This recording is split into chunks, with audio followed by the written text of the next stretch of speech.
In the morning when I'm driving, I really come alive when I listen to my Ronnie, I listen to my RonyiQ.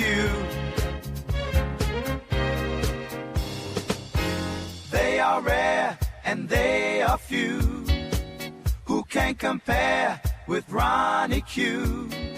So grab a chair, she's coming through. She's on the air, it's time for RonyiQ.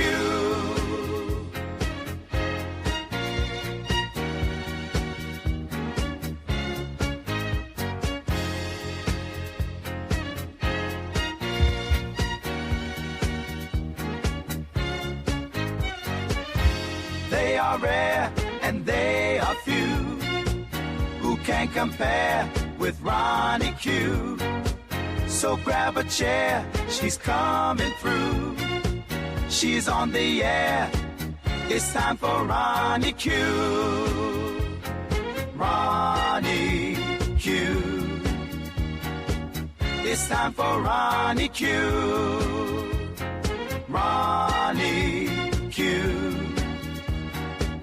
It's time for RonyiQ. In the morning while I'm driving, Ronnie, I really come alive when it's time for RonyiQ. I listen to my Ronnie, Ronnie.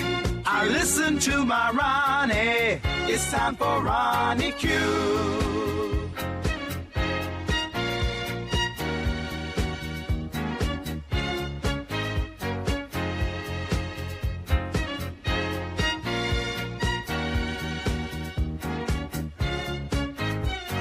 Take a seat and go meet Ronnie. Sweet, sweet, sweet, sweet Ronnie.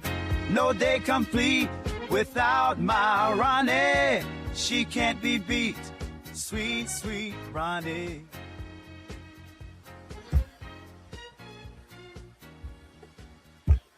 Grand Rising, Grand Rising. What is going on? Why does your president have the soldiers out here like a bunch of Palestine, fighting a war with rocks and slingshots? Because they are out of munitions and they are out of things to fight against the incoming rockets. Why your president have these soldiers out here being passed out rocks and slingshots? Huh? What's going on with Pete Kegbreath coming out here talking about they have year supplies of munitions when they have absolutely nothing for your soldiers to defend themselves with in a whole full-fledged war with Iran? And how long have I been telling you that our military had been running out of munitions? Now, do you know that your president has threatened to arrest any press that is reporting on the fact that the military has run out of munitions? He is threatening to put the press in jail for reporting on these facts. Welcome to the new America. Did you know this? Could this possibly be why your press hasn't been reporting on this? Welcome to the new America. As your president come out every weekend and tell you that they are making deals, that they are in talks and they will soon have a deal, and the oil futures go up and down, and he and his millionaire friends make money on oil futures and prices going up and down, and they play the stock market to make money. How does your life change? Have you made money on any of these oil futures and all of this trading that they are doing on these lies about the oil market going up and down? How has your life changed about this war in Iran? What has this war in Iran done for your pocket? Hmm? At what point are you going to get sick of the bullshit and the lies that is going on as your Congress and your Senate sit up and do nothing but sit on their hands when they have the power to throw this fraud out of government? To normalize your government into something that it is supposed to be. Huh?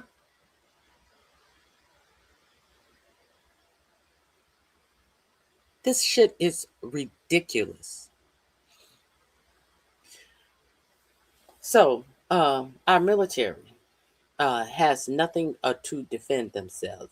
As Pete Kegbreath came out here and told you, we have enough munitions, uh, uh, we have enough uh, munitions to fight ourselves for hundreds of years, only to find out we don't. And you have your stupid president coming out here talking about, oh, well, I thought we had enough. Well, who's paying you to think? No one's paying you to think about anything. We know that the only thing you're thinking about is the next thing that you plan to gold leaf. The next thing that you're planning to make money on. The next thing you're planning to put your family in to make money off of. We know that's the only thing that you can think about. The next business you're planning to prop your sons up in to make money off of. Those are the only things that your president can actually really think of. So this is where we are in America right now today. But how are you doing? How is your family doing? How are your pocketbooks doing?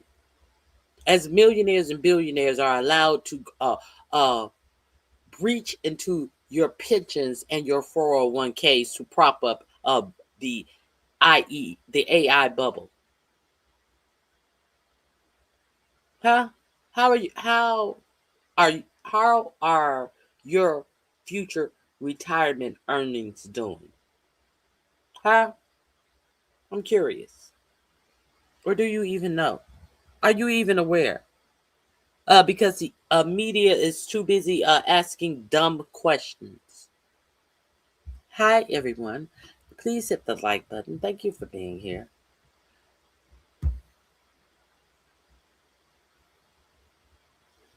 Thank you for getting the silver star. I appreciate that.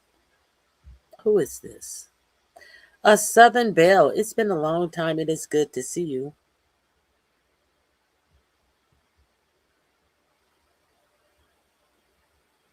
The voters are brain dead bootlickers.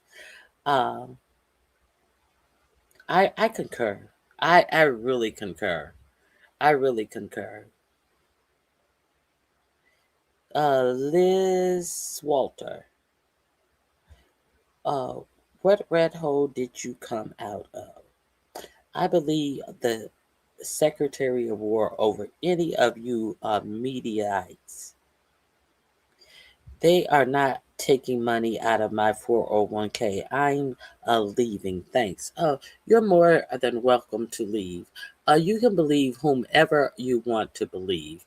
You believe the Secretary of War. The simple fact that you believe that we have a Secretary of War says a lot about your own ignorance. There is no such thing as a Secretary of War. There is only a Secretary of Defense, because to have a Secretary of War would mean that the Secretary of Defense would have had to gone to Congress to have the Secretary of Defense changed to the name Secretary of War, you dumb, stupid ass bitch, which has not happened, you dumb, stupid ass bitch. Just because Pete Kegbreath wants to change the Secretary of Defense to the Secretary of War, he has not gone through the process, which means going to Congress to have it changed, means anything. You stupid bitch. Uh, have a nice day. Hit the like button on your way out. You are doing the right thing. Trump is such a Karen. Good morning, Mayor Madison. Uh, let's get into what we're going to talk about today. Uh, let's get into the content of what we are talking about today. I have a couple of things that I want to share with you.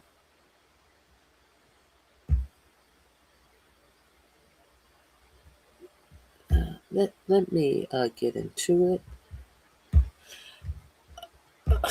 The Secretary of War. Oh, these people are amazing.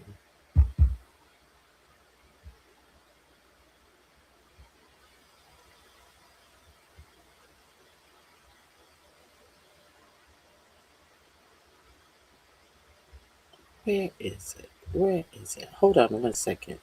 Let me get my clips together. Here we go. Here we go. Here we go.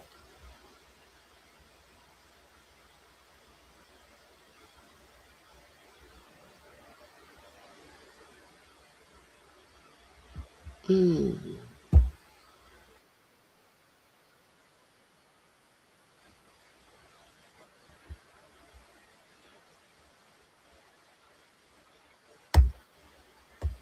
So it seems like the U.S. dollar. Um, Now we know that the world is uh, dependent on the U.S. dollar. The world is on the U.S. dollar, but the more that we go into Donald Trump ruining uh, the world of being on the U.S. dollar, it seems like the U.S. dollar is failing. I don't know if you guys know that. I believe it was last week that the dollar lost 30% of its buying power in 1 week. 30% of its buying power. If you are unaware of that, let me share that with you. 30% of its buying power in 1 week. So, how long do you think that the United States is going to be the greatest country in the world while your media ignores this, while you don't get the information that is important to you as as your media continues to pretend like this AI bubble that they are propping up with billions of dollars as China has created a AI system that is pennies on the dollar, that is far more successful and way less cheaper than any of the AI that has been created by the United States, which has far, far more exceeded any AI creation that the United States has created. How long do you think we are going to be able to pretend like this AI bubble has not already been exceeded by China? How long are you going to think that we are going to be able to pretend like the U.S. economy is going to be able to be propped up? This stock market is going to be able to be propped up by this fake AI bubble that they always are talking about. What do you think that the U.S. economy, the U.S. stock market is propped up by? This fake AI bubble where they are circle jerking about donating and investing into AI. This is a whole motherfucking bullshit that they are putting over on the American people. But your for-profit media is not giving you this information. Why aren't they giving you this information? One of the reasons they're not giving this information is the reason the FCC said that they are letting these billionaires who are knee deep in AI. The FCC said that they are going to let big businesses who monopolize AI, and they monopolize your media. They are going to let them monopolize the media, and they're going to let them monopolize information that they give you by monopolizing the media, and give you whatever information that they want to give you. This is why monopolies don't work, because if you monopolize the media, you monopolize the information that is put out. So the FCC, this is why if you have nobody who is over, what am I trying to think about? What am I trying to? What am This is why you have nobody who is. This is why when you have people like Brendan Carr, who allows a people to monopolize. Who is this? Like Larry Ellison. To monopolize all areas of the media, they're not going to give you the proper information. They're going to cherry pick what information that you get. And what is the real business of Larry Ellison? It's these data centers to cherry pick all of your information, to be able to control the population by having all of your data. See, this is the real. Nobody is in the business of giving you information. No, they're in the business of having all of your information, so they can control you, so they can police you. You think that they're in the information of giving you something? No, they're in the business of controlling you. This is why your government has already told you that they will have a way to consider you. They will have a way to consider you based upon the things that you do. They will have a way to consider you to be a domestic terrorist based upon the things that you do. How would they base that on the things that you do? Based upon the data of the things that you do. That's how they have this these pricing where you go into these stores, and there are no tags on anything in these stores, and they can charge you whatever they want to charge you based upon data. How do they know once you scan a price tag who you are? What's this prolific? What is this? I forget the name of the pricing. How do they know who you are when you're scanning a item based on who I am? Prolific pricing. How can they distinguish you between me? Because they have all the data on you as opposed to me. So they know everything about you, and they can charge you a price as opposed to me a price, because they have all of the data on you, and they have all of the data on me. And they're already using these pricing modules in places like Walmart and Amazon. Yeah, this is already a thing. Prolific, I think it's called prolific pricing. This is going on in the United States of America right now. Right now, grocery stores have no pricing on things because they have all of your data. So the thing about that is, why do they have all of your information to be able to give you a different price from what they give your neighbors?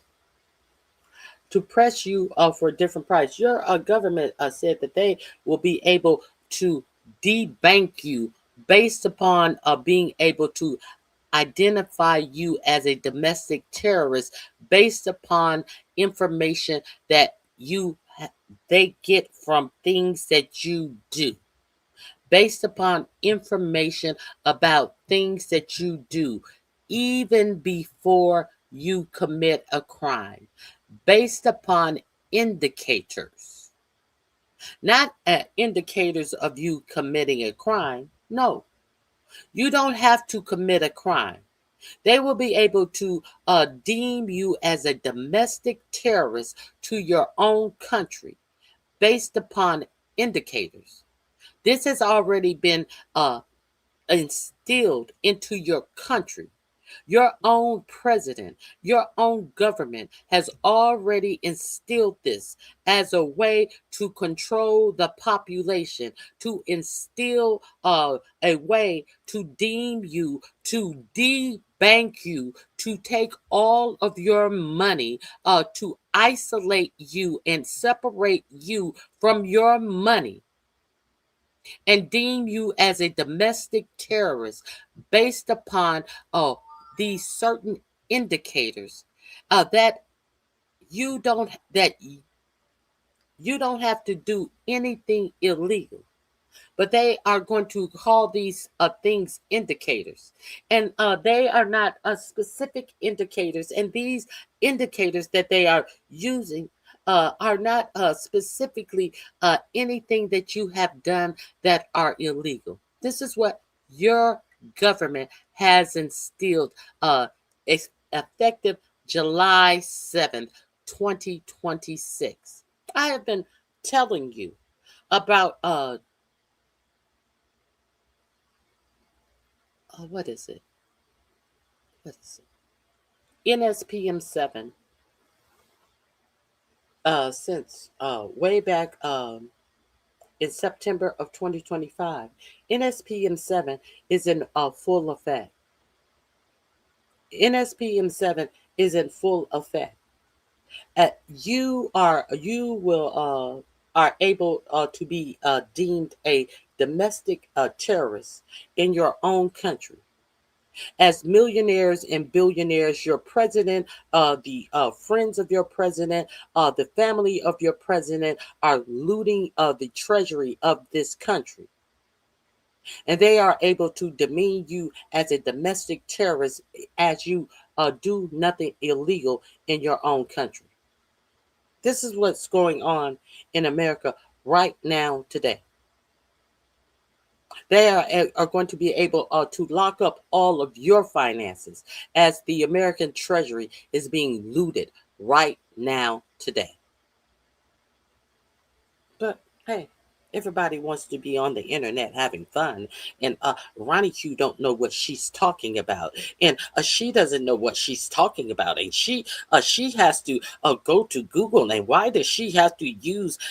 She don't know what she's talking about, and she has to go to Google, and she has to Google things, and she has to get her information. She has to get her news from other people. Who doesn't get news from other news sources? If you're getting news from your ass, is it really news then, or are you creating a bullshit? You get news from news sources. Isn't that how you get news? While you're listening to dumb motherfuckers out here trying to promote themselves as being a better than you motherfuckers, who are trying to promote themselves as being some grand damn motherfucker who have nothing to prove for themselves as trying to be better than you. I'm trying to give you actual factual information about things that is going to really affect your lives as you're out here listening to raccoon motherfuckers who are trying to pretend like they are some upper echelon motherfuckers who are just swimming in the residue of the bullshit that you live in because they want to tell you how they live better than you. I'm trying to give you real information about what's going on in the world that you actually live in. But hey, you want to believe that these ignorant motherfuckers know something. You want to listen to a dumb motherfucker make and think that they are imparting some wisdom on you, but you can't hear the real truth about what is really going on in the world behind you. You want to listen to a motherfucker who knows nothing about the world that's going on around you and have this motherfucker tell you to put your children in a dead fucking industry of coding. To have your kids go into a dead industry of coding.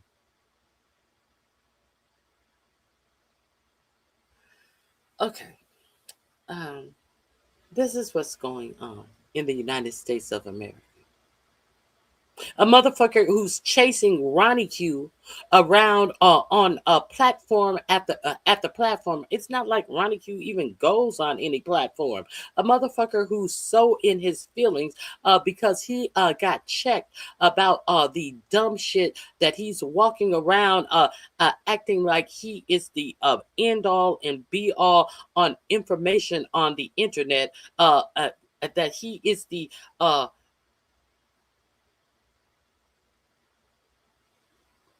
like he is the end all and be all of AI and somebody who has been creating with AI. Sir King, who has been in AI 5 minutes and has excelled in AI uh, 5,000 times better doing AI better than this a kindergarten style AI that this motherfucker has been doing AI. Sir King has excelled in AI far better, and this motherfucker is sitting up here telling you what you should have your children doing in AI. And this motherfucker is doing preschool type AI, creating a preschool AI bullshit. And Sir King has been in AI for 15 seconds, and Sir King is doing doctorate type of AI work. Who are you listening to? Who are you listening to pontificate about AI? I mean, really? I mean, really? What are you people doing? Who are you people taking serious? At some point, do you take yourselves seriously? Oh, Jesus. Hey, Very Carey. Hey, Regina Myers. Hey, Jill Comfort Zone. Hey, Nappy Child. Hey, Neil.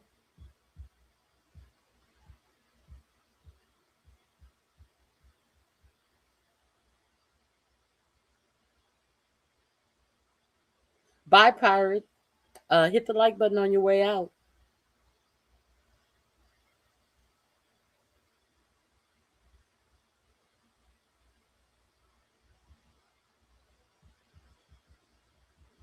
Okay, let's get into what we are going to talk about today. Let me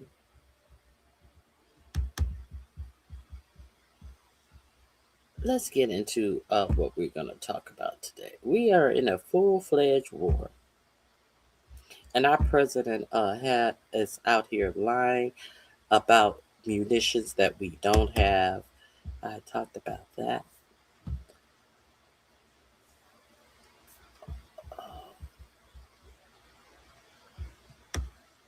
Let me get to our comments.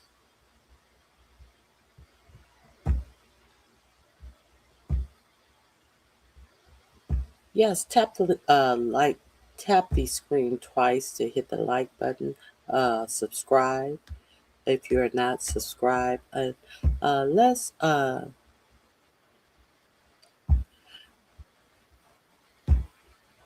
Now I've talked about. Let's talk about where our economy really is. I want to share this with you.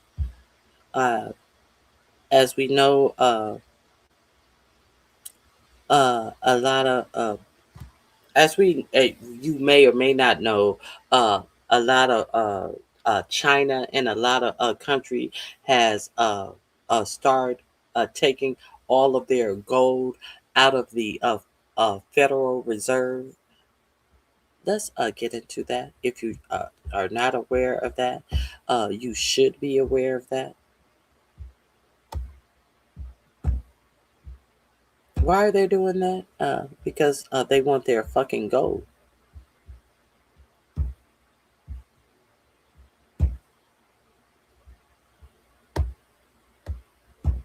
The rally was finished. Now they assume we were hitting. Alright, guys, so let's talk about gold right now. After the fall from 5 grand, a lot of people thought the rally was finished. Now they assume we were heading back to the US dollar as the safe haven asset. But if you've been watching the price closely, the pullback might actually be over. Now gold just gained 5% in only 12 hours. It hit nearly 42.50 and the move was sharp. Now, part of this is Basel announcing Hormuz might reopen soon, and that meant energy inflation might drop and rates could come down. And in this twisted environment, lower rates actually helps gold go higher. It removes the opportunity cost of holding a non-yielding asset, like all the experts would say. But gold also reacts strongly to uncertainty, and we have zero certainty about whether this Iran deal is actually going to happen. And even if something gets signed, will the US or Iran reverse course immediately? Trump himself keeps threatening fire and brimstone on Iran in the same breath as the peace talks. We didn't talk, they'll say, we didn't talk about nuclear. Well, what do we talk about? We're sitting there twiddling our thumbs, right? But it doesn't matter. Let's talk. The only thing that matters is action. And they want to make a deal. We'll see what happens. If they don't make a deal, it's going to be too bad. Now, uncertainty is a huge driver of gold prices right now, but China is an even bigger factor behind the scenes. Just 2 weeks ago, China cancelled retail paper gold trading entirely. Now, this was the first major step in a much larger plan. When China banned paper retail gold trading, it really sent a clear signal to the world.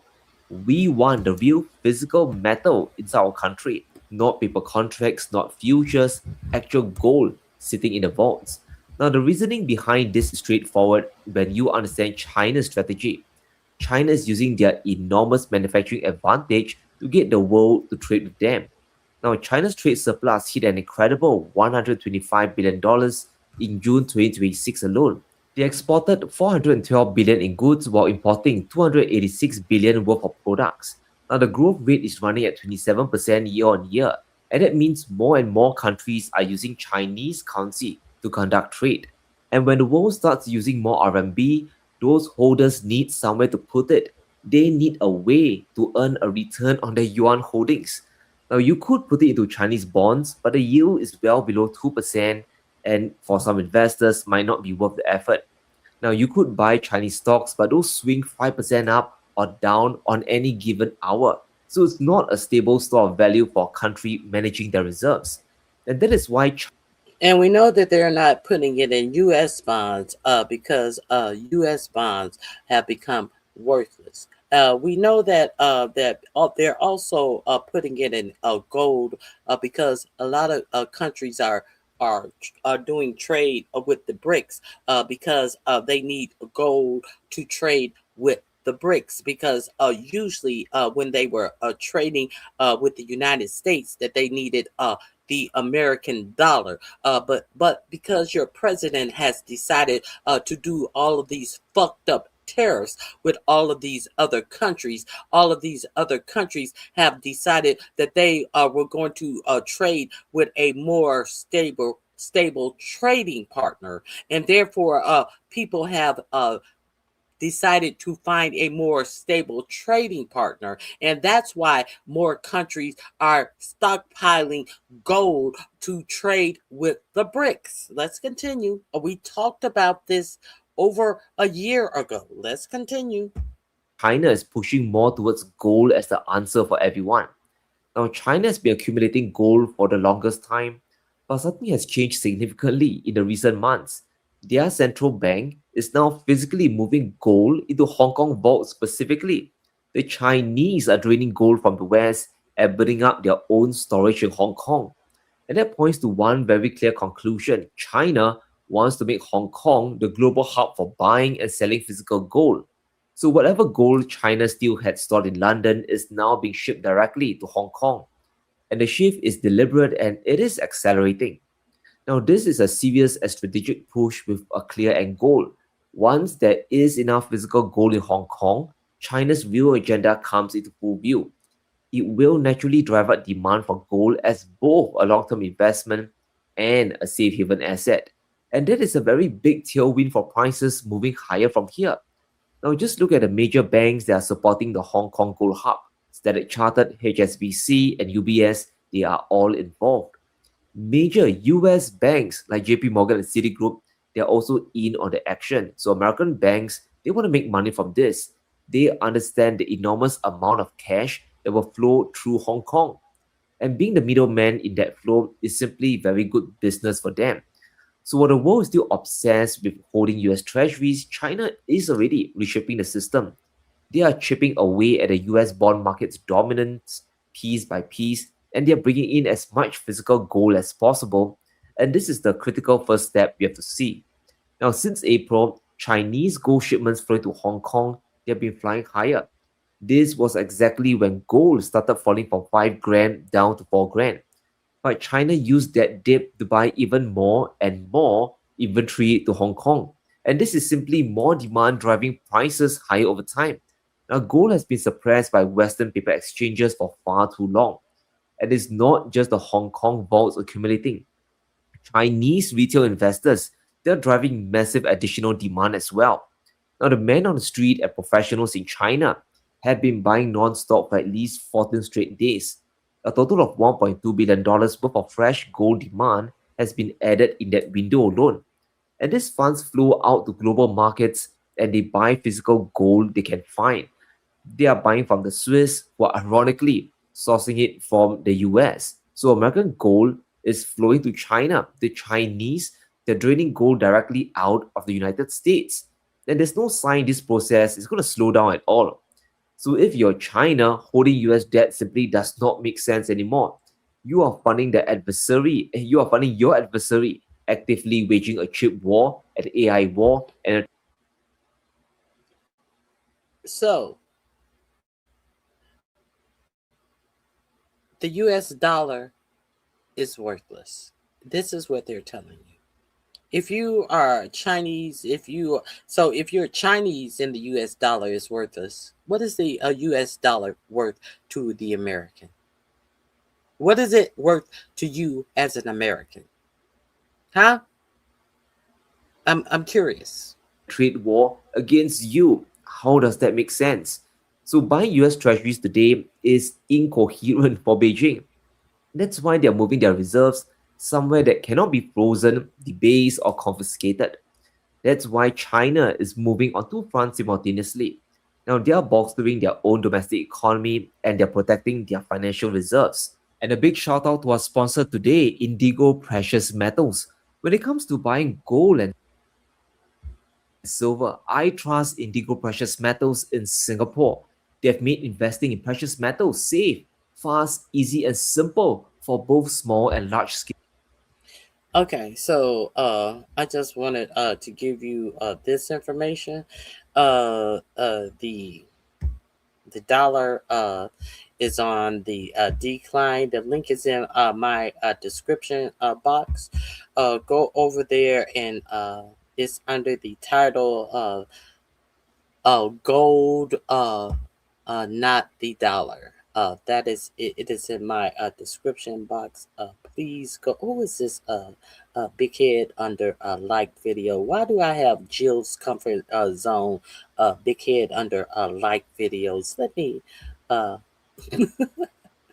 why do I have Jill's big face under like videos? Let me get to the other videos I want to share with you today. Where am I today? Where is it? Here we go. So this right here, what you're about to see, this is what Piers Morgan's show. No, that's not what I'm on. Hold on 1 second. Here we go. Let me start here.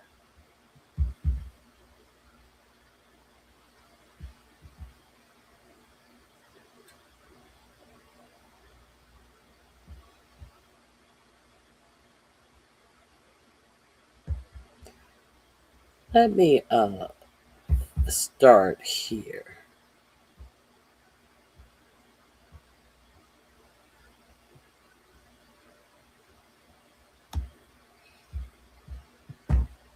You would close an account based on those concerns about money laundering. Because this is a term that you learn in like second, sometimes third year of law school. It is really bad. So one of the things is the Department of Interior.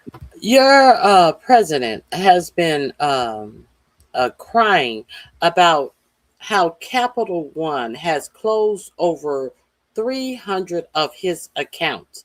Now, banks have ways of flagging accounts if they see certain activities going on in their accounts. But these activities that have gone on in your president's account has been flagged, and he's crying foul, like, how dare they flag my accounts for these things? Let me see. Let me see if I can find it in here. And it is akin to some people would call it. It is akin to money laundering. And they close 300 accounts of your president, but your president isn't going to jail, and he's bitching and moaning for his accounts. Capital One has closed his accounts, and he's making a big brew haha. These are the same things that Jeffrey Epstein, who was a big buddy to one of the bankers who overrode these types of things being flagged in his accounts when he was paying off these young girls. So these flags didn't happen in Jeffrey Epstein's accounts because one of the bankers who he was good friends with would override these things so they wouldn't be flagged because he was visiting the ranch and all of these things. So let's see why your president is mad at Capital One. To try and get around it. That being said, it will be another hurdle for an administration that wants to look at this. One wonderful thing I just want to point out is Todd Blanche thinks it's somehow a good fact for him that he says, well, I just want to make sure people understand that I didn't agree to immunity for any Todd. And we're supposed to be like, oh, thank you. What an upstanding AG. All right. So, Andrew, this one kind of went a little bit under the radar, Totally. But it's juicy, to say the least. So basically, to back up, Trump accused a couple banks of some sort of, Debanking. I guess it was, debanking. It was a civil suit debanking. He said he was debanked because those banks had gone woke and he had filed suit against them. Capital One was one of the banks that he filed suit against. Sam, when you think Capital One, you think woke, don't you? Yeah, absolutely. And JP Morgan is the other. When I think JP Morgan, I mean, no offense, but I don't think woke. Yeah, no, well, you just haven't been paying close enough attention. There's rainbows everywhere in those offices. All right, so Capital One stated in federal court. Capital One stated in federal court on Friday that it actually had closed. I think it was 385 out of 400 Trump Organization bank accounts. They closed them in 2021, not because they had taken a progressive stance on trans rights, but because of anti-money laundering reviews. This is pretty explosive. It's kind of weird. It came out of nowhere. They said it was months of analysis, careful review by their anti-money laundering team in accordance with the bank policies and regulatory guidance. So what did you make of this? Again, this is like pretty opaque. That's all we have really to work on. So let me just focus on that. So Donald Trump is trying to get money from these banks. And so he is saying, you improperly debanked me. So in Capital One's case, there's no question that the contract that Donald Trump and the companies had with Capital One said that either party can sort of leave for any and all reasons at all. So it's either side can just take the ball and go home and doesn't have to give a reason at all. And as a result of that, either party can leave. I can close your account, period. Now, either party can leave. The judge overseeing this case dismissed it twice already. There was a first. Your case has been dismissed. You have no case. Now you're president, and now you're trying to make it seem like this case has not been dismissed twice on merit. Complaint. There was an amended complaint, and now this is the second amended complaint that Donald Trump has claimed that this was done for, even though it could be done for any reason. He's saying any reason except I want to add a reason into that you can't do it for into the contract. It seems highly unlikely that this judge is going to go for it. By the way, the judge was appointed by Donald Trump. Exactly. So it is very useful. It's not a rogue, judge who's. It's always fun when that happens. He's just absolutely livid inside. Right. Who are these Federalist Society judges I was forced to appoint? Yes, exactly. And by the way, Donald Trump, of course, brought this case in Florida, but the federal judge in it is not Judge Cannon. Okay. So in the course of defending it, the Capital One states in black and white, exactly as you said, that this was done for anti-money laundering and that there were lots of red flags. So this is what I did. I go to, because you can get all of these things are publicly filed, except there is a confidentiality order. So I'm looking at this and I'm seeing, see Exhibit C or see Exhibit B, page 73. So I go to the court file, which is all online, and you go to it and it says redacted. Of course. This is So Capital One has levers in their that will alert it to things that feels that if certain things happen, it alerts them to things that they consider to be money laundering.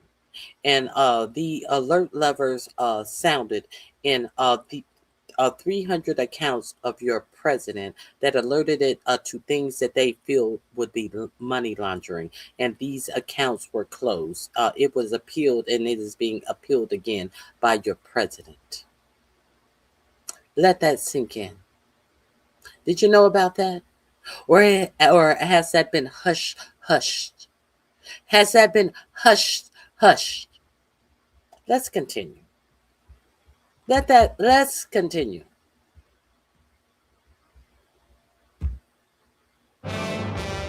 Talk about a gut punch.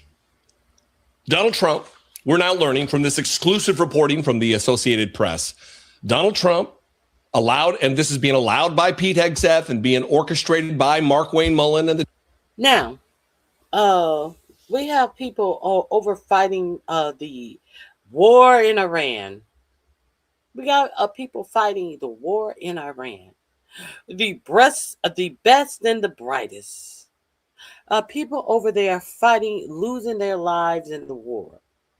And while we have people fighting the war, you have Mark Wayne Mullen and Pete Hegseth and all of these degenerates that they have hired as ICE agents, arresting and kidnapping the family members of our enlisted soldiers.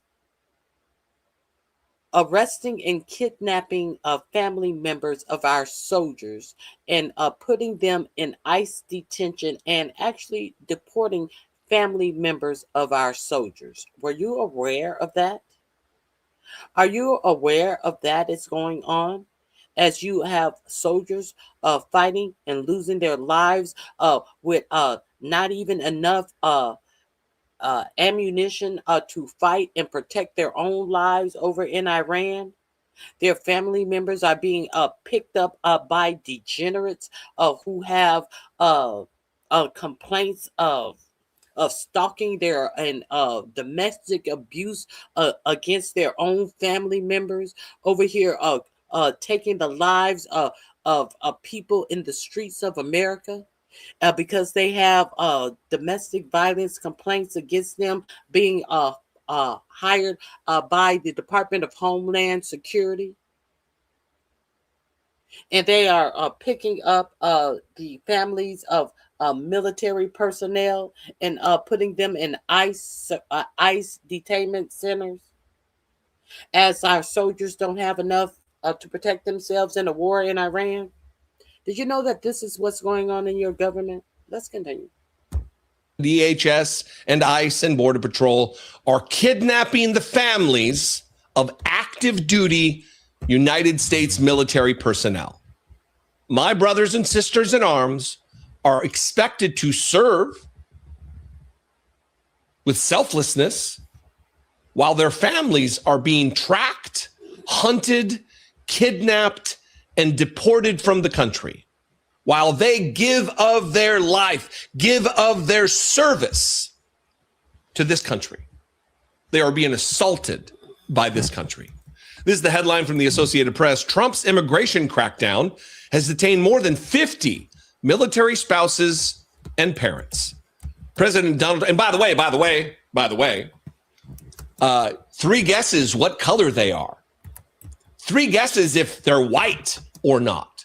If these are white soldiers and airmen and sailors and Marines who are having their families deported, kidnapped from their places of work, from their schools, from their homes, are they white?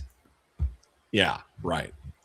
President Donald Trump's administration has detained, and also let me say this, I know I'm getting a little slow roll here, getting started, all these things I'm commenting on. President Donald Trump's administration, could we create more distance between the policy that Donald Trump himself promised and enacted? Donald Trump is doing this, not Donald Trump's administration, like it's out of his hands, like he has no control. Come on, Associated Press. President Donald Trump has detained dozens of parents and spouses of active duty U.S. troops as it rolls back immigration protections for military families to pursue its mass deportation agenda, an Associated Press investigation found. More than 50 parents and spouses of active duty service members have been detained since Trump took office for a second term, and at least 6 have been deported. The AP found in its first accounting of such detentions, which the government does not track, shocker, they don't want any. Hold on 1 second. Adam Adam Sinclair, let me be real clear with you. Fuck James Carville and Bill Maher, because I am an American citizen. Fuck them. I don't stand for. I'm American citizen. I'm not an Israeli citizen.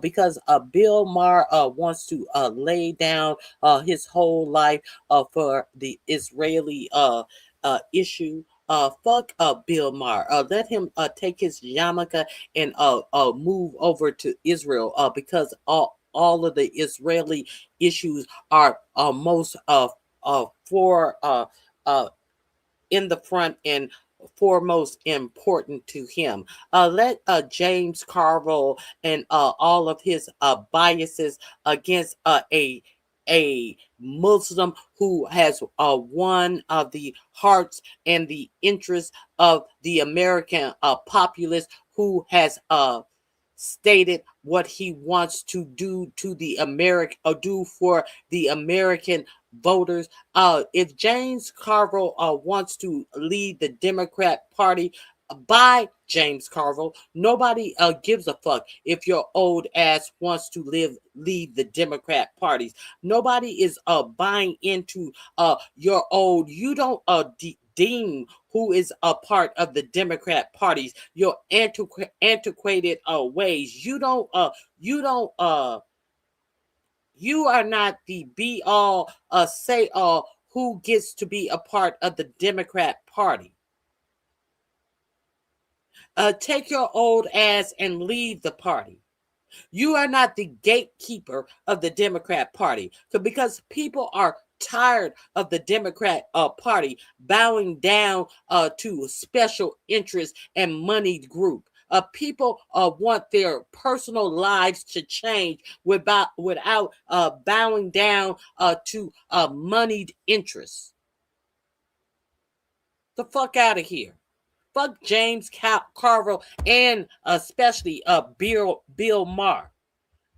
Bill Maher wants to bow down to Israel while laying up in black pussy.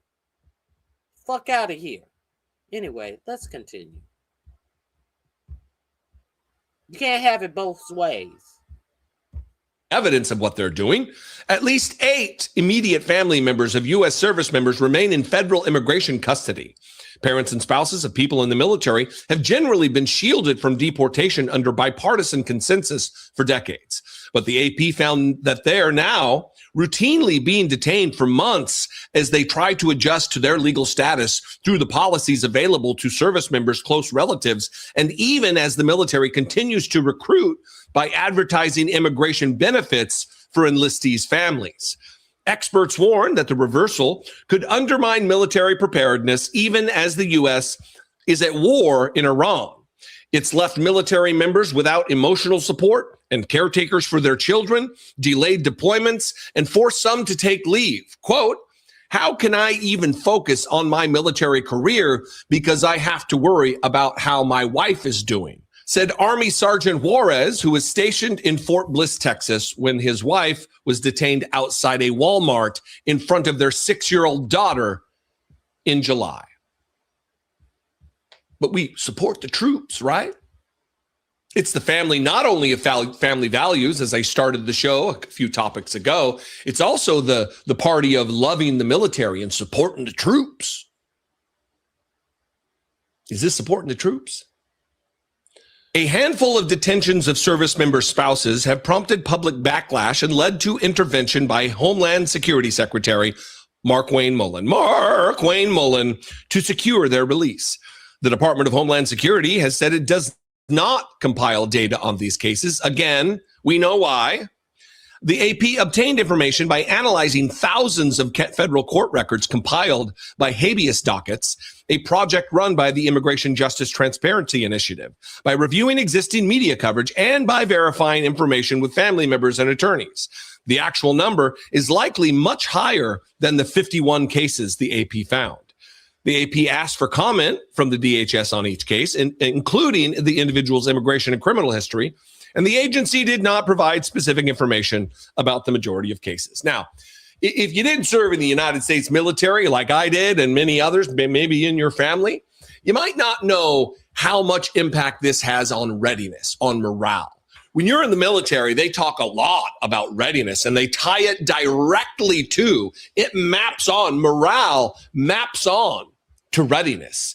How able to act, how quickly to stand up a force and get them deployed. That's readiness. Readiness involves a host of other things: military munitions readiness, personnel readiness, unit readiness. All of this plays a role. And morale of your troops is critical in moments, especially when we are at war, and we are at war. Now, they give two instances here that I want to read from that are just tragic and horrific. Air Force Tech Sergeant Wendy Gbeev, 30, said she hasn't had a good night's sleep since her father, Luis Alberto Ramirez Zavala, was detained by immigration officials last month. Gbeev was there when he was arrested at a routine interview with U.S. Citizenship and Immigration Services in Missouri about his pending application for legal status. She spent hours refreshing the USCIS page to track where the government was taking her father from a county jail in Missouri to an Immigrations and Customs Enforcement detention facility in Texas. Finally, roughly 2 weeks after he was detained, she found out he had been deported to his native Mexico. Quote, "It's the most frustrating, helpless feeling," she said. She also said ICE still hasn't informed her family why her father was removed so quickly. Ramirez Zavala spent most of his life in the United States working as a ranch hand in rural Illinois. Ramirez Zavala's wife of 30 years, a legal permanent resident, is considering returning to Mexico to be with her husband. For Gbeev, whose husband is also in the Air Force, that would leave no one to watch their children ages 2 and 4 if they were deployed. That would be our entire safety net, she said. This dismantles families. This hurts morale. This hurts their motivation to even continue to serve their country. And this is the absolute objective of Donald Trump and Pete Hegseth. It's to harm the military by rooting out black and brown people. They're already deleting thousands and thousands of photos across Pentagon websites, military websites, of contributions of black people. Even any mention of someone who's black or a woman or gay or trans, they want to erase.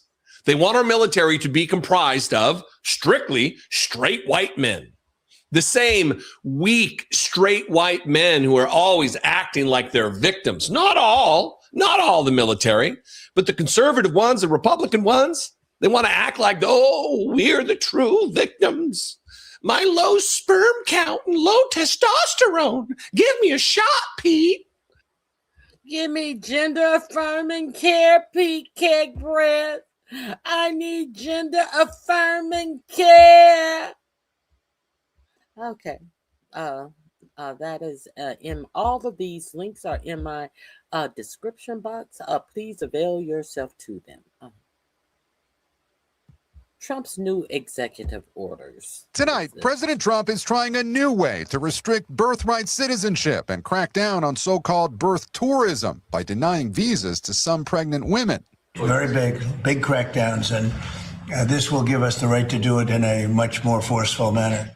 In June, the Supreme Court narrowly shot down the president's previous attempt to deny automatic citizenship to children of non-citizens born in the U.S., ruling the broader executive order he signed at the beginning of his second term was unconstitutional because it violated the 14th Amendment. It was close, but a very, very unfortunate decision.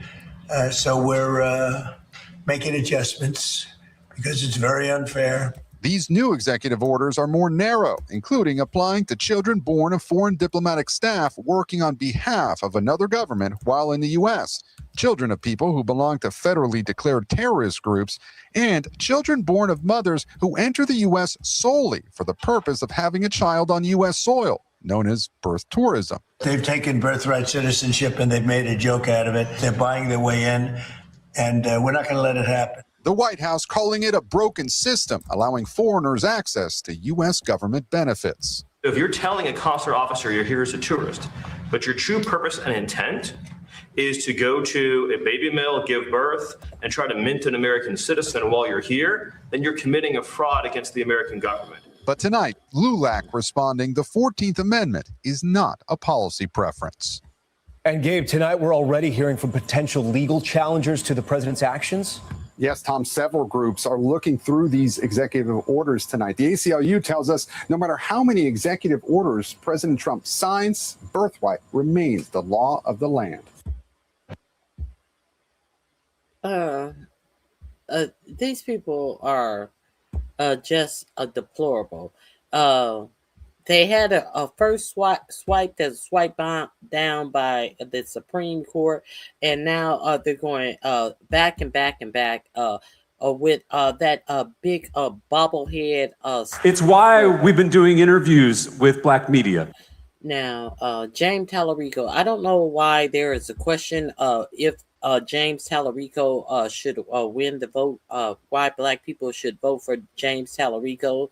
I think that James Tallarico is a good candidate, especially over Ken Paxton. I understand that people are pissed off that James Tallarico won over Jasmine Crockett. It is what it is, and if you're mad that James Tallarico and Jasmine Crockett district was penciled out, it's not James Tallarico fault. It's the fault of these racist Republicans that gerrymandered out Jasmine Crockett's district, but not voting is not the answer to combat racism in the Republican Party. Not having a voice at all is not the answer in addressing the racism in the Republican Party in Texas. So James Tallarico is a imitable voice in Texas. So Black people, get up off of your asses and vote for James Tallarico in Texas.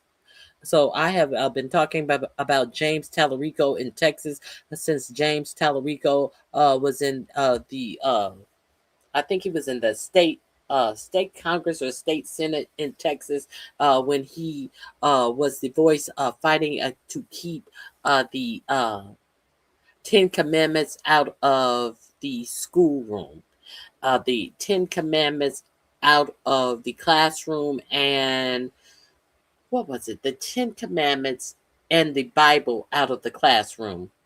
So go, and he's some type of religious leader, and he was a state, I think he was a state congressman or senator, and he wanted to keep the Bible out of the classroom. Vote for James Tallarico because he is the only vote that you have when it comes to a Senate position. What you gonna put? Let Ken Paxton win the seat? What are your only options? Because you're mad. Get the fuck out of here. Okay, let's go here. The deranged occupant of the White House is extremely angry over reports of weapon shortages against Iran. He has threatened to jail journalists if they are found to be reporting on this development. Frustrated Trump is also reported to have lashed out at Pete Hegseth for leaving the US military in such a mess. So, he has reported to lashed out at Pete Hegseth for leaving the military in such a mess. But oh no, Pete's doing a great job. Pete is doing a great job. When it's obvious, Pete is a whole DEI unqualified hire.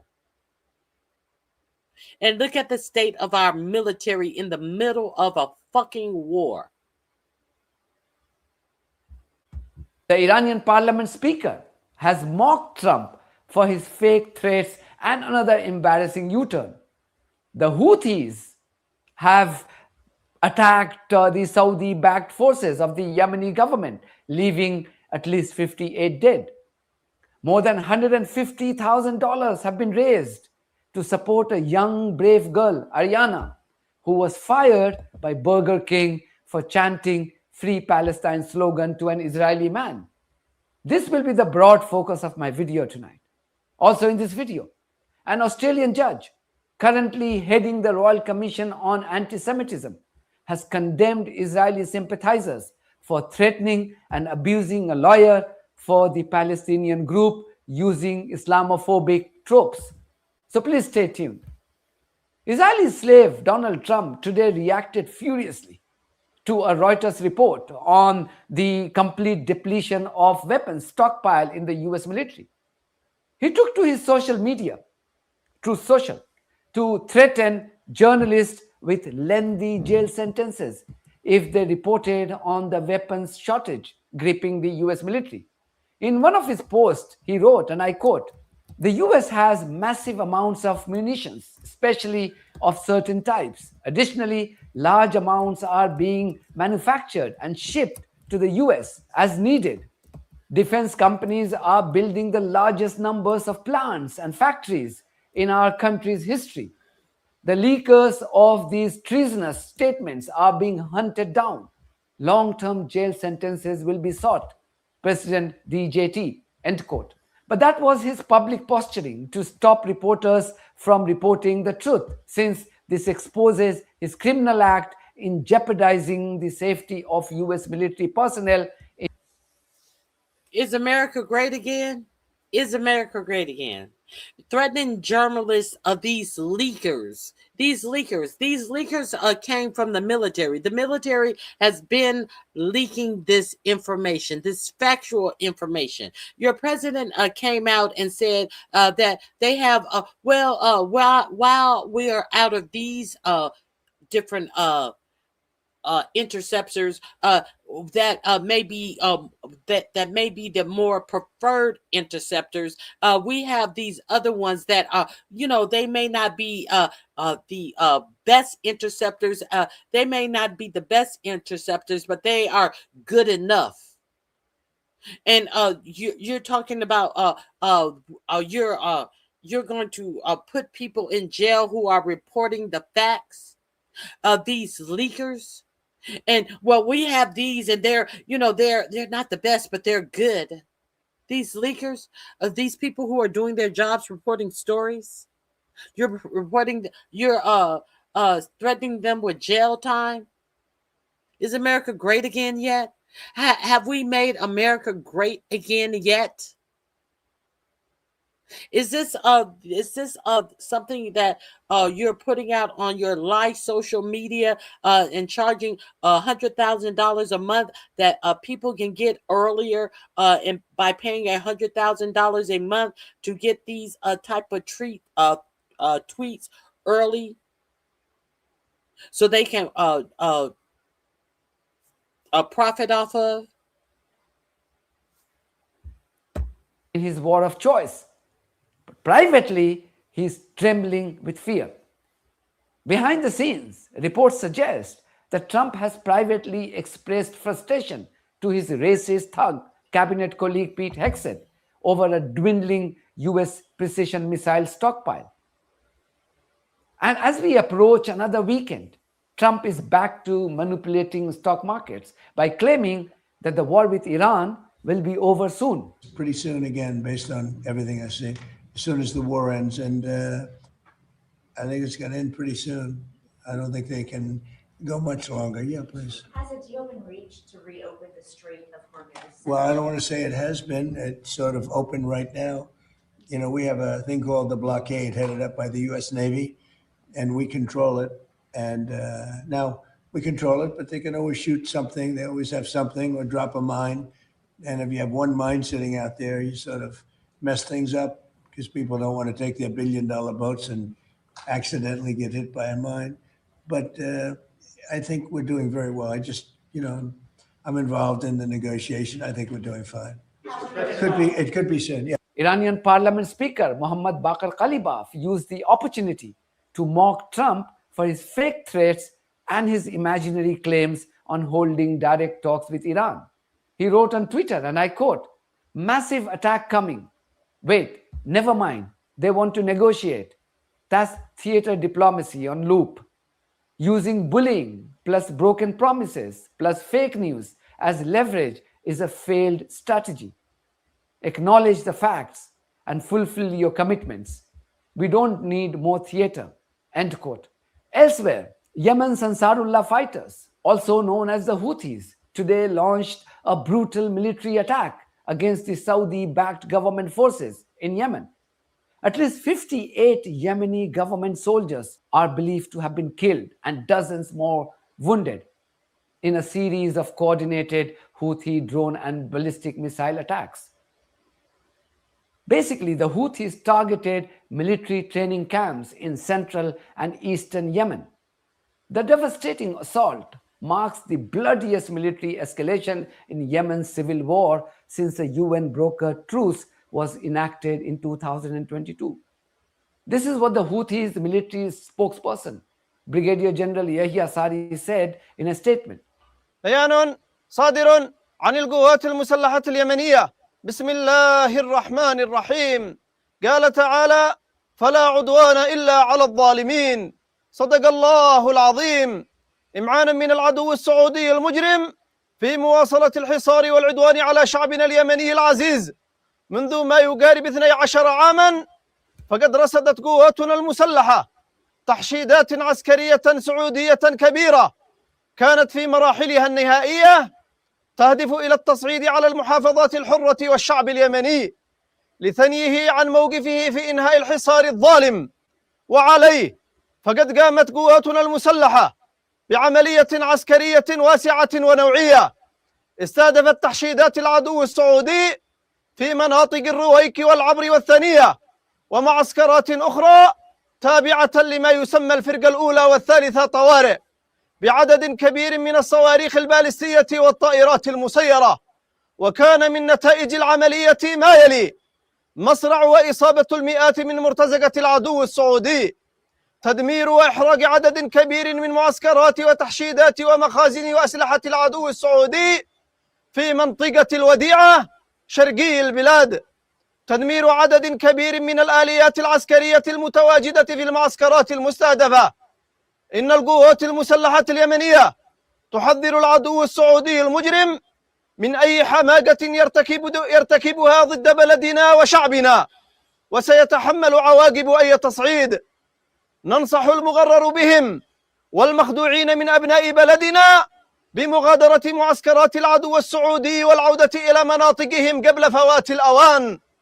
نؤكد لشعبنا اليمني العزيز في كل المحافظات أن القوات المسلحة على أهبة الاستعداد لمواجهة أي تصعيد، وندعو جميع أبناء شعبنا لمواصلة حالة الاستنفار والتصدي لأي تصعيد عدواني سعودي وضرب التحشيدات السعودية أينما كانت، مستمرون في معادلة الحصار بالحصار حتى إنهاء الحصار على بلدنا. والله حسبنا ونعم الوكيل، نعم المولى ونعم النصير. عاش اليمن حرا عزيزا مستقلا، والنصر لليمن ولكل أحرار الأمة. صنعاء 23 من صفر 1448 للهجرة، الموافق للسادس من أغسطس 2026، صادر عن القوات المسلحة اليمنية. In the US, the news of Abdul al-Sayyad's historic victory in the Democratic primary for the Michigan Senate race has sent shockwaves across the Zionist. And the fact that he won the primary in Michigan, the disgusting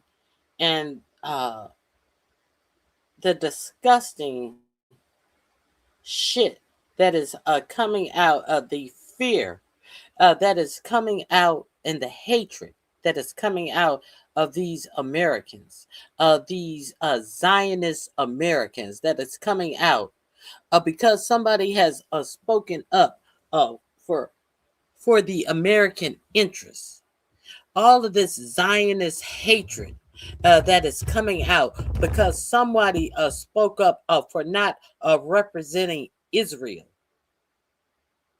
All of this anti-Muslim hatred that has come out for someone who said that they are not going to represent Israeli interests, that they are going to represent the American people, is ludicrous.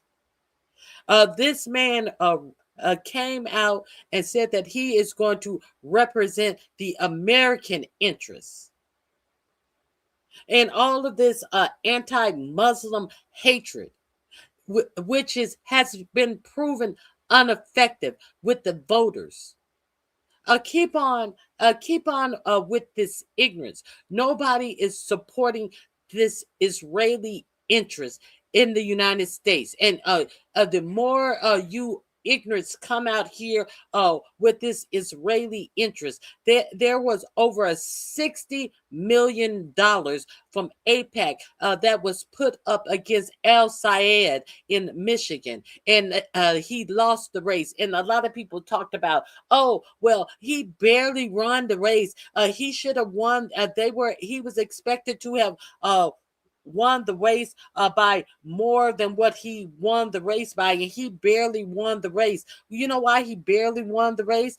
Because mission primaries is an open primary, which means not only do Democrats get to vote in the primaries because it's an open primary, which means Republicans and Democrats can vote in the Michigan primaries. Not only Democrats get to vote in the Michigan primaries. So Republicans also can vote in the Democrat primaries. What do you think that means? That some hating ass Republicans bought their ass into the Democrat primaries to try to bring this man down, because some hating ass Republicans tried to bring this Muslim man down in the Democrat primaries when they are not even Democrat voters. That's what it meant.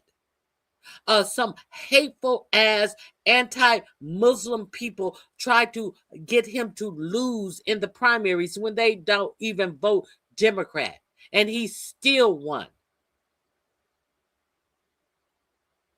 Let that sink in. You people better understand that you better get up off your asses and vote your interests.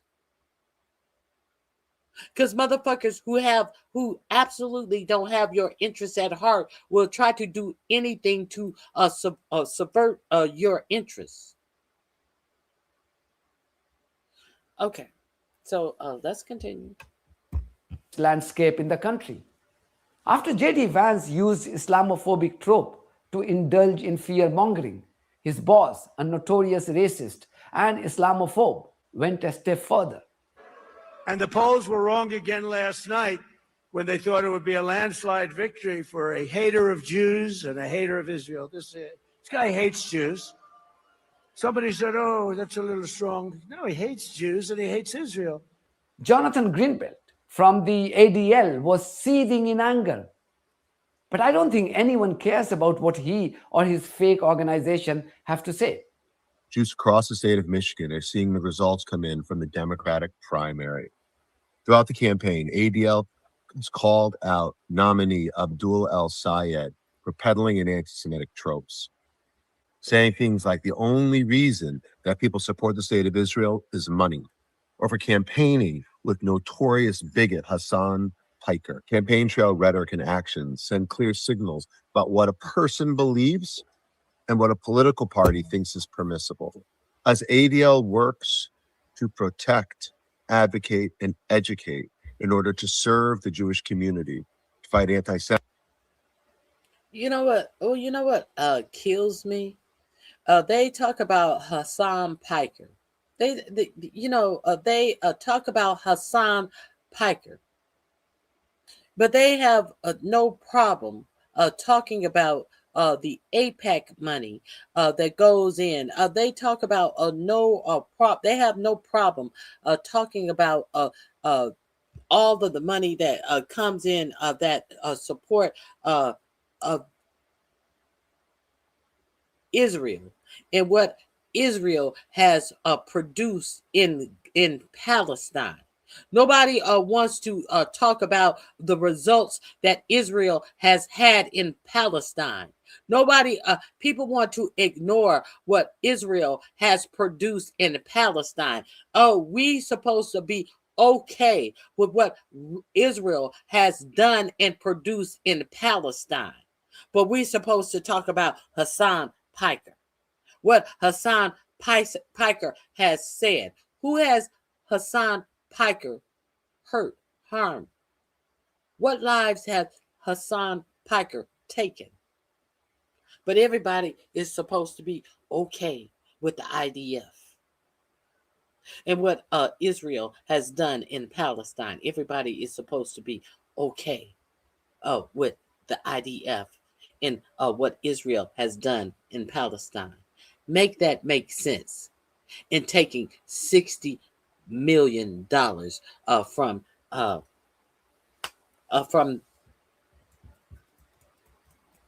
APEC. Are you serious? Are you fucking serious? Anti-Semitism and hate of all kinds.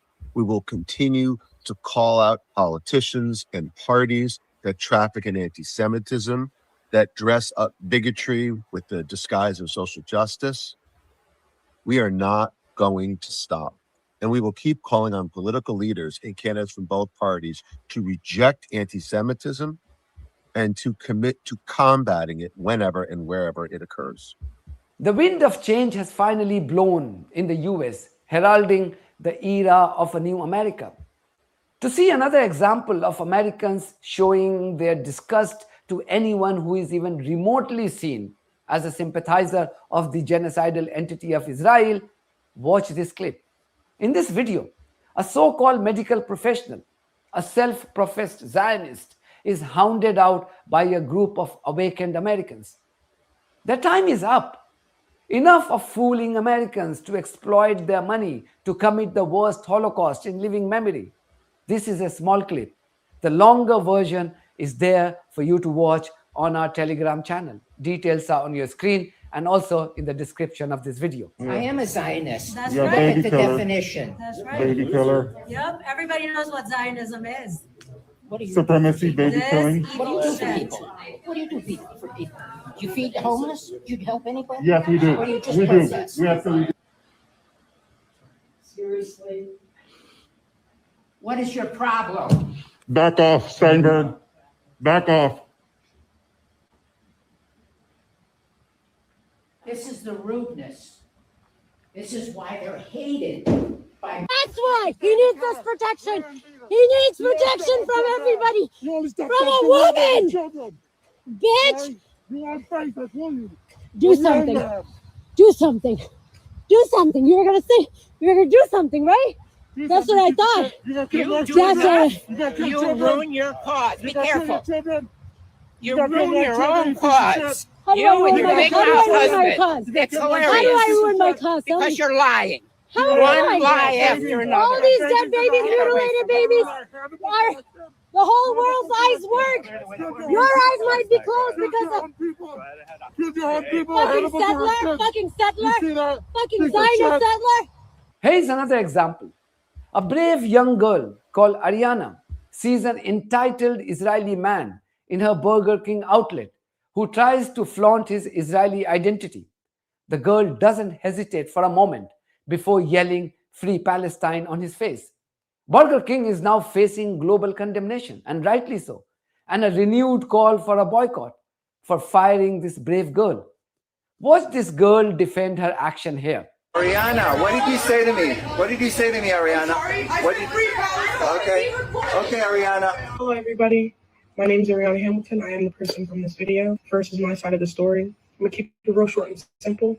That man did come in very aggressively. I did not ask him where he was from, like originated from. I asked him, where's he from the Lehigh Valley? We get a lot of people from a lot of different places, New York, New Jersey. As he didn't say in the video, he did originally said he was from New Jersey, and we stopped it at that. And so he took out the Star of David from his shirt and said, I'm Israeli, I'm from Israel, and that is what got me to say Free Palestine.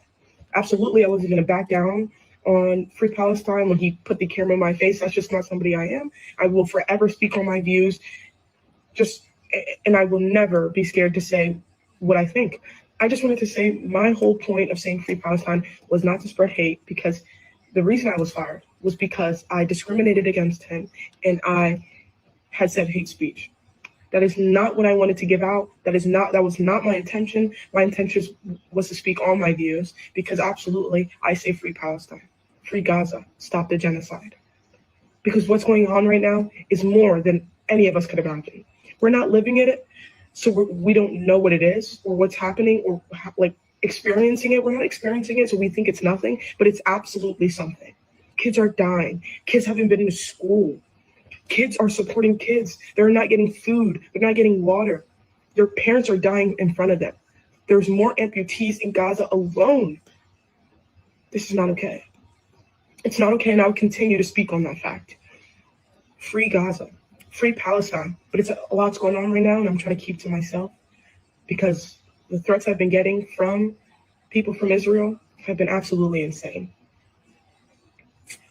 Yeah, and my last question for you guys is Burger King safe for Palestinians right now? Salute to the parents of this beautiful and brave engine. And the great news is that more than $150,000 have already been raised to support Ariana's loss of earnings and also her future education.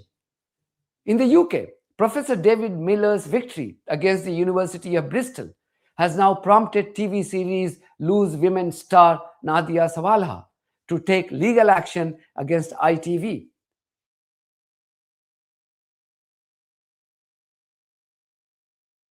So, in the United States, a black woman who is being accosted by a fool who's yelling and screaming about Palestine, about the atrocities that's going on in Palestine. And she has the audacity to say Free Palestine, loses her job. A black woman who white people in the United States always accuses of sitting on welfare, not wanting to work and do their fair share. You know, all of the black tropes that they want to say that black people don't want to work. Loses her job because she has the audacity to say Free Palestine. Loses her job. She gets $150,000 sent to her. But a white woman, a trailer trash bitch, white woman who calls a autistic black child a nigger several times over, gets nearly $1 million sent to her from white people because she calls a autistic black child a nigger. She gets nearly $1 million. Where does that make sense? It makes sense because this is the racist America that we live in. This shows the real racist America. We are where we reward racism in America, where we pretend like black women are the lazy one, and we reward white racist women in America.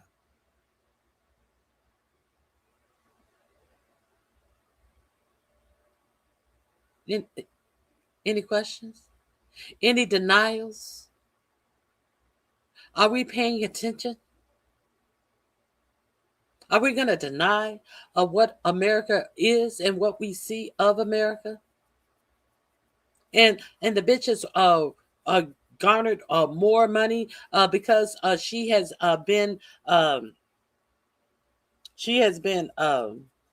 ordered to actually do community service, and there are more white tears and white money that has been paid out to Shiloh Hendricks, the one who called this black child a nigger, and they have poured out more money to this white racist bitch. Why a woman has lost her fucking job for saying free Palestine, and she only got $150,000. Okay, let's continue. She was taken off air after the Israeli lobby accused her and her Green Party councillor husband, Mark Adderley, of anti-Semitism in their social media posts. This is her statement here. You have today written to ITV alleging that I have been treated unlawfully due to my protected beliefs. Now, before I say anything else, I want to say how sad I am that it's got to this. Believe me, I have appealed to ITV's hearts and minds, but to no avail. So, after I began speaking publicly in support of Palestine in December 2023, I became the target of an escalating campaign of smears, complaints, hostile media coverage, and targeted calls to have me removed from Loose Women. And since then, ITV have taken me on and off Loose Women a number of times. I've mostly been told that the reason for this was, and I quote, "It's all a bit noisy out there for us." In July 2026, after I'd been taken off air again and Mark was running as a Green councillor, a number of newspapers made false allegations about us, accusing us of supporting terrorism and being anti-Semitic. Disgusting. So far, 2 of the papers have had to issue apologies and pay damages, and other cases are still pending.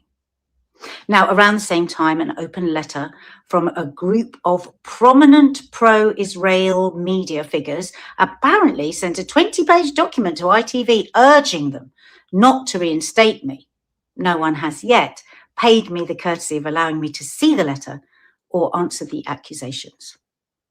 ITV have continued to take me on and off Loose Women, forever changing the goalposts, whilst also saying they couldn't guarantee they wouldn't take me off again, as it would depend on what was said, even though I'm hired for being an opinionated woman on a discussion show, and I've never brought up or spoken about Palestine directly on the show. This is the tip of the iceberg of what's been happening, but this is Instagram and I only have 3 minutes. So as well as taking legal action against ITV, there is a petition that we would love you and yours to sign. 2 years ago, a petition to get me removed from Loose Women was set up, but now I want to show there are many more people with us than against us. I want to make it clear, it's not just me that has been targeted like this for my beliefs. There are the teachers, doctors, nurses, charity and supermarket workers and students who've also spoken according to their conscience and have suffered a similar fate as me. Well, enough is enough. We need to send a clear message to ITV and other groups and corporations that we won't be scared into silence. No one should be bullied out of their job for following their conscience and speaking out. I will now leave you with this fascinating clip of a brave woman called Virginia Bell. She is the chair of the Royal Commission on Anti-Semitism in Australia. Bell has strongly condemned a series of truly abusive and Islamophobic emails sent to Ragini Mathur SC, the barrister representing the Australia-Palestine Advocacy Network, to defend the core legal principles of procedural fairness and institutional independence. The abusive messages were triggered after Zionist groups publicly accused Mathur of attempting to hijack the Royal Commission on Anti-Semitism and Social Cohesion following her rigorous cross-examination of a Jewish witness. This is their sense of bloody entitlement. This Jewish witness was David Ossip, who heads the Israeli lobby group Board of Deputies in New South Wales.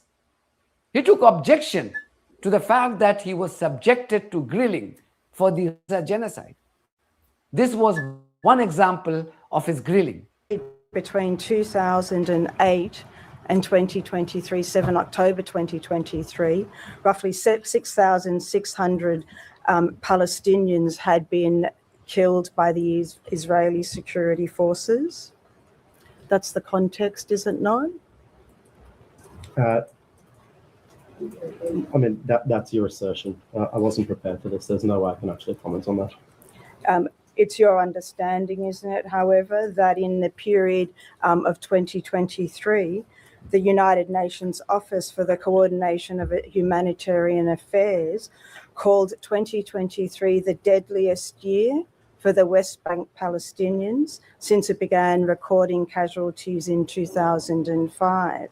In the first 9 months of the year of that year alone, before October 7, roughly 200 Palestinians had been killed, including roughly 40 children. That was information known to you, wasn't it, Mr. Ossip? Well done to Commissioner Bell for not mincing her words and also not succumbing to these rogue bullies as she lashed out at the perpetrators to make it abundantly clear that the Palestinian groups had been formally granted proper legal standing to appear, that the barrister was entirely within her rights to test the evidence, and that legal counsel carrying out their professional duties must never be subjected to personal, racially motivated, or religious harassment. There is a matter that I should raise arising out of yesterday's hearing block. There was the Office of the Solicitors assisting the Commission received an email communication today from the Solicitors for the Australian Palestine Advocacy Network, APAN. That attached a copy of a newspaper report of an interview with a prominent member of the Jewish community who expressed the opinion in that interview that counsel appearing for APAN and for the Palestine Advocacy Group had endeavoured to hijack the Royal Commission. The individual said that counsel had engaged in, or is reported to have said, counsel had engaged in this attempt for their clickbait theatrics and gratuitous slurs against Israel.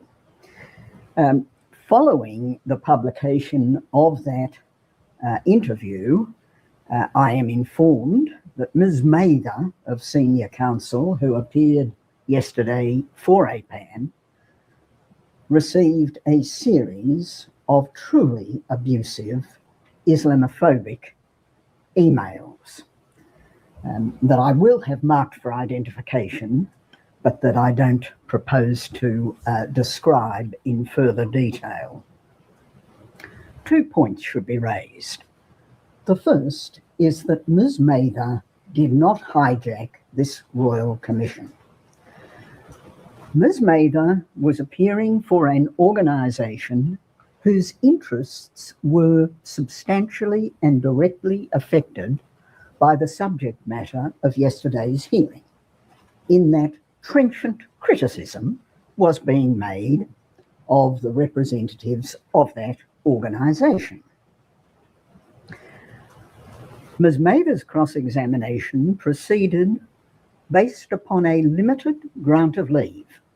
The leave was limited to paragraph 51 of the statement of Mr. Ossip. In that paragraph, Mr. Ossip expressed his opinion about the conduct of the State of Israel in the period immediately following the attack by the terrorist group Hamas on Israel. Ms. Mather sought on behalf of her client to put matters that challenged the factual basis for the formation of that aspect of Mr. Ossip's opinion. She was granted leave to do that because procedural fairness, a concept familiar to lawyers but perhaps not more widely understood, demanded it. The second point to be made is that counsel appearing for groups before this Royal Commission should no more be the subject of Islamophobic or other attacks, then should members of the Jewish community who've come before and given evidence and who have been subjected to vile anti-Semitic attacks. It doesn't reflect well on those who make either anti-Semitic or Islamophobic attacks on the interests that they seek to promote. That's it for me. Thank you very much for your support of this platform and our journalism. If you have... Bottom line is, all of this bullshit that is coming forth about anti-Semitic attacks has only shown that people are calling anti-Semitic attacks as ways to overtly to make overtly disgusting attacks on a Muslim, unabated, overt attacks on Muslims.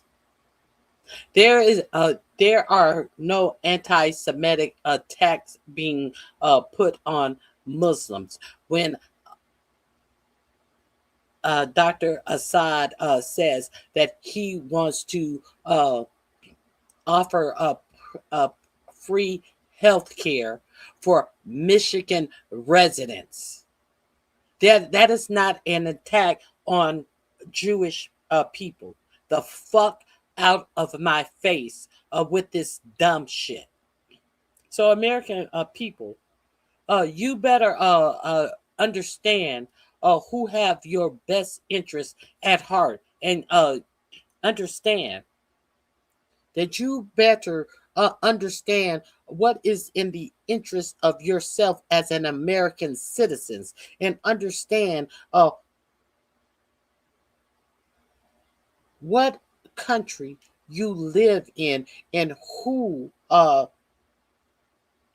what country has your best interest at heart, and who you have an alliance with, because Israel has absolutely no alliance with you.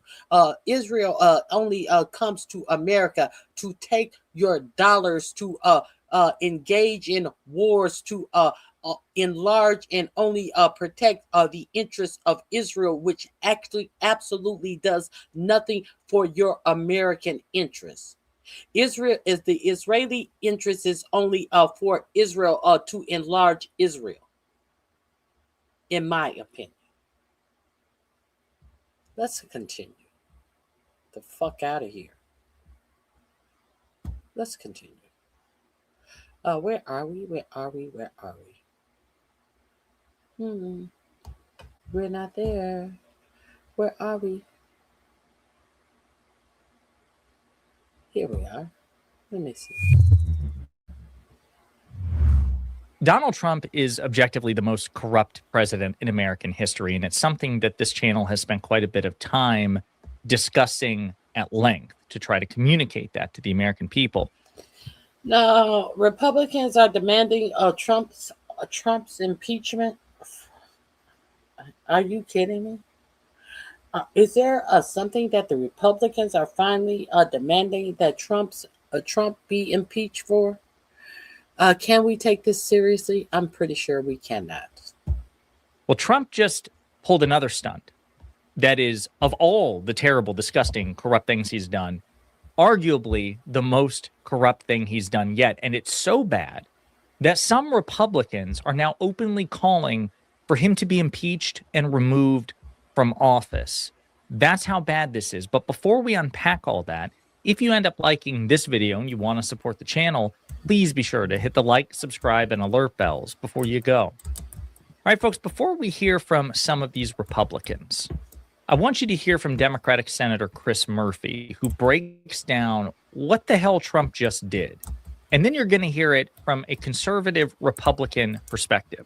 Donald Trump just announced that he is setting up an insider trading information subscription service. If you pay Donald Trump $100,000 a month, he will give you early access to the announcements he's making regarding federal policy, early access to information about tariffs, early access to information about the Iran war, early access to information about what country he's bombing next. This is a criminal syndicate.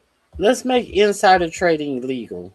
Let's make the illegal legal. Because, hey, if a Republican say it's okay and it's legal, of course it's legal.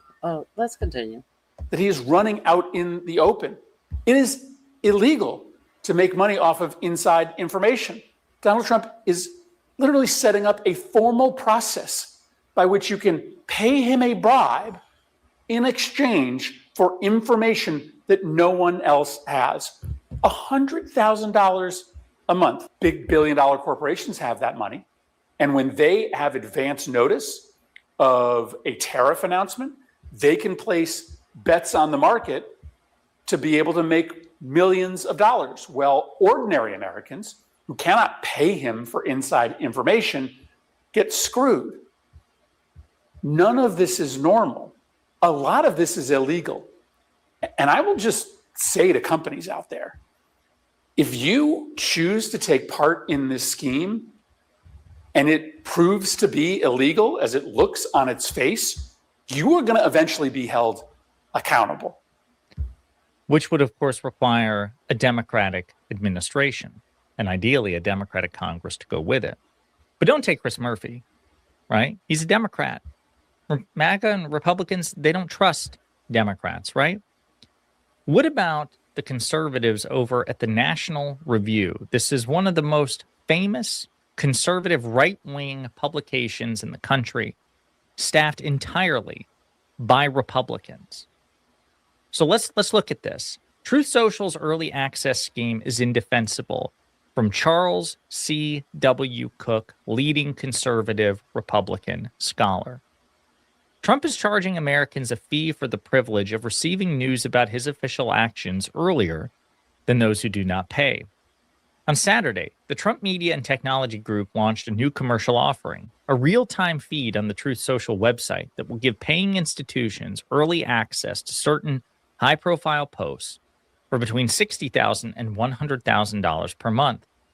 There's no credible defense for this. The only reason that anyone would want priority access to Truth Social is to gain priority access to President Trump's pronouncements on that platform. And the only reason that anyone would want priority access to President Trump's pronouncements on that platform is to act on them for financial gain. Trump often uses Truth Social as the primary forum for his announcements that include changes to personnel, the imposition or rescission of tariffs, key foreign policy decisions, and more.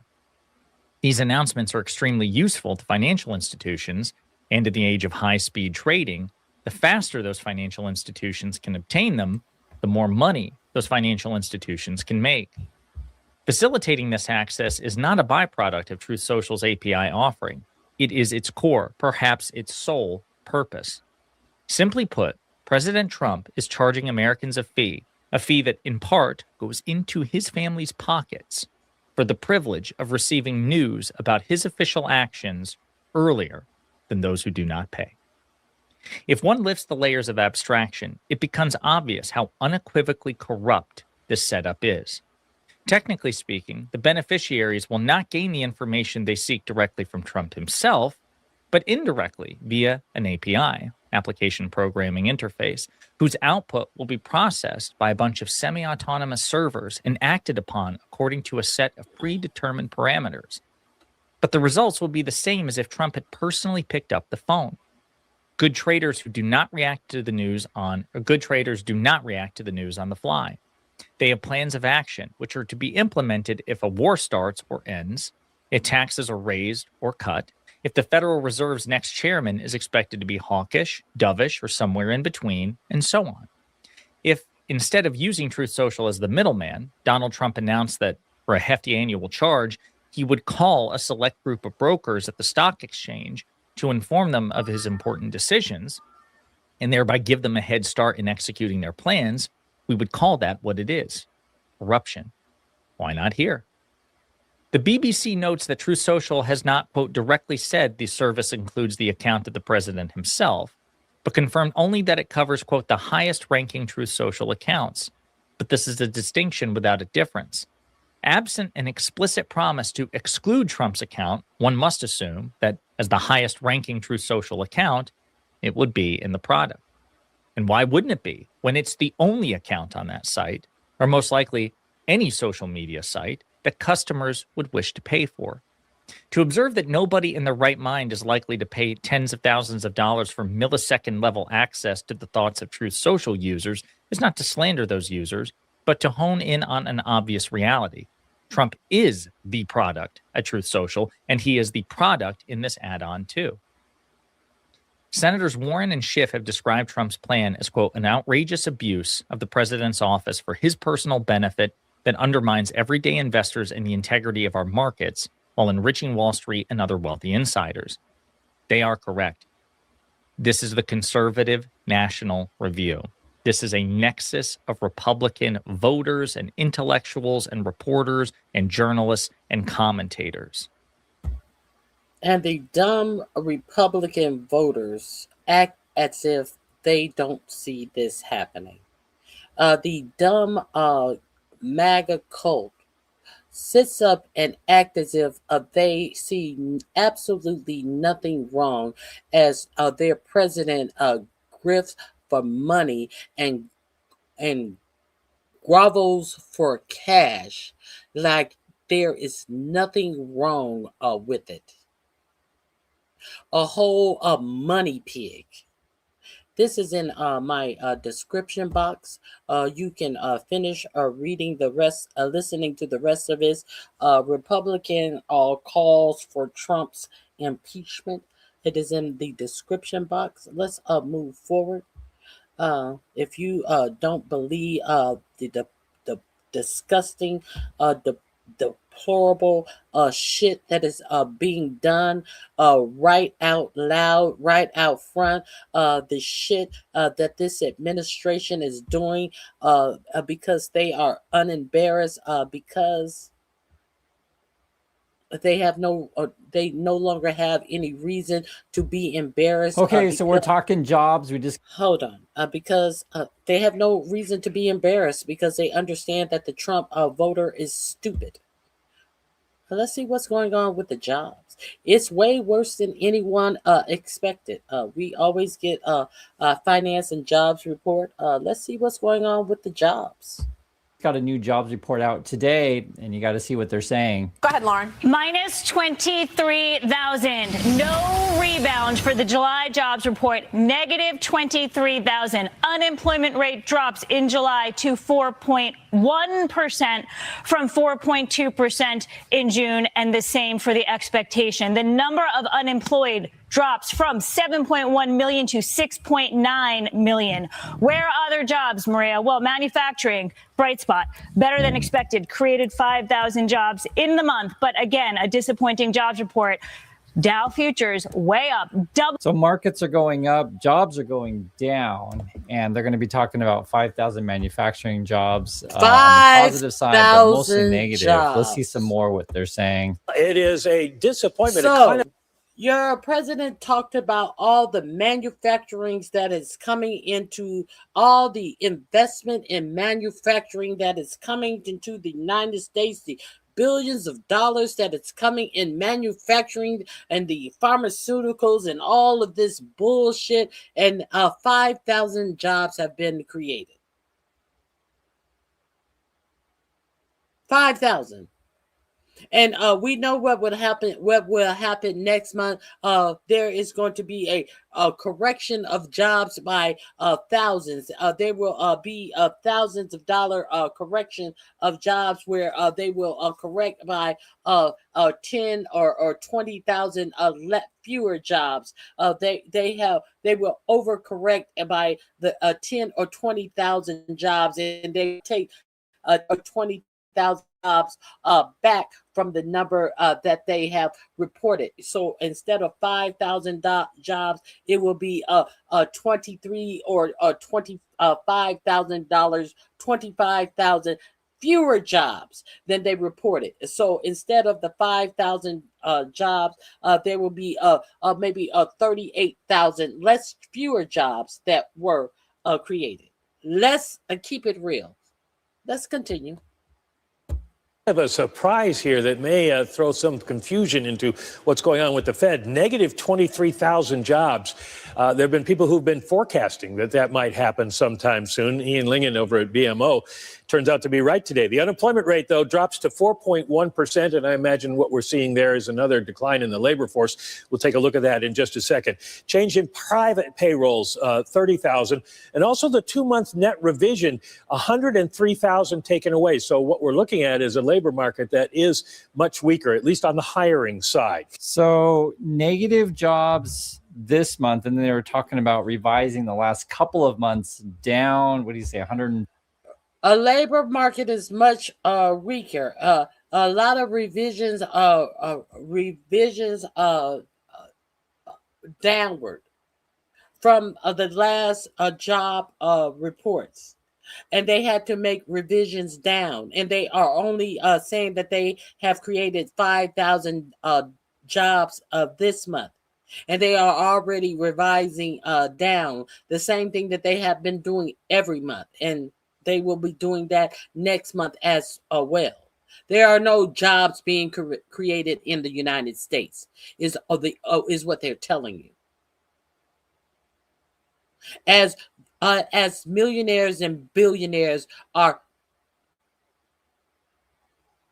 bankrupting the Treasury of the United States, and your president and his family are bankrupting the Treasury of the United States, including your pensions and your 401ks. This is what's going on in the United States of America. And if you don't recognize it, you may want to wake up and start recognizing it.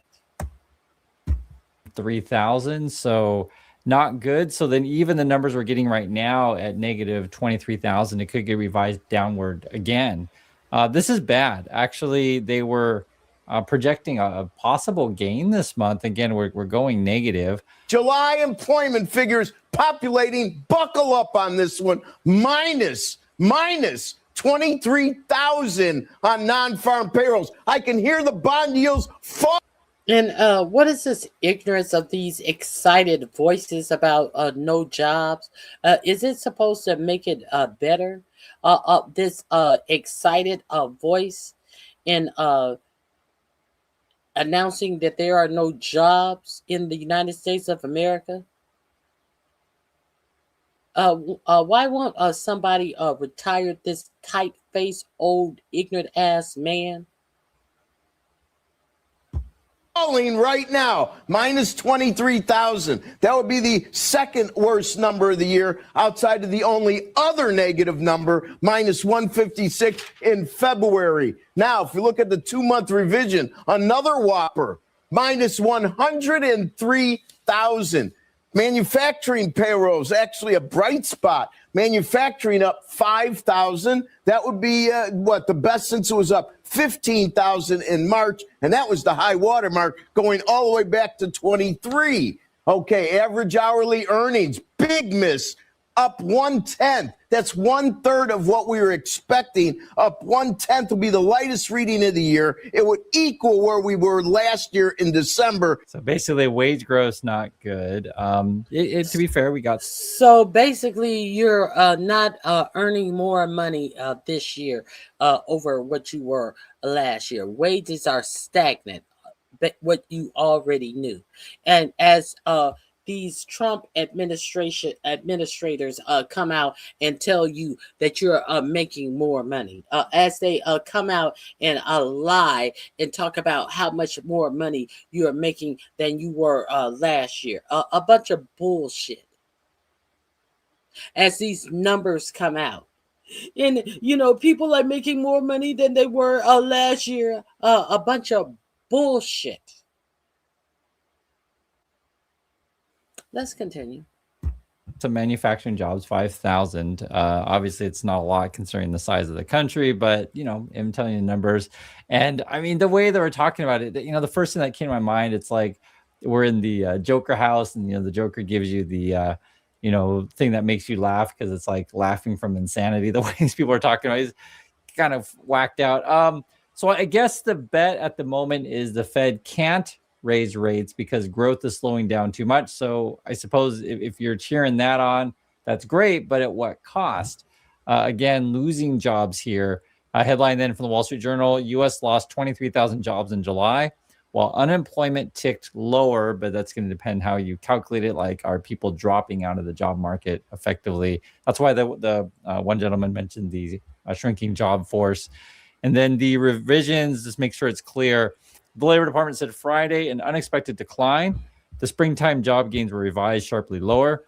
Because you cannot count unemployment losses for people who have stopped looking for jobs because they know that they have no jobs to look for because they have been looking for jobs for so long and nobody is hiring.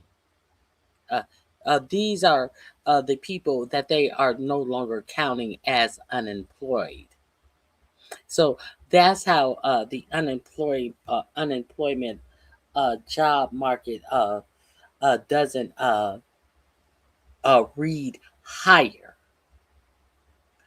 Do you understand that people have stopped looking for jobs? So that is what stabilized the unemployment job numbers at a more at a less higher amount, because people have totally understood that there is no need for looking for a job. If all of the people who were unemployed were actually still viably looking for a job, that the unemployment rate would be way higher than what it is right now. The latest job department figures marked a pullback from revised 20,000 jobs added in June. Okay.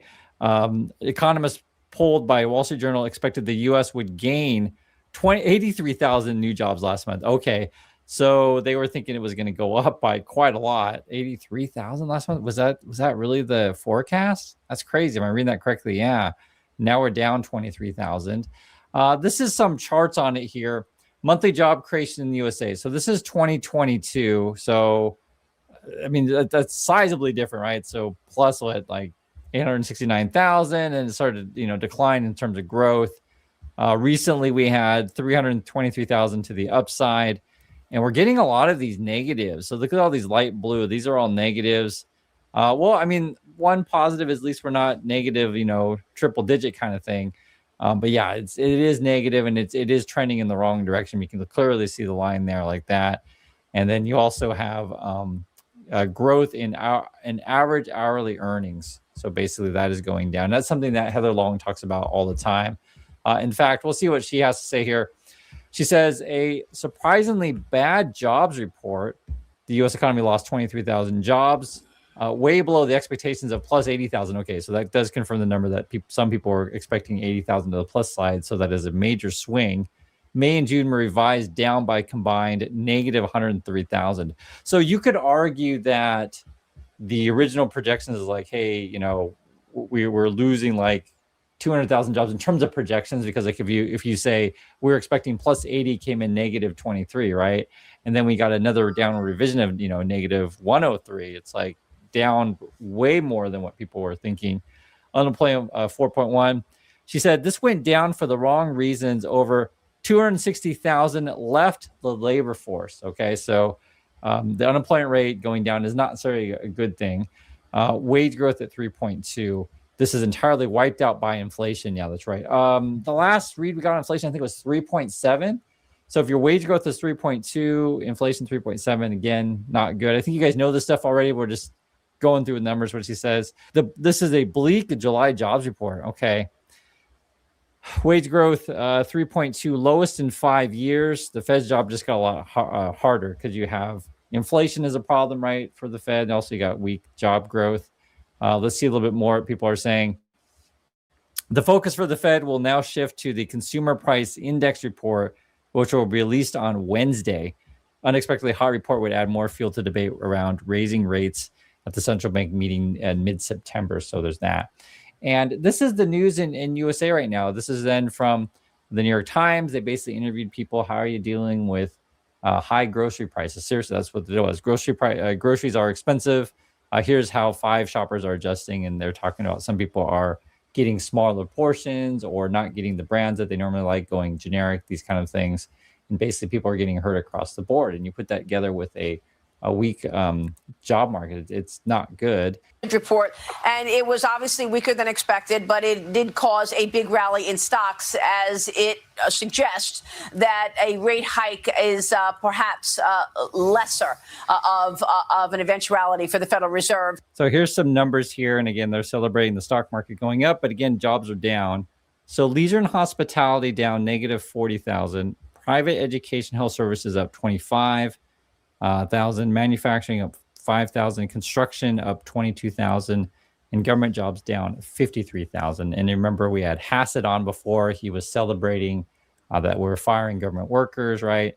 Let's check out some data then on what people think of Trump these days. What's going on is simple. Is the MAGA movement was built among the working class, non-college Americans. And take a look at this trend line that we're looking at in the data. Here we go. Okay, net favorability rating, the MAGA movement, non-college adults. Back in October of 2024, look at that. On the plus side of the ledger, positive, plus 6 points. Down we go into the Atlantic Ocean now. Look at this movement. Now minus 22 points. That is a shift, Johnny B, of 28 points away from the MAGA movement, away with non-college Americans. So the bottom line is the group at which the Trump movement was built upon. They are shifting away and saying, we don't like MAGA anymore. Same question, same poll here. This is really interesting to see these numbers move like that. Yes, exactly right. It's the same question, same poll. All right. So how about what the same group is saying about Donald Trump specifically? Yeah, okay. So you know what? The idea being, okay, maybe they've soured on MAGA, but they haven't soured on MAGA, but maybe they haven't soured on me, Donald Trump might be saying. Ain't the truth. Take a look here. Okay, non-college voters on Trump. Hello. Okay, in the 2024 election, he won them by 13 points, right? That was the reason he won. He won among non-college voters, a very strong performance amongst them. And that, of course, was the reason he was able to win, because college voters were against him. But look at this now, minus 19 points. Minus 19 points. We're talking about an even bigger shift here. We're talking about, what is this? This is a 32-point shift away from the president. Basically, Trump's losing support, right? And you can see it in the numbers. It is a massive shift. We're also seeing in the jobs numbers, right, a massive shift to the downside. This is where we're at. Trump then was interviewing about the Fed. He says, Trump says rates should drop, but it's not entirely up to Marsh. Oh, okay. So that's from Trump. And then you're hearing from around the market.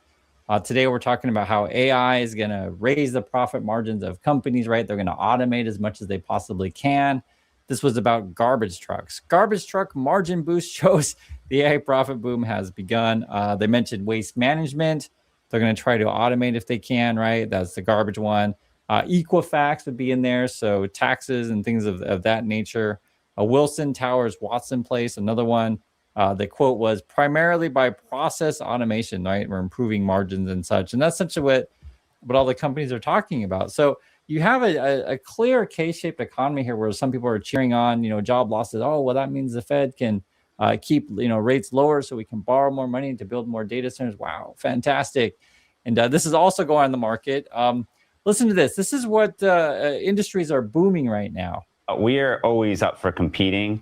Definitely feel excited about what we're seeing. We had over 600,000 customers so far engaged with our predictions offering, and that's just going to explode this NFL season. I'm expecting millions. So we're excited about it. I think the biggest thing is we just have to be careful. Some of the companies out there are spinning narratives that just aren't true, which I think does long-term harm to the trust of the industry. This notion that, there's no incentive for them to see people win or lose, and it's different from sportsbook is just completely a myth. There's, as you know, market makers, Wall Street traders, and institutional people that are making these bets that the customers are playing against. It's really no different in that regard from the sportsbook. So that's coming from DraftKings. Business is booming. We've heard it from Robinhood. We heard it from Kalshi. Everyone's jumping in the prediction markets because basically we're becoming a big casino. We already are a big casino, I guess you could say. A casino economy. So this is where we are. No jobs. Hey, let's bet on everything. Everything is a casino economy. Take your bets. Do the best you can. Let's make America a casino economy. And hey, let's take bets on everything. And speaking on taking bets on everything, let's take a bet on everything. Let's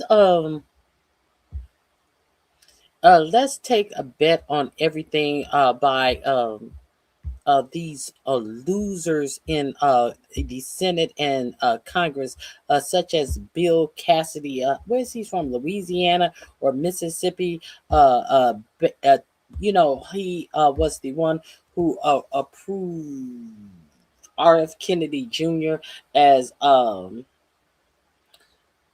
over the CDC. He is a actual practicing physician. He approved RFK Jr. over the CDC and then tried to come back and say how disappointed he was about his vaccine mandate. Now he has been primaried out of his Senate seat by Donald Trump supporting his primary candidate, and now here he comes also saying that he will approve the unqualified nutcase Todd Blanche for our the chair of the DOJ. Bill Cassidy.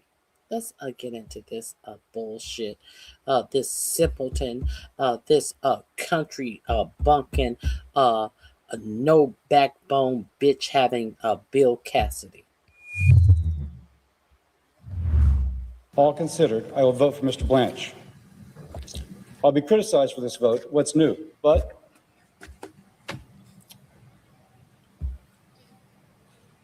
the people of Louisiana can be assured that I worked hard to understand the issue and to make the right decision. Unfortunately, we begin the day with major breaking news, and it's pretty damn bad. The people of Louisiana has no expectation because the people of Louisiana kept you in office. If the people of Louisiana weren't such shield for you white wing, low morale, low pride motherfuckers, they would have voted you numbskulls out of office a long time ago. If the Republican Senator Bill, if the people of Louisiana had any pride, any brains, you wouldn't have been in office to make this vote. Cassidy has just announced that he will vote to confirm the wildly corrupt and objectively disqualified acting Attorney General Todd Blanche to become the official Attorney General of the United States. He was the deciding vote. Lisa Murkowski and Susan Collins voted against confirming Todd Blanche, meaning Bill Cassidy, who's leaving the United States Senate in January precisely because Donald Trump backed a primary challenger against Cassidy earlier this year. Now, he was primaried out of his seat. He did not have to make this vote. He is a whole dumbass who got a foot put in his ass, got primaried out of his seat. He did not have to do this.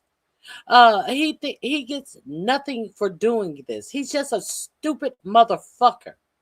And he has put an unqualified person over our DOJ, effectively ruining our way of governing in the United States. You can put this on a Louisiana failed senator. The ruining of the United States justice system. Where else would you put this in a corrupt place like Louisiana governing? Where else could you put this in a fucking corrupt system like the governance of Louisiana with Bill Cassidy? What other corrupt governance system than Louisiana would you get somebody who would affirm somebody like Todd Blanche to be over the DOJ when you already see what Todd Blanche has in store for to be over the Department of Justice? Who else with the deciding vote would put him over the DOJ other than someone in Louisiana? One of the most corrupt states in the United States. A fucking loser. A whole fucking pussy. A whole motherfucker who put RFK Jr. and then tried to act like he has regrets when he saw that what RFK Jr. did, and then turns around and approve Todd Blanche, Bill Cassidy. Bill Cassidy, go home and do what so many people have been found floating in trees in your state have done, and according to your medical examiners have done to themselves in your state. Go float in a tree in your state, like many others have done by your own hands, Bill Cassidy. Fucking bitch ass motherfucker. And that Trump-backed challenger prevailed. Cassidy unfortunately decided not to exert his leverage against Trump and bent the knee. And as a consequence of this, barring any sort of like divine miracle of any of the other 50 Republicans joining, Murkowski and Collins, Todd Blanche will officially become the official Attorney General of the United States. And we have to talk about this. But before we do, if you end up liking this video and you want to support the channel, please be sure to hit the like, subscribe, and alert bells before you go. All right, folks, this sucks. This really sucks. Can't sugarcoat it.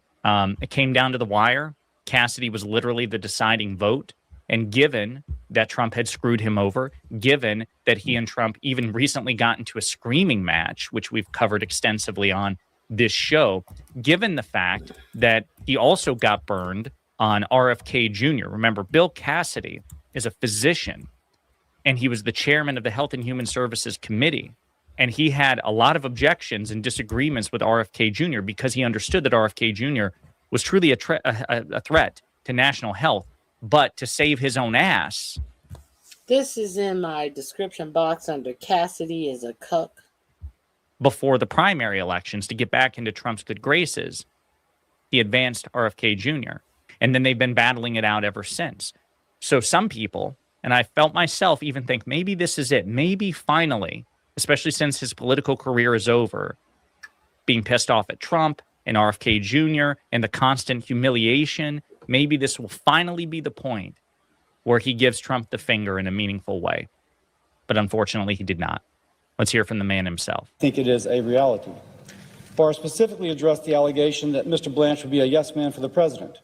He said that any attorney to represent a client well has to have tough conversations and confront a client with difficult truths.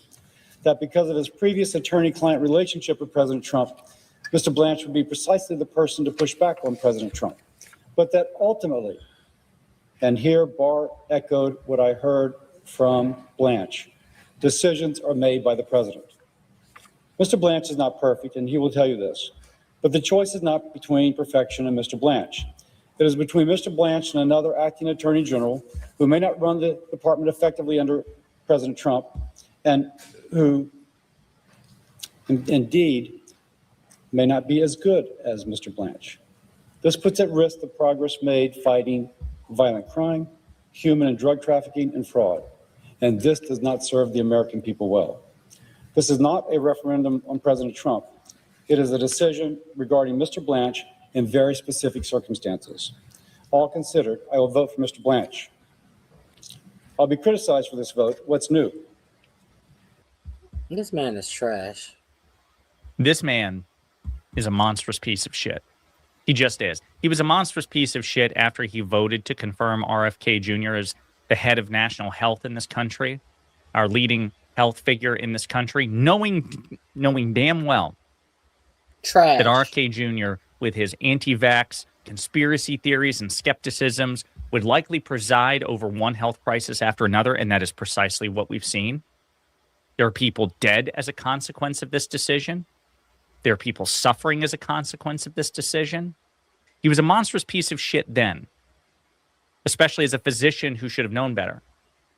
And I'm not saying that a vote against Blanche would have redeemed him necessarily, but it would have started him on the road to redemption if he said, okay, I didn't stand up on principle for RFK Jr., but I will stand on principle here.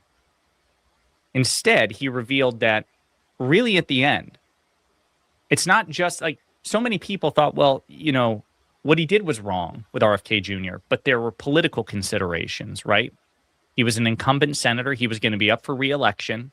The election hadn't happened yet. He needed Donald Trump's backing or support, or at least Trump's lack of attack. He didn't need Trump to be neutral on him or to back him. And so he made a selfish political calculation, which, yes, hurt and will continue to hurt countless people in this country, literally, with disease and illnesses that could have been preventable or more easily managed. But at least there was a rational motive there. It was a selfish, self-interested political motive. He doesn't even have that here. Again, this man is leaving the Senate in January, not because Democrats defeated him, but because Trump betrayed him. Trump backed a Republican challenger against him, and Trump and the Republicans betrayed Bill Cassidy. So you would think if you're so motivated by rational self-interest, he would say, okay, you know what? You fuck me, fuck you. Even if he didn't want to do the right thing and he was motivated simply by self-interest, that alone would be a reason to reject Todd Blanche, just to stick it to Trump. What this decision reveals, however, is not that Bill Cassidy is a rational self-actor. It's that he's just a bad person. He's a bad person who's a member of a bad party and serves a bad man. And that to the extent he gets angry and pushes back, it's not on principle. It's because he himself has been wrong. Like when he was concerned, I suppose, about RFK Jr., it clearly wasn't because he cared about the American people or the American people's health. It sure seems like in hindsight, he was afraid this would backfire on him.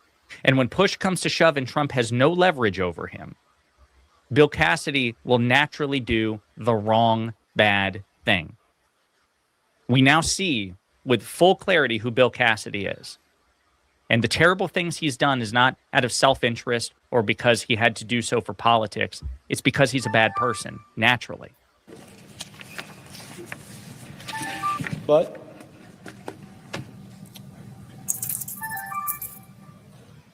the people of Louisiana can be assured that I worked hard to understand the issue and to make the right decision. He can't even look up.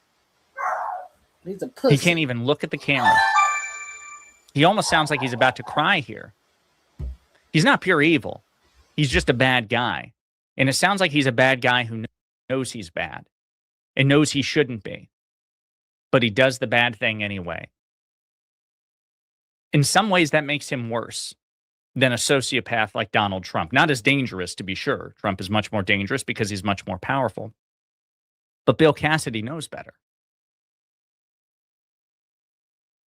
Now, obviously, this dulled the recent news, again, that Senator Susan Collins and Lisa Murkowski voted against Todd Blanche because they don't trust him, because they say he's disqualified for taking part in the $1.8 billion slush fund and the IRS immunity decision and all these other things. Apparently, the secret assurances that Todd Blanche made to anti-abortion groups in this country, that he would make sure that anti-abortion laws prevailed, that he would make it so much more difficult to have reproductive rights and abortions in this country.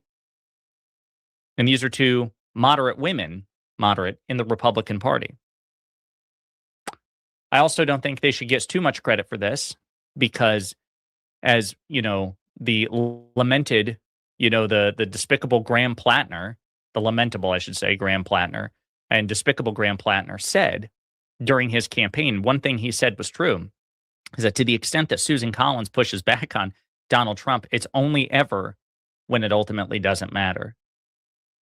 Susan Collins will vote against Trump or push back on Trump when she knows, or when they've worked out the math behind the scenes, that Trump will get what he wants anyway, that basically it won't matter. It will not stop him. So this is now trending, of course, because, again, barring some sort of divine miracle, Todd Blanche will be confirmed. And again, people are pointing out, Bill Cassidy and RFK Jr., all the ethical compromises he made along the way. People are rightly slamming him for his cowardice here. Again, Sam Stein of the Bulwark makes this point, which we just talked about Susan Collins. Not a big deal and certainly not determinative. But Cassidy voting yes on Blanche doesn't help Collins, who will continue to be tagged with only voting against Trump when her vote doesn't matter. Precisely. And that's what Troy Jackson, who took Graham Plattner's place in the main Senate race, should be saying. She doesn't get credit for this. Do not give her credit for this. Do not grade her on a curve. Where was Susan Collins publicly or privately lobbying for Bill Cassidy to vote against Todd Blanche? Where are the reports from CNN, Punchbowl News, Puck News, The Washington Post about Susan Collins begging and pleading Bill Cassidy to not vote yes? Of course not. She made a political decision thinking it would help her in her race, but she didn't give a fuck about the ultimate outcome. She wanted to split the difference, give Trump and the Republicans what they want, but also make a tactical decision that would help her in her local race. Again, Blanche is not perfect, but the choice is not between perfection and Blanche. The choice is between corruption and not. And to the point that Trump might nominate a more incompetent and more corrupt attorney general down the road, maybe. But that doesn't justify you making the decision. Let that be an issue for the next nomination. Because here's the thing, man. Here's the thing. The chances are getting good. They're not locked in, and we cannot take that for granted. But that control of the Senate could flip by the time you leave office. So you could block Trump from appointing a more incompetent and corrupt attorney general. And then if Democrats take control of the Senate when you leave, then they will block Donald Trump from appointing a corrupt and incompetent attorney general. So the math ain't math in here. Your harm reduction excuse, actually, this is a harm reduction vote. No, it's not. You are actively increasing the harm. Exactly. You are failing to exert your leverage. This is despicable. It's despicable, and it's really discouraging. And folks, it's going to get a lot worse. And that's why there is no room for a Republican elected official under Donald Trump's Republican Party. All of them are cowards and losers. Now, yes, it's true that John Cornyn and Tom Tillis pushed back in certain respects more than I expected they would, and we talked about that here. But even then, they ultimately bent. Even then, it made no difference because Todd Blanche gave no concessions of meaning. The concessions that they acted as if he made were meaningless. Absolutely meant nothing. And they pretended as if he gave some real saucy, as if he gave some real concessions. Bullshit. All of these bitch ass mother pussy made motherfuckers are trash with no careers thanks to Donald Trump, and they still bent the knee to Donald Trump, the same man that ruined their whole careers. Oh, dumb motherfuckers. Let's continue. I swear. Saucy. Hold on. Let me quiet her.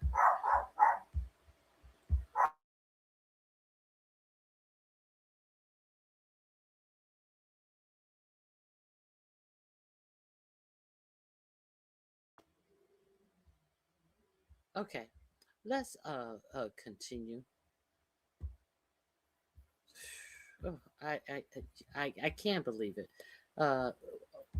We really need to clean house in our government. We really need to clean house in our government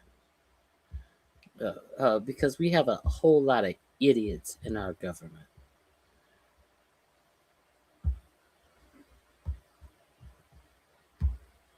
All of these links are in my description box. Unable to face the reality of their diminishing power by the Chinese. And of transnational the Democratic Party bailouts. The nation has lost the power and respect. The American empire is coming to an end. The U.S. economy is being drained by wars in the Middle East and vast military expansion across the globe. I'll leave you with this. And this is a Republican. This is in my description box. It is burdened by growing deficits, along with the devastating effects of deindustrialization and global trade agreements. Our democracy has been captured and destroyed by corporations that steadily demand more tax cuts, more deregulation, and impunity from prosecution for massive acts of financial fraud, all the while looting trillions from the U.S. Treasury in the form of bailouts. The nation has lost the power and respect needed to induce allies in Europe, Latin America, Asia, and Africa to do its bidding. Add to this the mounting destruction caused by climate change, and you have a recipe for an emerging dystopia. Overseeing this descent at the highest levels of the federal and state governments is a motley collection of imbeciles, con artists, thieves, opportunists, and warmongering generals. And yes, I am also speaking about the Democratic Party.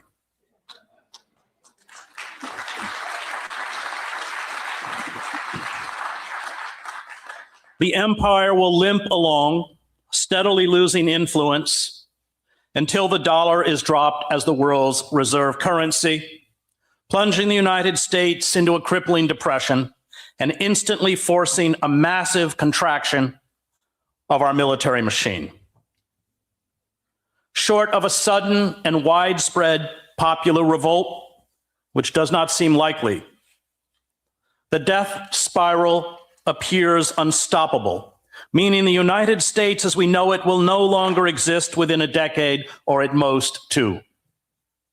The global vacuum we leave behind will be filled by China, already establishing itself as an economic and military juggernaut. Or perhaps there will be a multipolar world.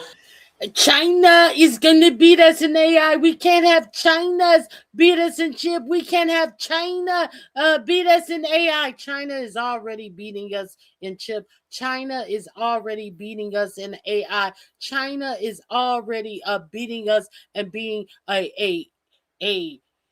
in military. China is already beating us in education. China is already beating us in supporting its nation.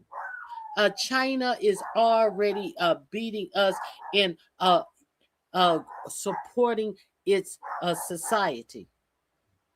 If you don't know what China is beating us in, go over and look at how China was one of the poorest nation in the world and what China has done for its people in the past 40 years and what has happened to the United States of America in the past 40 years. And you will see what has happened to China and what has happened to the United States.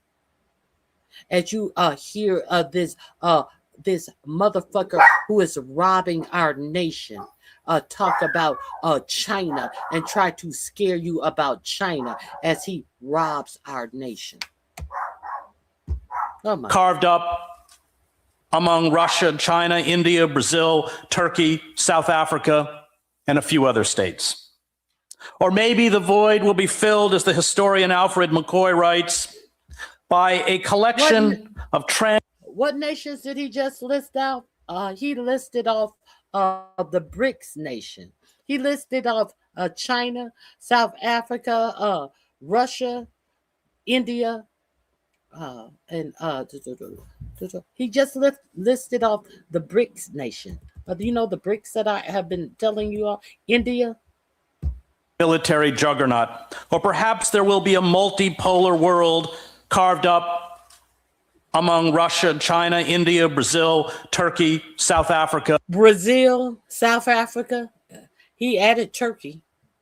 He just listed off the BRICS nation, who have created a way of trading with other nations in their own currency, or who are stockpiling gold so they can get off the U.S. dollar currency.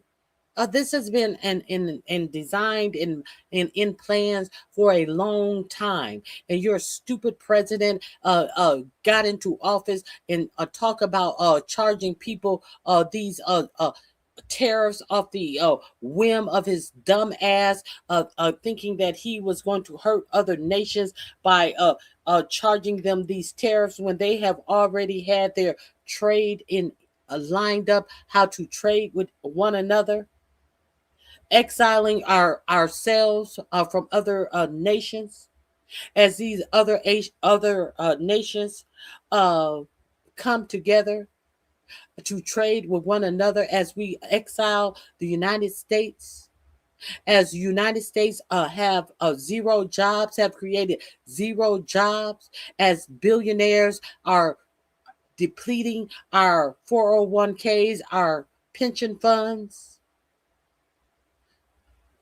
Believe the dumb shit as your president has your media afraid to report what's really going on, as your president has your media in fear of being arrested for giving you real news that is really going on in the United States, as you sit up listening to dumb shit because your media is not really reporting what's going on in the United States for fear of being imprisoned, as your government has set up ways to based upon indicators to destinate you as domestic terrorists based upon indicators, and debank you and throw you into prisons if you disagree with them based upon certain indicators yet to be determined. Okay, Saucy, stop barking. Stop barking. Oh, Lord, excuse me. And a few other states.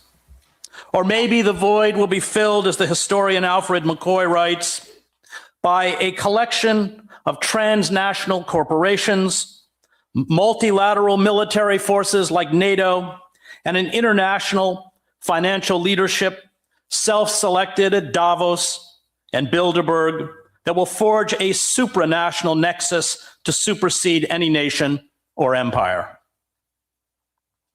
Under every measure, from financial growth and infrastructure investment to advanced technology, including supercomputers, space weaponry, and cyber warfare, we are being rapidly overtaken by the Chinese.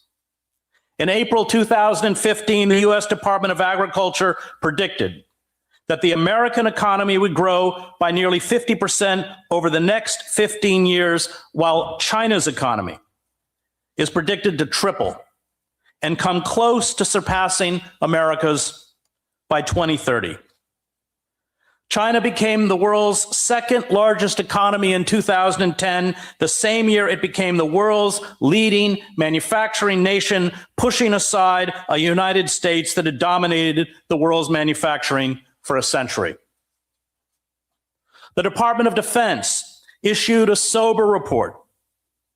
At our own peril, DoD risk assessment in a post-primacy world. It found that the U.S. military, and I quote, no longer enjoys an unassailable position versus state competitors, and it no longer can automatically generate consistent and sustained local military superiority at range. McCoy predicts the collapse will come by 2030.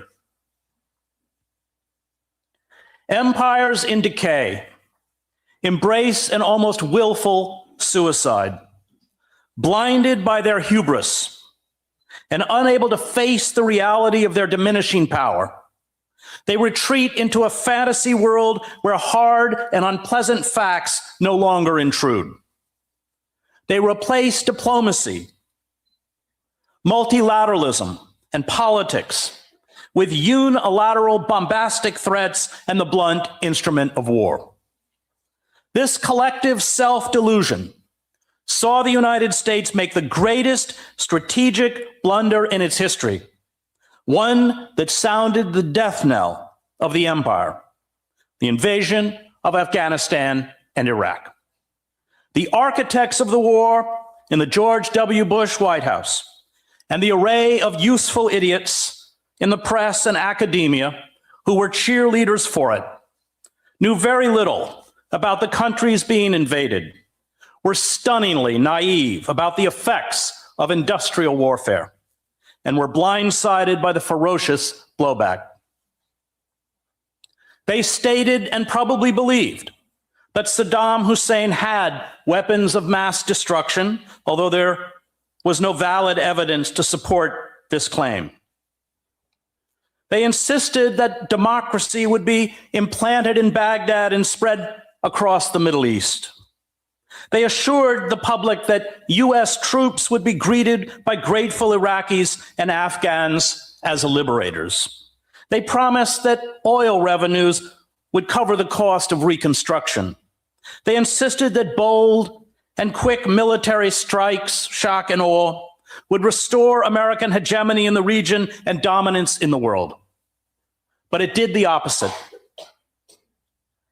As Zbigniew Brzezinski noted, this unilateral war of choice against Iraq precipitated a widespread delegitimation of U.S. foreign policy. Historians of empire call these military fiascos a feature of all late empires, micro-militarism. The Athenians engaged in micro-militarism when during the Peloponnesian War, they invaded Sicily, suffering the loss of 200 ships and thousands of soldiers and triggering revolts throughout the empire. Britain did this in 1956 when it attacked Egypt in a dispute over the nationalization of the Suez Canal and then quickly had to withdraw in humiliation, empowering a string of Arab nationalist leaders such as Egypt's Gamal Abdel Nasser, and dooming British rule over the nation's few remaining colonies. Neither of these empires recovered. While rising empires are often judicious, even rational in their application of armed force for conquest and control of overseas dominions, fading empires are inclined to ill-considered displays of power, dreaming of bold military masterstrokes that would somehow recoup lost prestige and power, McCoy writes. Often irrational, even from an imperial point of view, these micro-military operations can yield hemorrhaging expenditures or humiliating defeats that only accelerate the process already underway. But empires need more than force to dominate other nations. They need a mystique. This mystique, always a mask for imperial plunder, repression, and exploitation, seduces some native elites who become willing to do the bidding of the imperial power or at least remain passive. And it provides a patina of civility, even nobility, to justify to those at home the costs in blood and money needed to maintain empire. The parliamentary system of government that Britain replicated in appearance in its colonies, and the introduction of British sports such as polo, cricket, and horse racing, along with the elaborately uniformed viceroys and the pageantry of royalty, were buttressed by what the colonials said was the invincibility of their navy and their army. And England was able to hold its empire together from 1815 to 1914 before being forced into a steady retreat. America's high-blown rhetoric about democracy, liberty, and equality, along with basketball, baseball, and Hollywood, as well as our own deification of the military, entranced and cowed much of the globe in the wake of World War II. Behind the scenes, of course, the CIA used its bag of dirty tricks to orchestrate coups, fix elections, and carry out assassinations, black propaganda campaigns, bribery, blackmail, intimidation, and of course, torture. But none of this works anymore. The photographs of physical abuse and sexual humiliation imposed on Arab prisoners at Abu Ghraib inflamed the Muslim world. It fed al-Qaeda and later ISIS with recruits. The assassination of Osama bin Laden, he was unarmed, it's called assassination, and a host of other jihadist leaders, including the US citizen Anwar al-Awlaki, openly mocked the concept of the rule of law. The hundreds of thousands of dead and millions of refugees fleeing our debacles in the Middle East, along with a near constant threat from militarized aerial drones, exposed us as state terrorists. We have replicated in the Middle East the US military's penchant for widespread atrocities, indiscriminate violence, lies, and fatal miscalculations that led to our defeat in Vietnam. The brutality abroad is matched by a growing brutality at home. Militarized police gun down mostly unarmed, poor people of color, and fill a system of penitentiaries and jails that hold a staggering 25% of the world's prisoners, although Americans represent only 5% of the global population. Many of our cities are in ruins. Our public transportation is in shambles. Our educational system is in steep decline and being privatized. Opioid addiction, suicide, mass shootings, depression, and morbid obesity plague a population that has fallen into profound despair. The deep disillusionment and anger that led to Donald Trump's election, a reaction to the corporate coup d'etat, and the poverty afflicting at least half the country have destroyed the myth of a functioning democracy. Presidential tweets and rhetoric celebrate hate, racism, and bigotry and taunt the weak and the vulnerable. The president, in an address to the United Nations, threatened to obliterate North Korea in an act of genocide. We are worldwide objects of ridicule and hatred. The foreboding for the future is expressed in the rash of dystopian films, motion pictures that no longer perpetuate American virtue and exceptionalism, or the myth of human progress. The loss of this mystique is crippling. It makes it hard to find pliant surrogates to administer the empire, as we have seen in Iraq and Afghanistan. The omnipotence empires project mask the fragility of decayed structures. The expansion of empire beyond the capacity of the homeland to sustain the maintenance and costs of empire makes the system vulnerable, especially during a financial crisis. States that do not administer empires are able to devote more of their resources to domestic prosperity and basic security. But empires have no such option. And when revenues shrink, empires fracture and disintegrate. Without the financing that arises almost organically inside a sovereign nation, empires are famously predatory in their relentless hunt for plunder or profit. Witness the Atlantic slave trade, Belgium's rubber lust in the Congo, British India's opium commerce, the Third Reich's rape of Europe, or the Soviet exploitation of Eastern Europe, McCoy writes.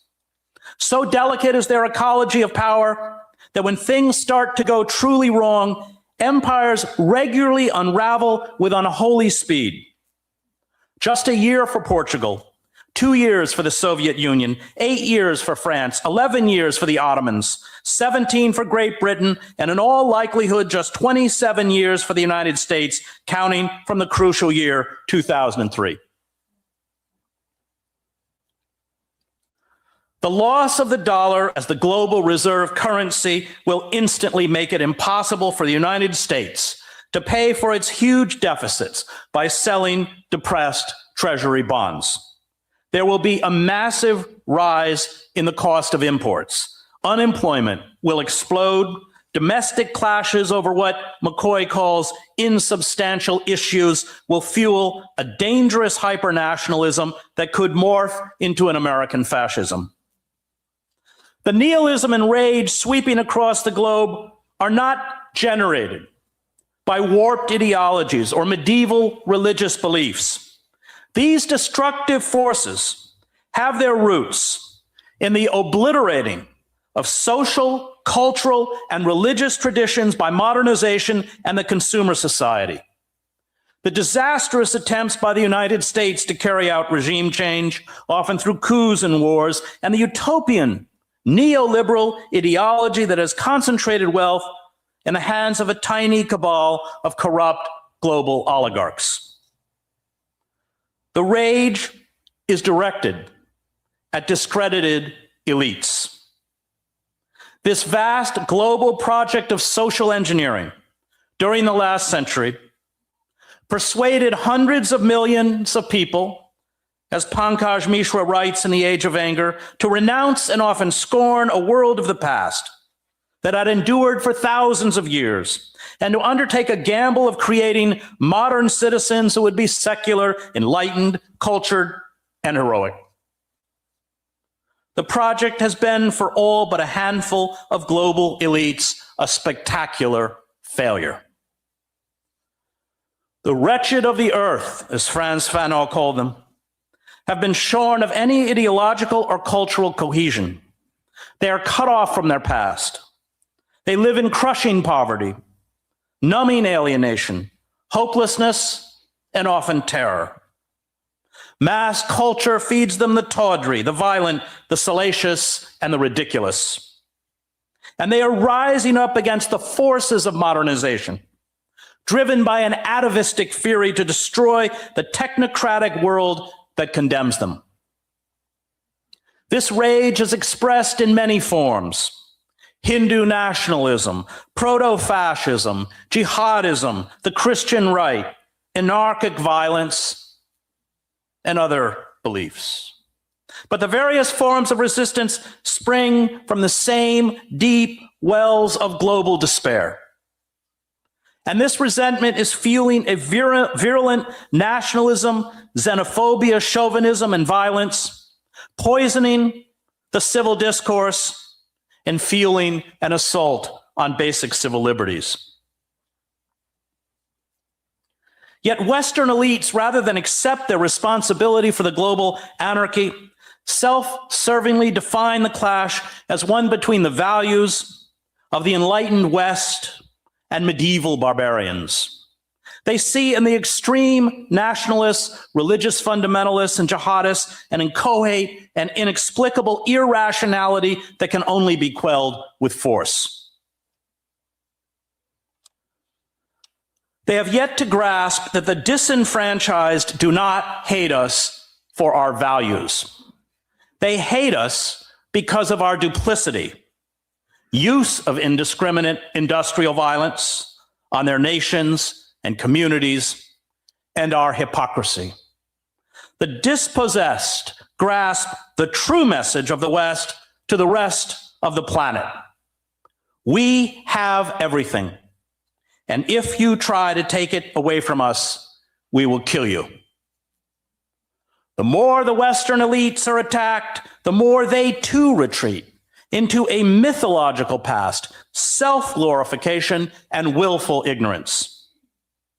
The rise of hypernationalism, expressed in the absurd slogan, "Make America Great Again," the demonization of Muslims, undocumented workers, the growing bellicosity of the state, and the attempt to blame foreign interference is used as a mask to cover the root cause of the discontent, which is profound social inequality, which in the United States is the worst in the industrialized world.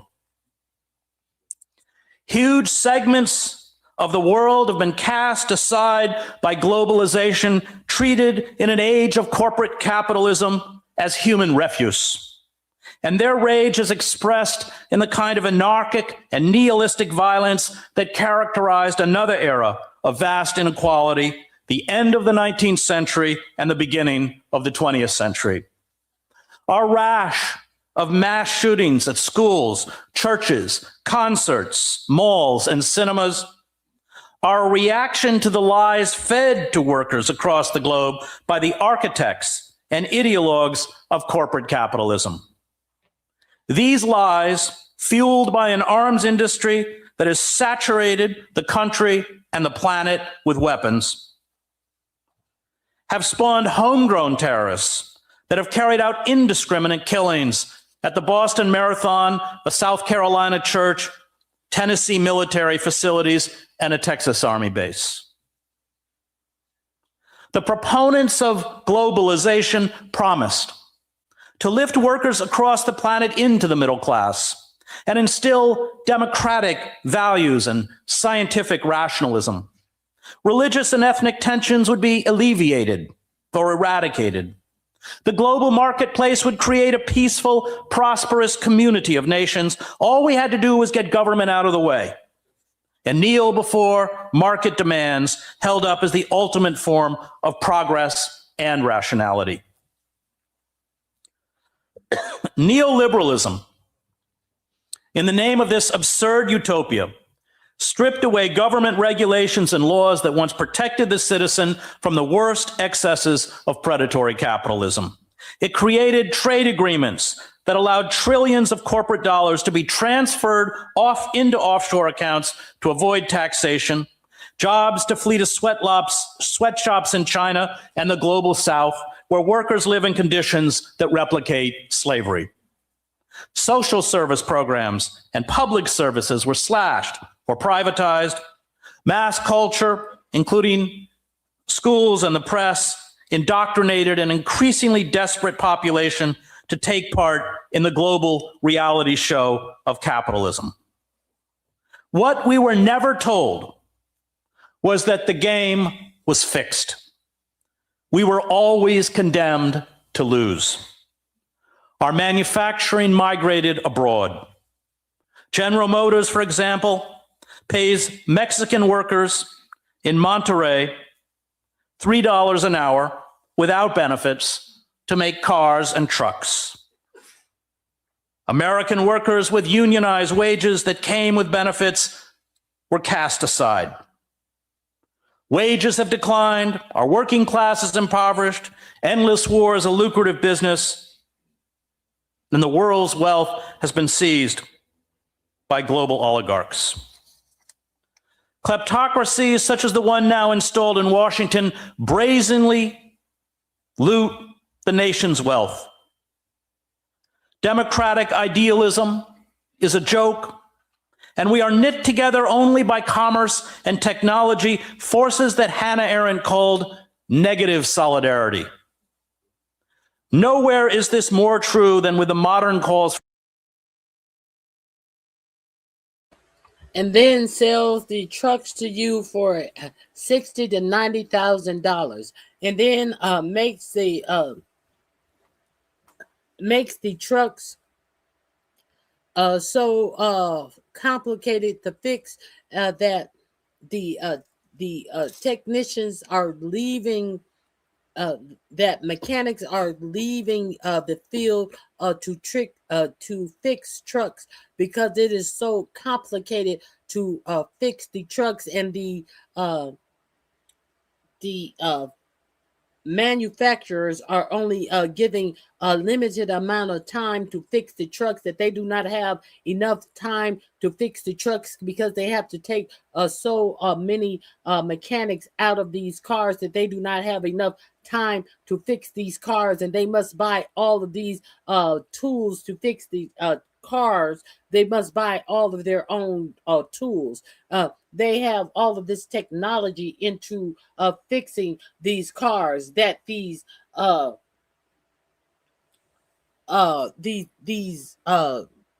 Ford, Chevy, and all of these people don't give the mechanics to fix the cars, that mechanics are leaving of the field to fix these cars.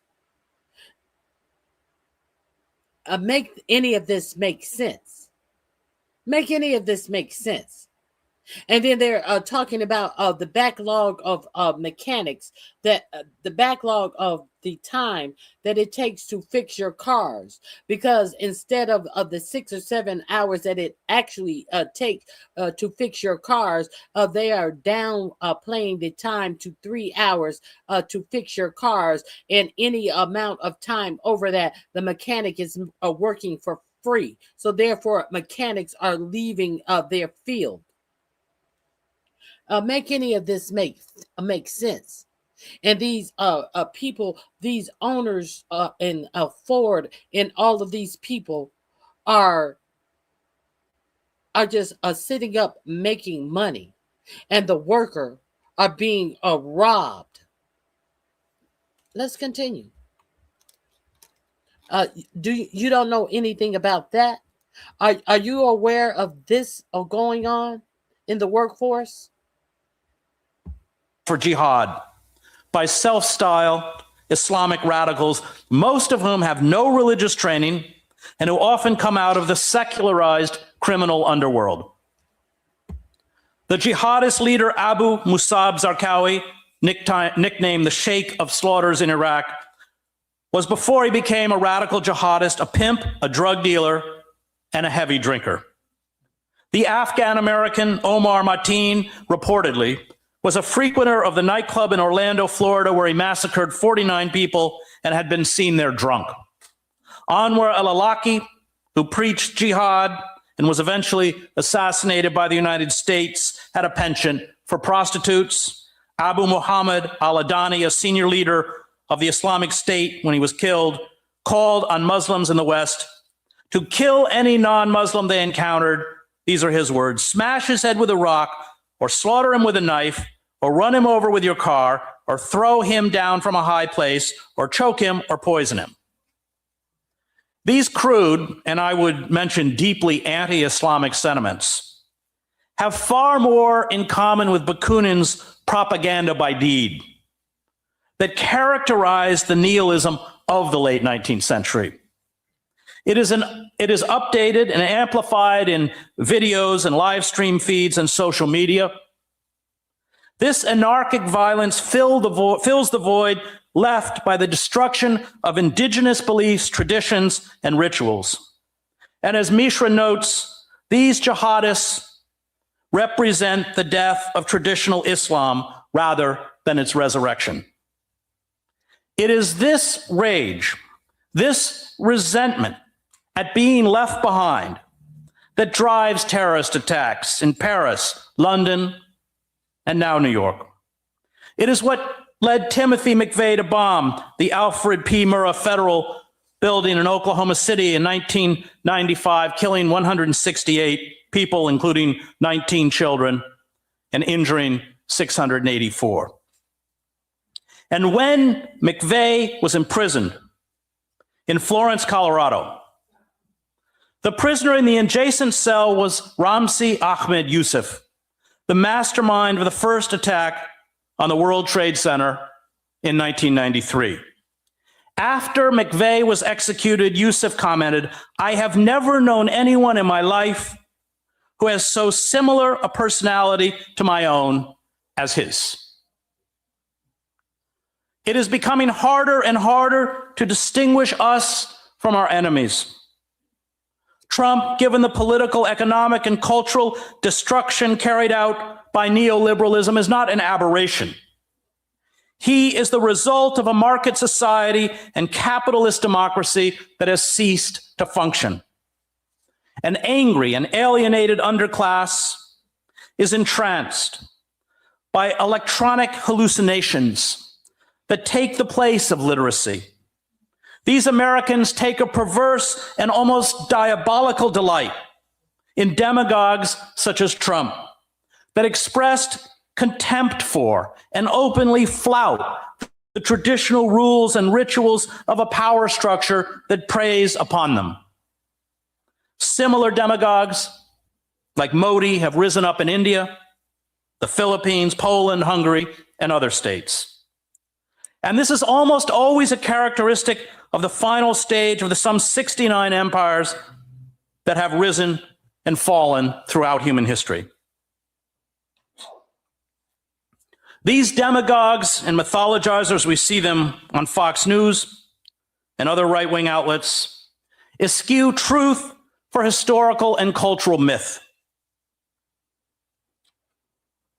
Reinhold Niebuhr called them the blind fanatics of Western civilization, who regard the highly contingent achievements of our culture as the final form and norm of human existence. The unacknowledged reality is that the process of modernization and colonialization has been accompanied by carnage and bedlam. The rapacious appetite of capitalists and imperialists, as Mishra notes, never considered such constraining factors as finite geographical space, degradable natural resources, and fragile ecosystems. And in carrying out this project of global expansion and modernization, no form of coercion or violence was off limits. Terrorist attacks, such as the flying of the hijacked planes into the World Trade Center, illustrate that those who oppose us are products of our moral universe. They have been schooled well in the art of modern warfare. The dramatic explosions, the fireballs, the victims jumping to their deaths, the collapse of the 2 huge towers in Manhattan were straight out of Hollywood. Where else but from the industrialized world did the suicide hijackers learn that huge explosions and death above a city skyline are a peculiar and effective form of communication? They have mastered the language we taught them. They learned that the use of disproportionate and indiscriminate violence against innocents is a way to make a statement. And now you have a president that says he will annihilate a whole civilization. In a war of choice, where Iran has not been proven to be creating any weapons of mass destruction. This is what your president has put out. Because he is losing the war in Iran, because Benjamin Netanyahu got him to go into this ill-advised war. Let that sink in. He delivered the same incendiary messages in Vietnam. Robert McNamara, the Secretary of Defense in 1965, defined the saturation bombing of the North, which left hundreds of thousands of civilians dead, as a means of communication to the communist regime in Hanoi. And we speak this language in Iraq, Afghanistan, Syria, Pakistan, Somalia, and through our Saudi proxies in Yemen. The roots of even the worst atrocities carried out by jihadists have their origins in our campaigns to colonize and subdue the rest of the world. It was the French colonists who used waterboarding, a technique inherited from the Nazis, on Algerians. We, like the Soviets, turned psychological torture into a science, one we employ in black sites around the world and in our prison system. ISIS, copying the masters of these dark arts, dress their Western hostages in Guantanamo's orange suits, and turn on smartphone cameras before beheading their victims, the favored form of execution of Muslims by the Crusaders. If we had not destroyed government authority in Iraq, Afghanistan, Libya, and Syria, leaving vast swaths of territory to criminal gangs, warlords, and ad hoc militias, there would have been no vacuum for these radical jihadists to fill. George Santayana foresaw that America's obsessive, individualistic culture of competition and mimicry would eventually incite a lava wave of primitive blindness and violence. The inability to be self-critical and self-aware, coupled with a cult of the self, would lead to collective suicide. Karl Schorsky, in Fin de Siècle Vienna, Politics and Culture, wrote that Europe's descent into fascism was inevitable once it cut the cord of consciousness. Once we no longer acknowledge or understand our capacity for evil, once we no longer know ourselves, we become monsters who devour others and finally devour our own. We are paying the price for discarding hundreds of millions of people onto the dung heap of history. Unable to understand and cope with reality, we wage endless wars in the name of democracy and Western civilization, which engender more martyrs to fuel the violence we seek to crush. We are afflicted by what Albert Camus called auto-intoxication, the malignant secretion of one's preconceived impotence against the enclosure of the self. And until this autotoxication is addressed, the rage and violence at home and abroad will expand as we stumble towards a global apocalypse. This slow motion march.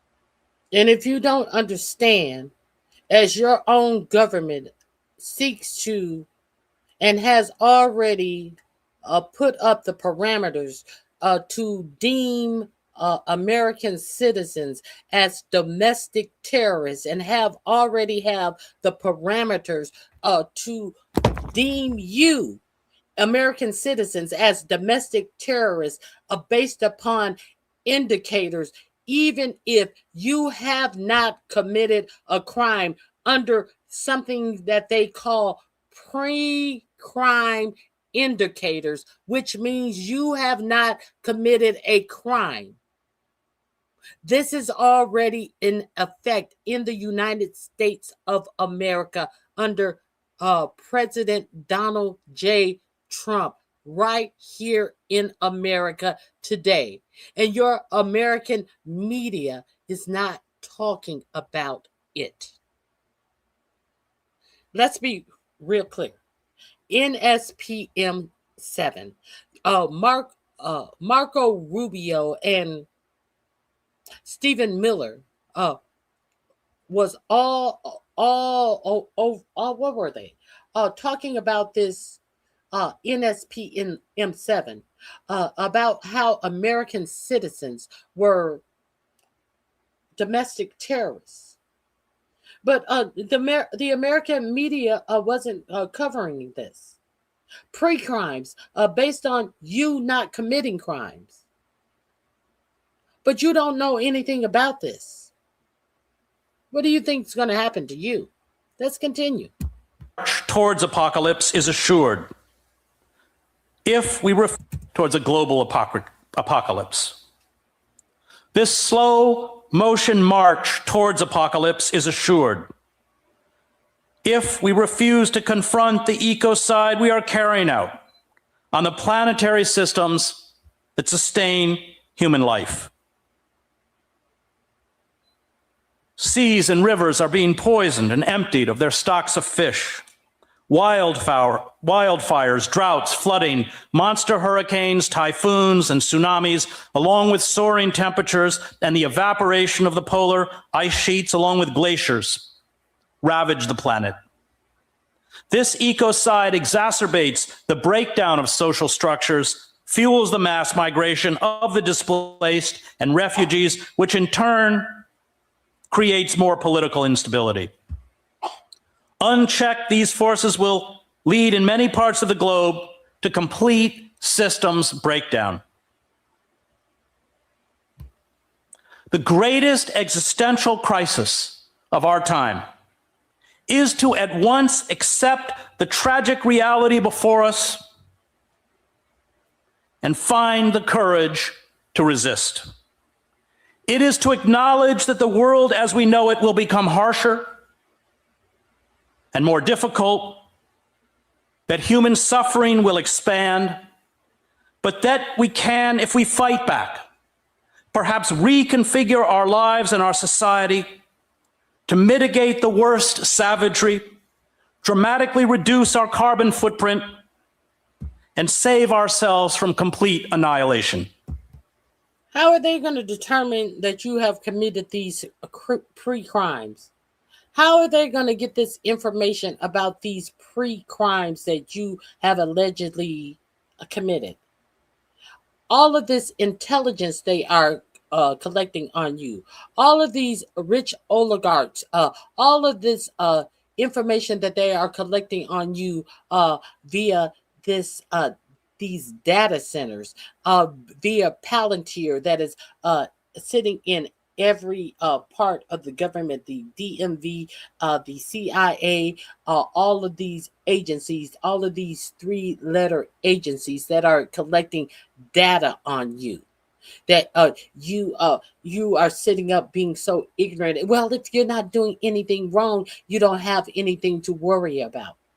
All of these flock cameras that are sitting around watching your every move. That is how they are determining you to have committed a pre-crime, and therefore they are going to be allowed to debank you based upon you not committing a crime, them saying you committed a pre-crime, and therefore you are a domestic terrorist, and you are not going to be able to fight that. But what are you going to fight it with? What are you going to fight it with?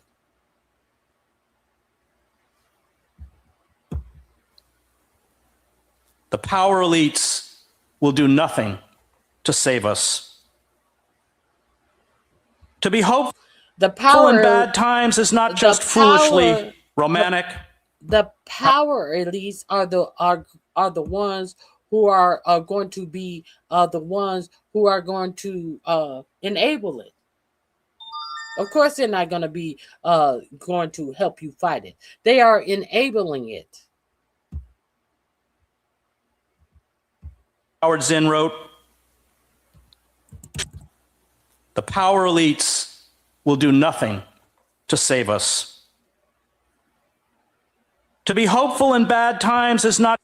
But you are still you are still enabling the power elites. You are still, oh, I got to go shop on Amazon. Oh, I have to go in purchase things on Grok. I must invest in Chat GPT. You are still enabling the power elites because you're stupid. Not just foolishly romantic, Howard Zinn wrote. It is based on the fact that human history is a history not only of cruelty, but also of compassion, sacrifice, courage, and kindness. What we choose to emphasize in this complex history will determine our lives. If we see only the worst, it destroys our capacity to do something. If we remember those times and places, and there are so many, when people have behaved magnificently, this gives us the energy to act, and at least the possibility of sending this spinning top of a world in a different direction. And if we do act in however small a way, we don't have to wait for some grand utopian future. The future is an infinite succession of presents. And to live now as we think human beings should live, in defiance of all that is bad around us, is itself a marvelous victory. This makes resistance a moral and an existential imperative. Resistance entails suffering. It requires self-sacrifice. It accepts that we may be destroyed. It is not rational. It is not about the pursuit of happiness. It is about the pursuit of freedom. Resistance accepts that even if we fail, there is an inner freedom that comes with defiance. And perhaps this is the only freedom and true happiness we will ever know. To resist evil is the highest achievement of human life. It is the supreme act of love.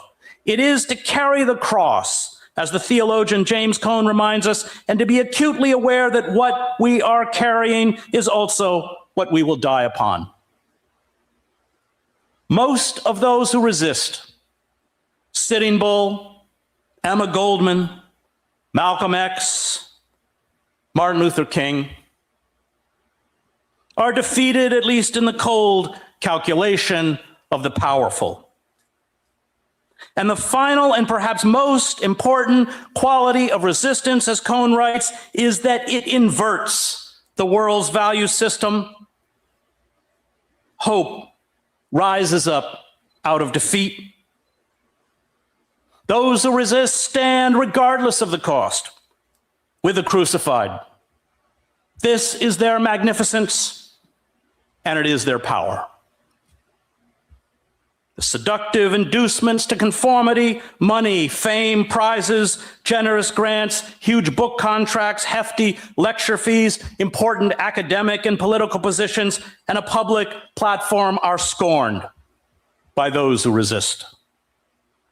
The rebel does not define success the way the elites define success. Those who resist refuse to kneel before the idols of mass culture and the power elites. They are not trying to get rich. They do not want to be part of the inner circle of the powerful.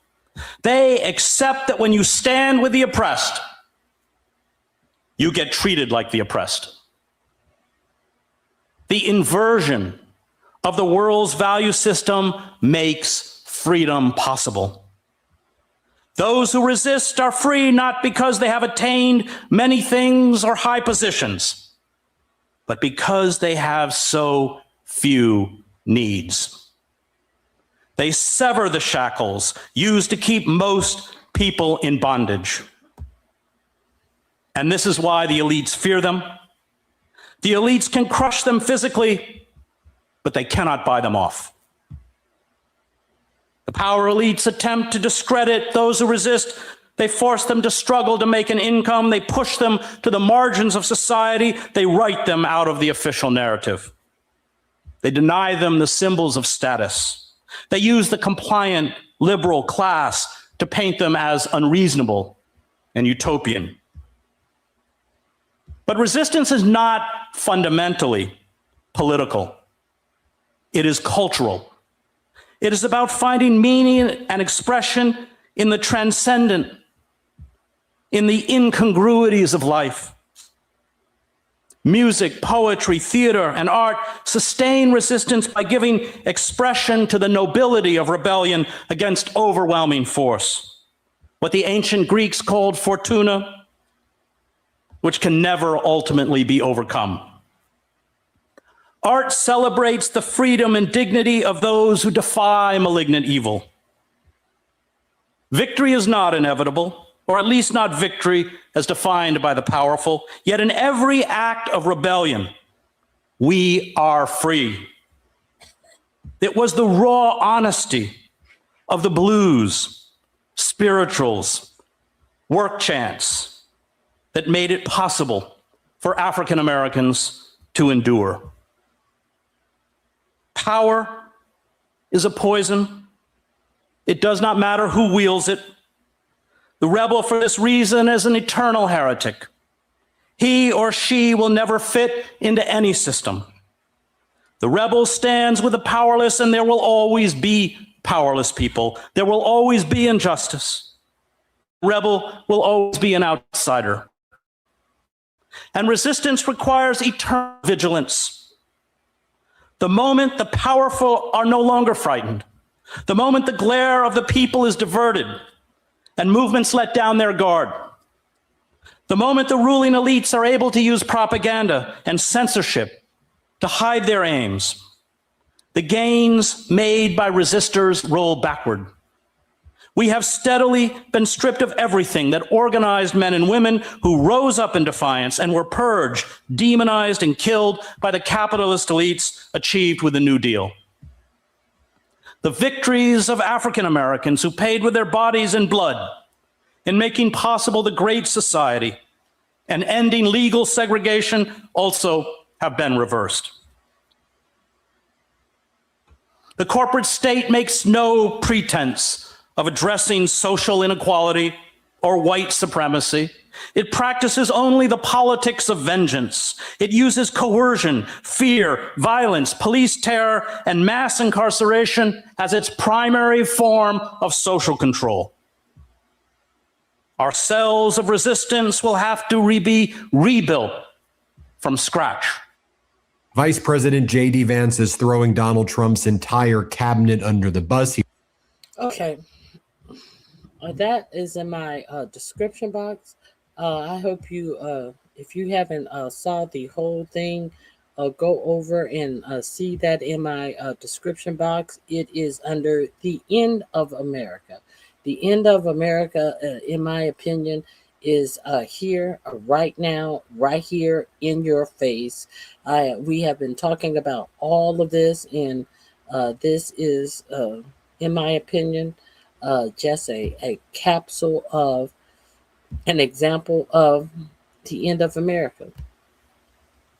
We have seen how this administration has accepted one of the former Al-Qaeda leaders who is now the interim president of Syria, one of the former Al-Qaeda leaders who our military was fighting with, who has been accepted into the White House, who has been fawned all over by 4547, who was taking the lives of our soldiers and now has been welcomed into the White House and fawned upon all upon.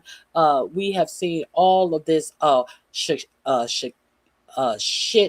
going on across this nation, and all of the shit that has been ignored by 4547. Don't believe the hype. Anything has been deemed acceptable by this administration. Also, we have seen all of the bullshit that they have tried to put upon you about immigration and about immigrants in this administration. We recently saw all of this despair and all of this awe about all of these immigrants. This despair about all of these immigrants that had come into Spain, and all of this like, oh, I can't believe all of these African immigrants that have invaded Spain, and the shock and awe about all of these immigrants. Oh, can you believe this invasions of all of these dirty immigrants? Come to find out, was there anything above this this footage of all of these people running into Spain that you saw? Was there any follow up of all of these people running into Spain? Did you get the full people of all of these people that were running into Spain? Did you see? You used to hear about the caravans of people that were being bought to the United States. Did you hear about the caravans that were bought to bring the people to Spain for this photo op of the immigrants that were running into Spain that was promoted by whom else but Israel and the United States, that the United States that bought all of these dirty, filthy immigrants into Spain, that was sponsored by Israel and the United States for this photo op of immigrants that went into Spain. And they told you that 60,000 immigrants crashed into Spain. And by the end of the day, approximately 50,000 had went back to their homeland. Did you hear about that? Did you hear about that? As they try to criminalize immigration, because that's what they do. That is what they do. As they try to say that immigration by anybody other than white people is criminal. As your administration say that the only immigration that is allowed in the United States is the tens of thousands of white Afrikaners in the United States. Is the only acceptable immigration into the United States is the white Afrikaners. Over 17 to 20,000 white Afrikaners into the United States is the only acceptable immigration in the United States. Let's get into it. If you haven't heard about this, if you are not keen into the ploy of the bullshit that they are putting upon you about immigration of brown people, the bullshit that they are spewing in your face. Y'all didn't, I'm sure y'all heard about this a couple of days ago. Spain, a place that I did not know exists, but am now learning a lot about. So, all right, guys, there was a wild situation unfolding in Ceuta, Spain, a place that I did not know exists, but am now learning a lot about. So this is across from the Spanish mainland, right next to Morocco and on the Strait of Gibraltar. What you see here is tens of thousands of migrants who suddenly surged to and over the border into this Spanish territory. There were images that immediately seemed to suggest this was some sort of an organized movement, not only because the flood of people who suddenly emerged, but also because you saw them arriving on trucks and being unloaded near the border. We now have a lot of testimony from some of the migrants, most of whom have now returned to Morocco, but some of the migrants who were part of this wave saying that they were encouraged by the Moroccan authorities there at the border, saying also that there were a lot of Facebook posts saying, hey, the Spanish border is open. You can see here people who are struggling, collapsing on the beach there. There were migrants who were killed and injured as part of whatever this was. And so now to talk about what exactly happened here and why there are suspicions that the U.S. and Israel could have been involved in what would be a sort of hybrid war operation is Juan David Rojas. He is a columnist at Unheard. He has a new article up. We can put D2 up on the screen. And his headline here is, Did MAGA Create the Ceuta Crisis? Morocco is cozying up to Trump. Welcome, Juan. Great to see you. Good to see you, man. Thanks for having me on, guys. Yeah, of course. So just start by giving a little, first of all, correct anything that I said that might have been wrong. Give a little bit of backstory here about what this place is, what happened, and why it has so much significance. Yeah, so around 60,000 migrants over, I think it was on Friday or Thursday, crossed over into the Spanish territory called Ceuta. And so Spain actually has these two enclaves across the Strait of Gibraltar on the coast with Morocco, Ceuta and Melilla. They're just these like two cities completely surrounded by Morocco. And they've actually controlled them since the 1400s. Mm-hmm. But, it's been a point of contention between Spain and Morocco. Morocco says that it should be theirs on account of their geographical location.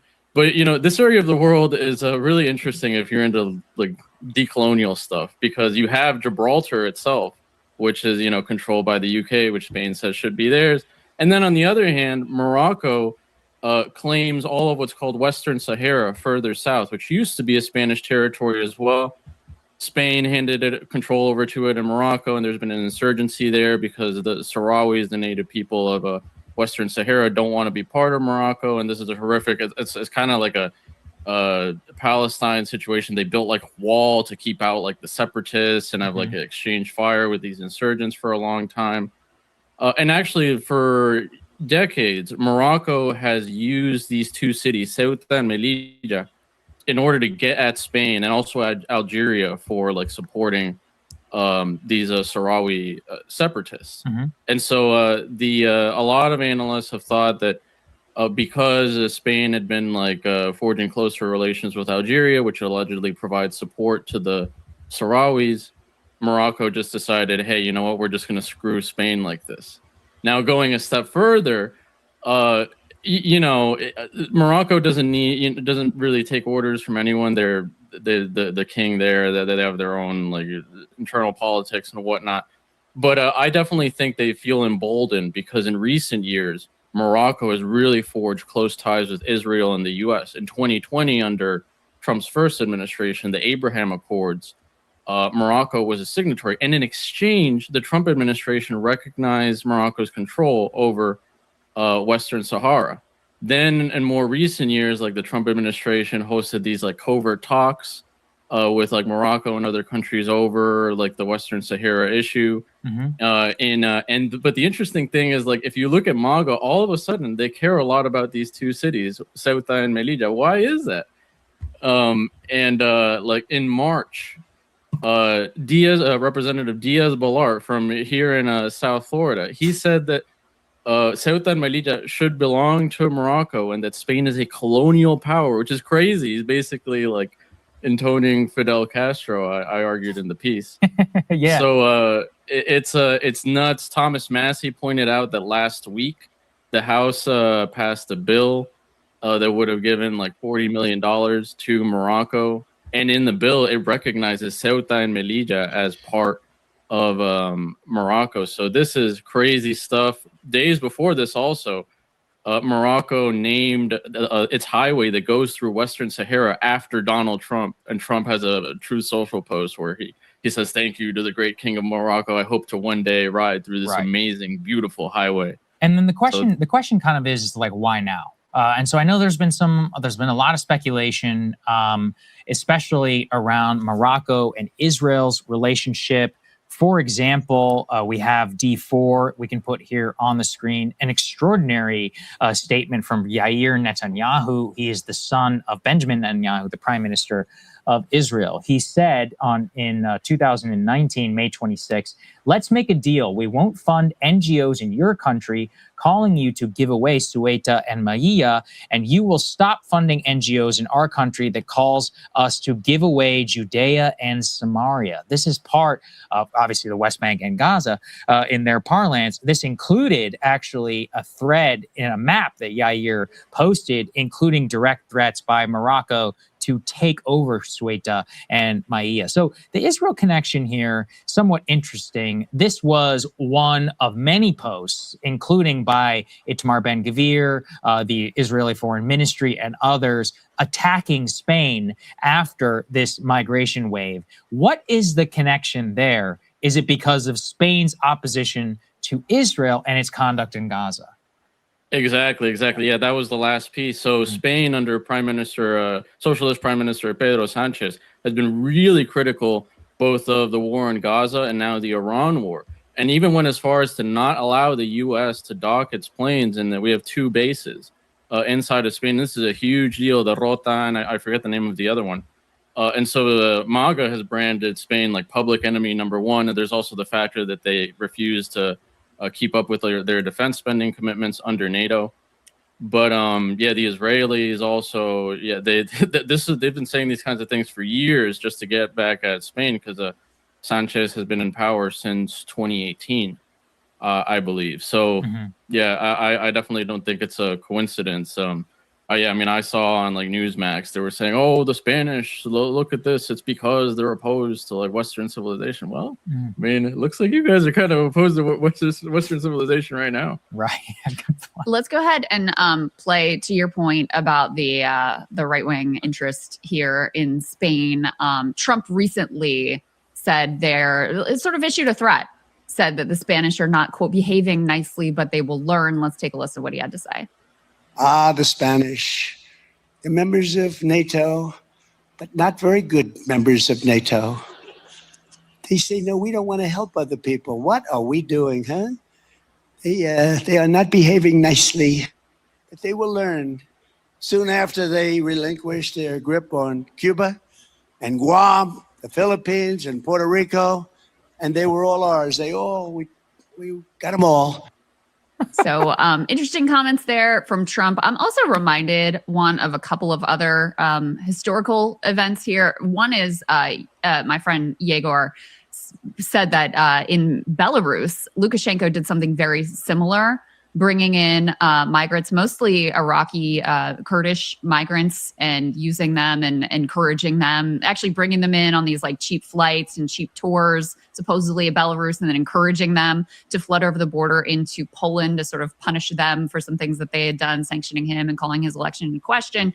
It also, of course, reminds very much of the Texas strategy of busing migrants into blue cities, into New York City, into Chicago, using people as pawns to make this sort of political point and create difficult political situations for leaders that they're at odds with. So it's not like this would be a new tactic if it is, in fact, the U.S. and Israel that are encouraging this to go forward. Yeah, that's exactly right. Another good example is Turkey, which has long used migration in order to like extort the EU for concessions. I mean, and that's just what Morocco has done for forever. And you pointed out to me that apparently they found like Moroccan intelligence agents among the migrants that crossed over into Ceuta. And you think about it, unfortunately, I'm going to be real. This is, I think it's a confluence of things, but it's a savvy political move, depending on whether it's Morocco, Israel, and or the U.S. Staging this. Because, Sanchez is now put in this really difficult position. In January, he actually passed this insane amnesty for basically everyone who was in Spain or who had come to Spain irregularly, which, me personally, I'll say I think it's great for the migrants, and it's great to not have this underclass of, illegal workers. But on the other hand, I mean, the problem with these kinds of amnesties, it's true, if you don't have overwhelming enforcement on new arrivals, amnesties just create a further incentive for more illegal immigration. And so Sanchez now has to decide, it's like, oh, do I clamp down or do I just kind of do nothing? And Sanchez has done a number of good things. His stance against the U.S. and Israel, and also raising the minimum wage a ton, is extremely popular. What's not popular? The amnesty he did, which has like a 60% disapproval rating. Wow. So it's extremely rough. It seems like, I gave the advice that he should, the correct posture, I think, for leftists is to say, look, migrants are human beings. They should not be abused, but they also can't abuse the system. And we need to have, have territorial integrity. And he, to his credit, said that, this incident was a gross violation of Spain's sovereignty. And a majority of those that went into the city have already been expelled. So, we'll see in the long term what the electoral consequences are. There's a general election next year in Spain. And Sanchez, he's a really crafty guy, but I don't know if he's going to be able to pull the rabbit out of the hat this time. He has these coalition partners, Sumar and Podemos, that are extremely progressive. They're the like no human being is illegal type of people.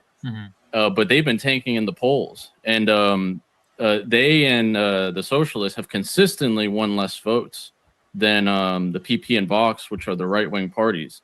So Sanchez needs to really figure things out. And like the last election, he managed to like cobble this coalition with like minor regional parties by granting another amnesty to Catalan separatists. And that's a whole other issue. So Yeah, let's leave that Spanish separatism on the back burner. As you said, I just want to emphasize your point. D6 up here on the screen, that Spanish police had found members of Moroccan intelligence amongst the migrants. This is from El Español in Spain in terms of their investigation into it. But as you said, I do think it will be a very interesting case. It caused a real diplomatic problem for Sanchez, not just with Morocco, but there were calls to expel, or I think temporarily suspend, their access to the Schengen, which is the free movement of borders right. inside of Europe, which would be a dramatic escalation for all the citizens, obviously, of Spain. Kind of defeats the entire purpose of the European Union, and exactly the type of thing, as you said,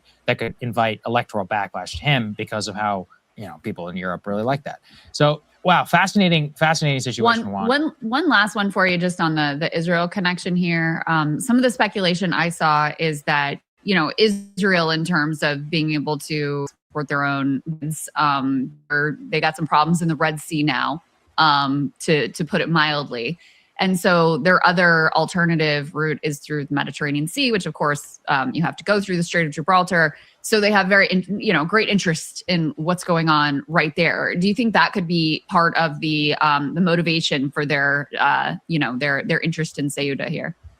Yeah, that's a good point. Some analysts have pointed out, why Ceuta and not Melilla? Because Melilla is far away from the Strait of Gibraltar itself. The thing is, without Ceuta, Spain would have no control over the Strait. Well, I guess arguably, but you know, the two most important ports are Gibraltar and Ceuta. And another thing that reminded me, I'm not sure how much this applies now, but some months ago I saw that Iran had given like Spanish ships passage through the Strait of Hormuz. So yeah, you can imagine that the Israelis and the U.S. have been furious about that. Right. A really good point. Man, fascinating stuff. Really had no idea. All goes back to the Treaty of Lisbon in 1688. Who am I? Such a fool for not having learned about it. So thank you very much. Thank you very much. Decolonial MAGA. Yeah. MAGA third world. Who was it that said wars are how Americans learn geography? Apparently that applies to us. That's actually true. Yeah. Genuinely true. Okay. Thanks, man. Hey, if you like that video, hit the like button or leave a comment below. It really helps get the show to more people. And if you'd like to get the full show ad-free and in your inbox every morning, you can sign up at breakingpoints.com. That's right. Get the full show. Help support the future of independent media at breakingpoints.com. Okay. Hello, everybody. Happy Friday. How are you guys feeling? Happy Friday. Let me go here.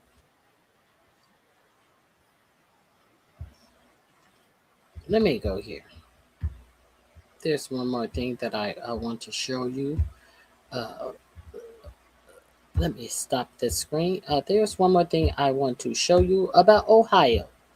I talked to you about yesterday about the Senate, the congressional race in Ohio. The congressman running for Congress in Ohio, who has the support of your president. The president said, well, it's getting kind of testy, and it may be a little hard for you to win. The Congressman Miller, whose wife has accused him of holding a gun to her head and possibly breaking the collarbone of their 2-year-old daughter in some type of physical altercation between her and breaking the collarbone of their 2-year-old child in that altercation. So your president said, oh, well, it may be a little hard for you to win. Now, the Congress, the daughter was divorcing him and now is divorced from him. But the daughter is married to the senator of Ohio, Senator Morano. You know, the Senator Morano who had so much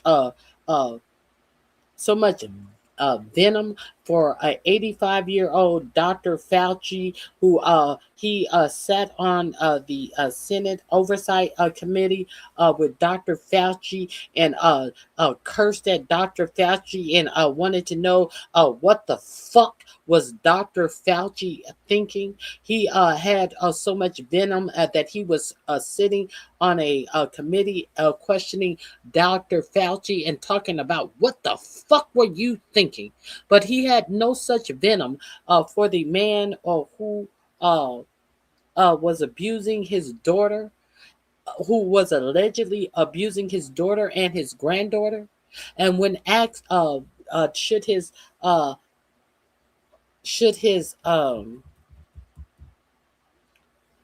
son-in-law continue to run, he would not answer the question. This bitch-made senator would not answer the question, should Miller pull out of the race, and then got up and cursed out a 85-year-old man. Let's get into that, shall we? Let's get into all of this, shall we? I really want to get into all of this. Yeah, we got some good stuff. I don't want to get into any more of that. I really want to. I really want to get into. Now Miller went on with Jake Tapper. He interviewed with Jake Tapper. Where can I find this? I think I can find it here. So this right here, what you're about to see, this is what Piers Morgan. No. Where is the interview with Jake Tapper? Is it here? Or is it? Here it is. Full interview. Max Miller. That have already been looked into me. And I would like to just have a little bit of moment to explain. The first investigation that was... Here we go. Here with us now to discuss Ohio Republican Congressman Max Miller. He's joining us from Los Angeles, where President Trump will touch down this evening. So, Congressman, let's start there with your former father-in-law's story today about your daughter and the little blue bunny doll that she cannot sleep without. If it's true, that sounds like emotionally abusive behavior toward... Now, after this was all revealed, after Moreno cursed out Dr. Fauci, he finally found it within himself to say that Max Miller should resign. He finally came out and said that Max Miller wouldn't give the granddaughter her little bunny rabbit, and the granddaughter couldn't sleep for 2 nights without the bunny rabbit, and that caused emotional abuse on the granddaughter. So after months and months and months of not saying anything, Moreno finally said that Max Miller shouldn't run for office. But prior to that, Moreno refused to say if Max Miller should not run for office. Let's be real clear. So let's continue. Toddler to refuse to give all of this will be in my description box under Max Miller. it to her when she can't sleep without it. Jake, I would agree that if that were true, that would be incredibly disturbing and that the senator would be right. However, he has taken 2 years to publicly acknowledge for me to resign from my seat. Why is that, Jake? If he truly believed, like, I'm a father to a 2.5-year-old daughter, I believe that you're also a father to children. And I don't know if you're actually a father to a daughter. But what I can tell you is, well, Jake, then what I can tell you is that if my daughter came to me and she said my ex-husband did X. Oh, additionally, what you may want to know, what could possibly be the stall tactics why Moreno could possibly didn't want to get involved in any of this, why Moreno could want to have kept quiet about this, because there are allegations that there is a text thread under a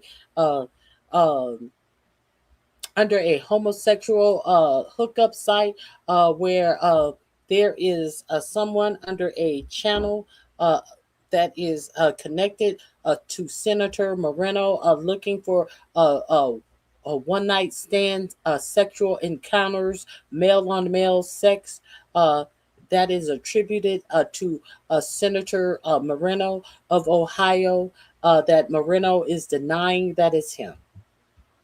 There is that. And there is a response from this Miller guy who is saying that, hey, you may want to be careful before you talk on me, or something to the effect of all of your shit is going to come out. this is what's going on in Ohio. These family value people. Let's continue. These are the family value Republicans. Let's continue. X, Y, and Z. And then I waited because I was nervous that a political live stream was going to expose a deeply impersonal, embarrassing matter to the senator for him to take that action. Sadly, this has nothing to do with my daughter, Jake, and that's what this entire thing is about. This is nothing more than an individual who's being deeply embarrassing of family values. I was going to disclose. What were you going to disclose that was deeply embarrassing regarding family values issues about him? Can you please expose it now? Let's continue.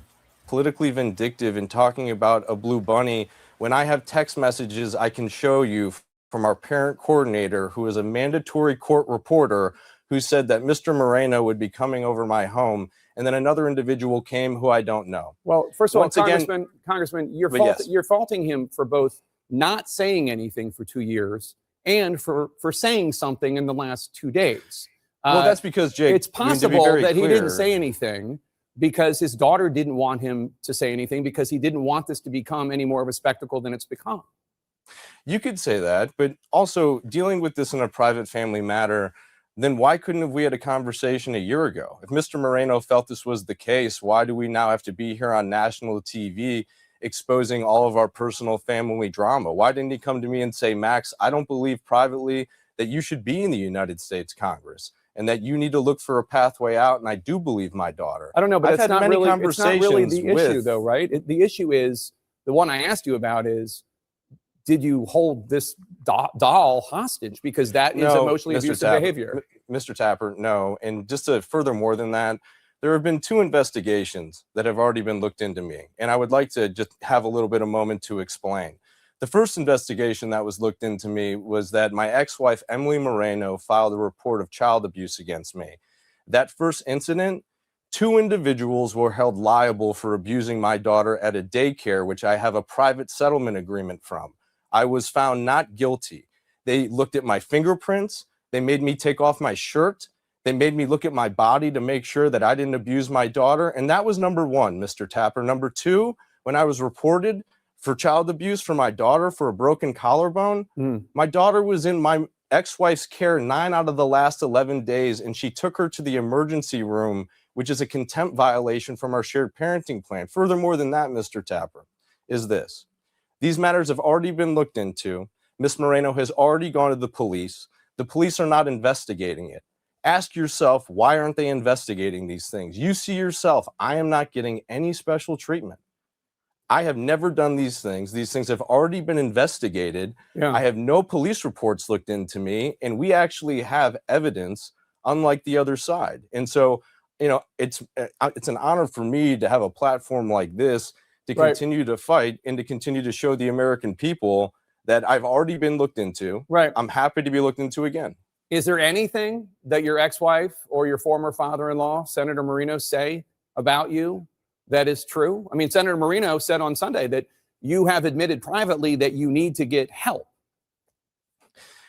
This is the unfortunate part about this business, Jake, is that he's never told me that. And that's an extreme projection. There's only one person between myself and Emily Moreno who's been actually diagnosed with a medical condition. But have you ever said and that? That's not me. Yes. And I have it in her own words. And But have you said it? it? Have you ever said that you need to get help, that you need to see a counselor?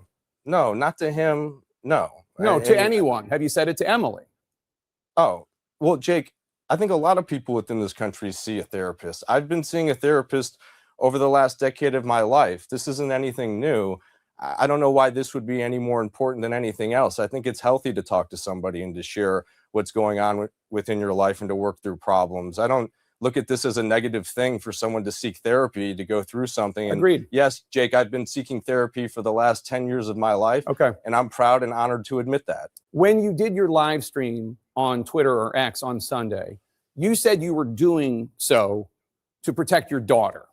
And you did so, and you also released a Dropbox on X with files involving your family to show that you're a good dad. Now, one of the files was an image of your daughter naked, and it was available in that Dropbox for a day before that photograph was removed. It's an image that your ex-wife's attorney says could qualify as child sexual abuse material. Your attorney has said that he is the one who did that, and he apologizes, but it is shockingly reckless behavior by you and your team. I wouldn't say that it's shockingly reckless. That photo that was put in there is actually a part of an investigation by the Child and Family Protective Services, and that is already public knowledge that people can go and that can look through court-reported mandates. This is being taken very much out of context. There was no genitalia of my daughter that was exposed, and this is once again a very salacious headline. It's not and Jake, publicly available. We called the court today. It's not publicly available. But And your attorney apologized. I'm not right. I'm not defending it. It's awful. I You don't just like defended it. You said it was taken out of context. Well, because it is taken out of context in terms of how the articles have been written about it. I didn't do this. My attorney took full responsibility. I believe that it's awful. There was never any intent to do that. What I did on Sunday, okay, Jake, I went on CNN with Lauren Fox for a 45-minute interview about a month ago. Right. And You only ran some of it. Right. You ran some of it, but only 6 minutes of that interview was played. That's how and the TV reason works.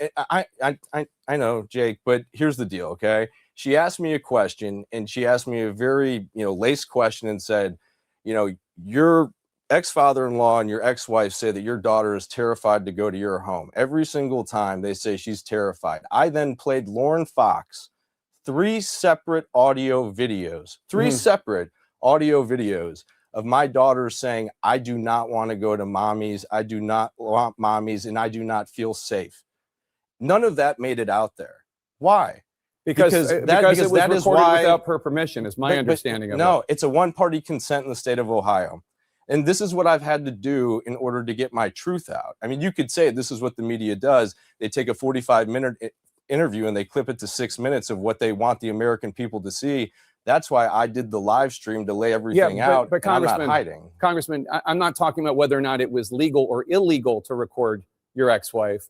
I'm saying that the reason we didn't air it is because it was our understanding that the recording was done without her permission. That's something else. That's discretion. That's journalism. That's not a question of legality. But let's talk about it, because there is a police report from the suspected child abuse incident in February involving your daughter. And that report details that the child protection team says that your child had a right clavicle fracture and, quote, a bruise that accompanies the injury that appears to be in a handprint and appears to have been inflicted, unquote. Now, your ex-wife stated to police that your child told her in the days leading up to the discovery of the injury, quote, Daddy, kill you.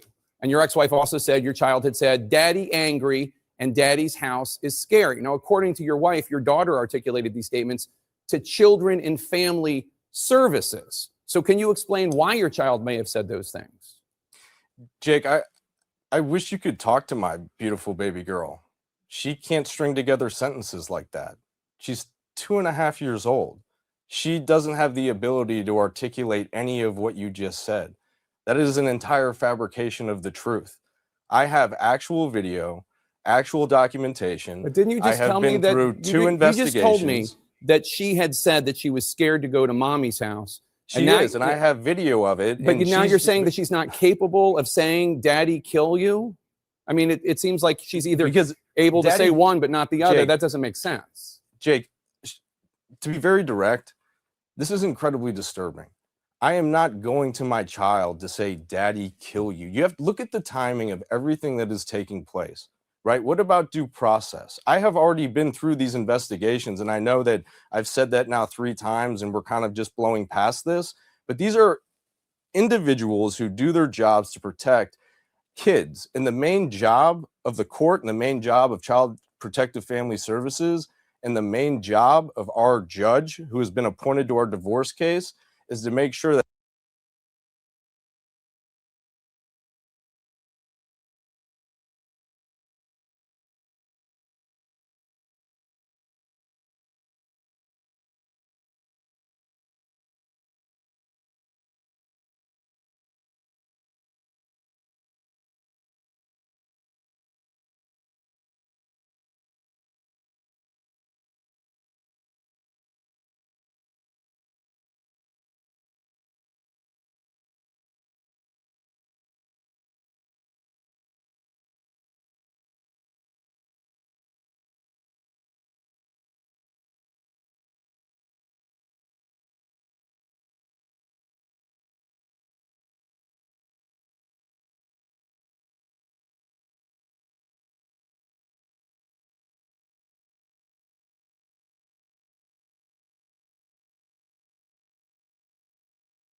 that our daughter is safe. And every single one of those individuals has agreed with me. I have full shared parenting. I still have full medical parenting, half. I still have full half education. If any of these things were true, Jake, a judge would have taken our baby girl out of my hands. What you have is a very sadly politically motivated scenario.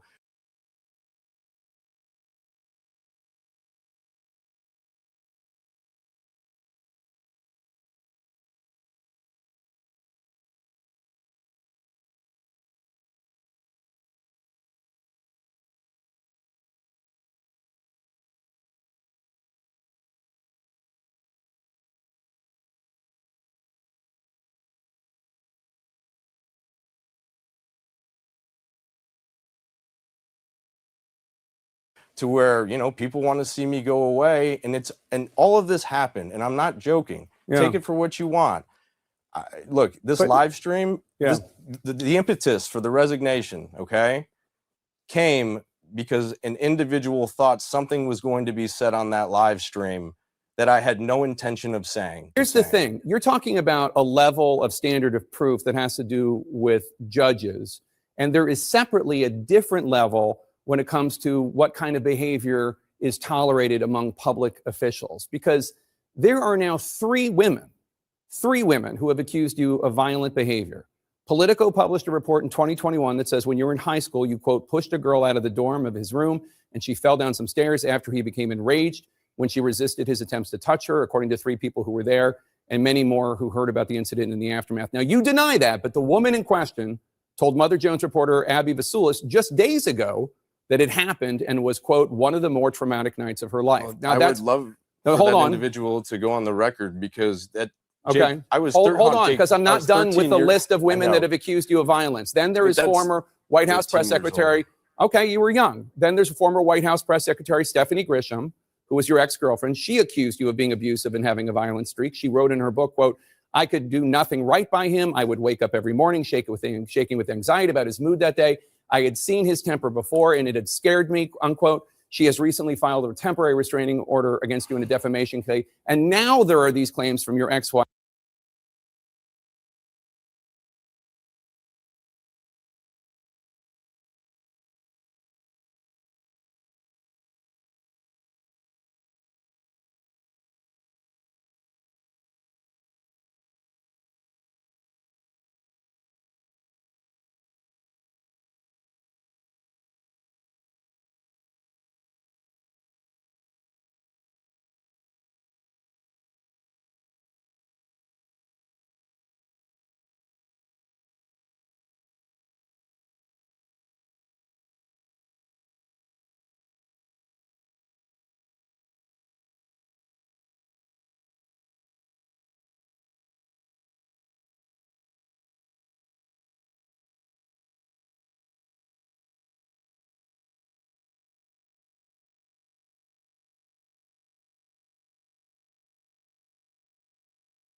Emily Marino. And I guess the question is, are all three of these women who don't know each other, are all three of them lying?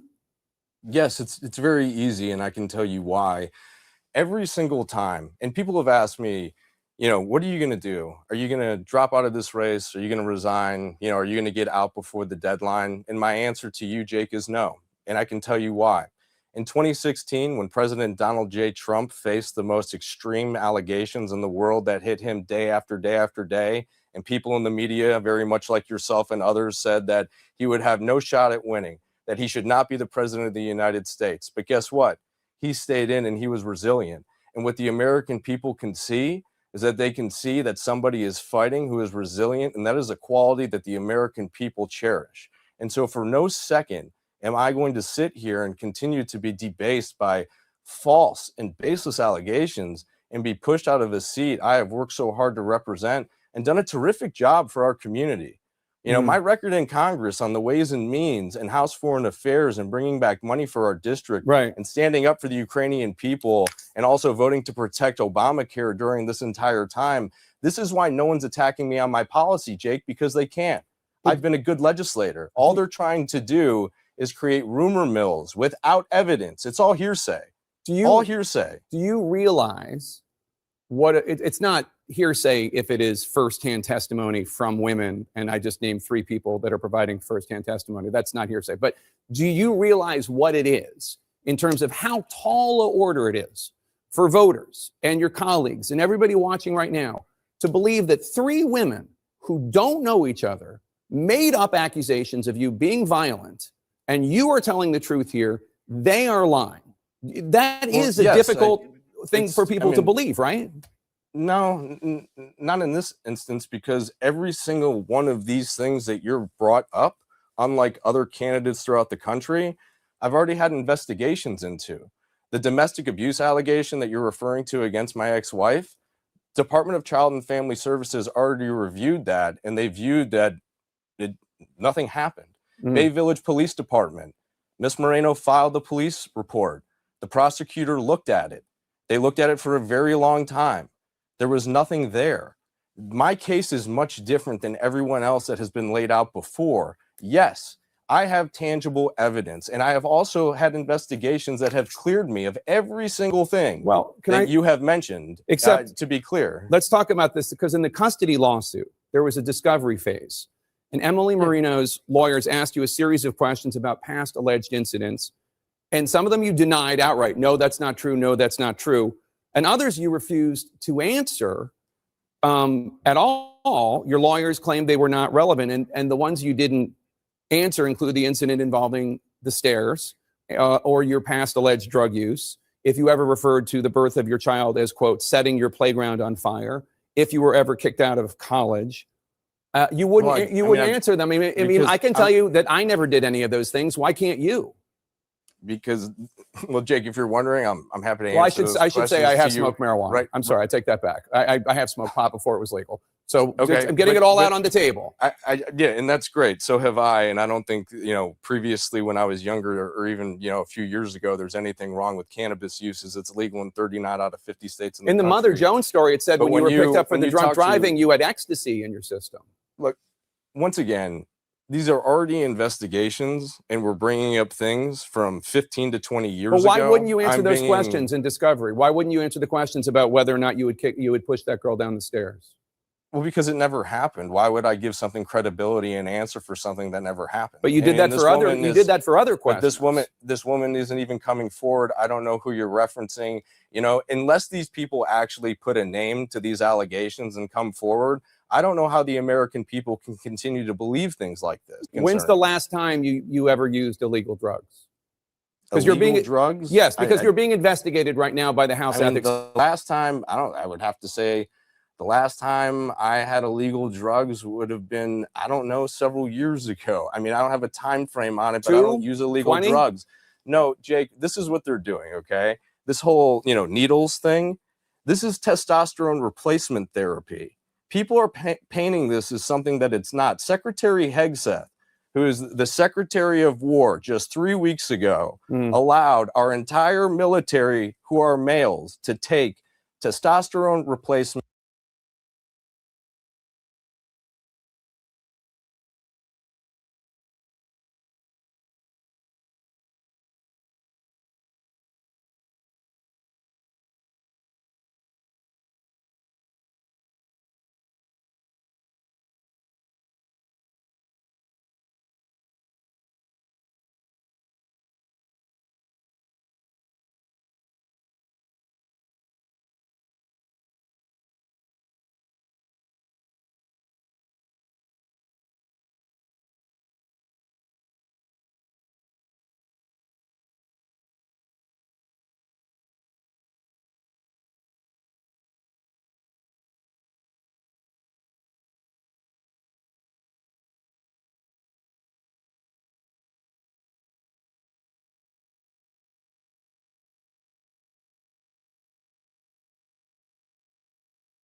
therapy.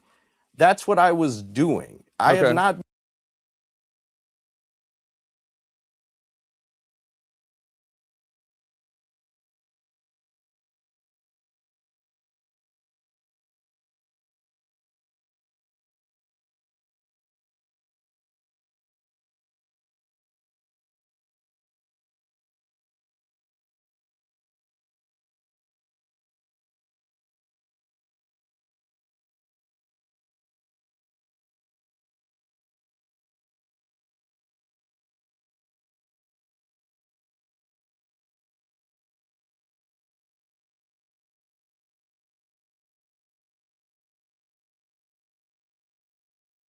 been using any illegal drugs. This is nonsense. And that of war just 3 weeks ago allowed our entire military, who are males, to take testosterone replacement therapy. That's what I was doing. I have not been using any illegal drugs. This is nonsense. And this is much more of how Mr. Moreno and and my ex-wife are continuing to put this stuff out there. Well, I think it's when because I'm very open. I think it's because there are TRT is three legal. women that I think it's because there are three women that have alleged violence. I don't think any of this is actually about illegal drugs at all. I think it's because three women have alleged violent behavior by you, and two of them are fairly high profile on the record. But Jake, once again, the one part that I am never going to back down from and that the American people need to continue to look at is number one, I have had 2 full investigations that lasted almost a year into these child abuse allegations and into these domestic abuse allegations, okay? And But you say you'll never back down that. from it, but you sued Stephanie Grisham for defamation, and then you back down from that suit, right? No, that's not true. There was a settlement agreement. And so I would love to talk to you about that, but I can't. And so, but I didn't back down from that.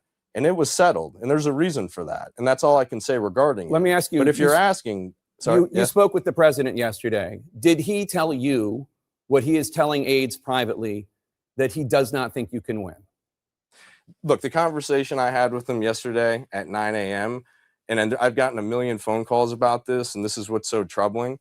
Look, he called me and he said, Maxie, it's going to be a tough race.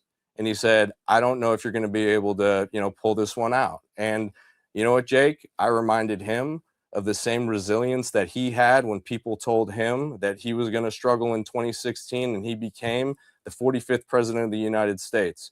And I have the utmost confidence that my constituents back home know me. This race is a home race. This isn't about what the national media thinks. This isn't about what people in California or New York or Florida think about what goes on in Ohio 7. What you're going to see here, Jake, is that I am going to be successful in this November because my constituents know who I am, and they also know who my ex-father-in-law is, and they also know who my ex-wife is. And that's why you've seen people aren't running from me. My numbers in fundraising are strong.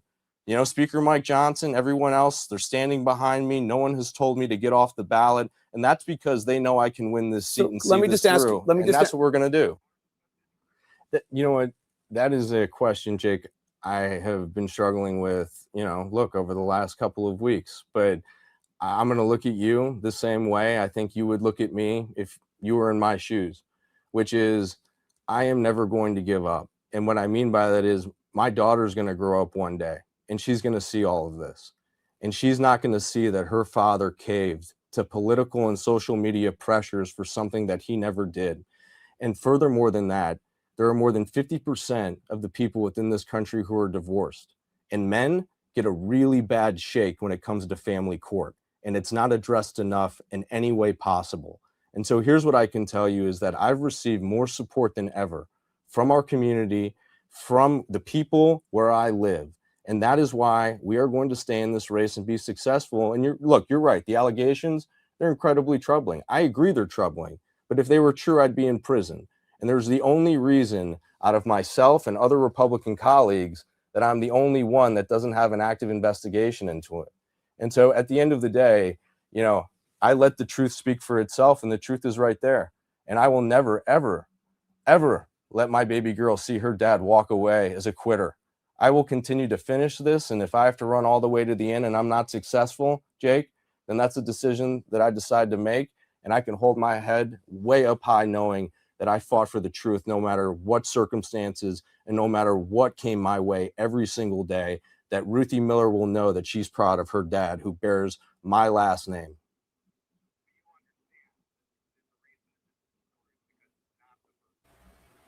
Oh, wow. Well,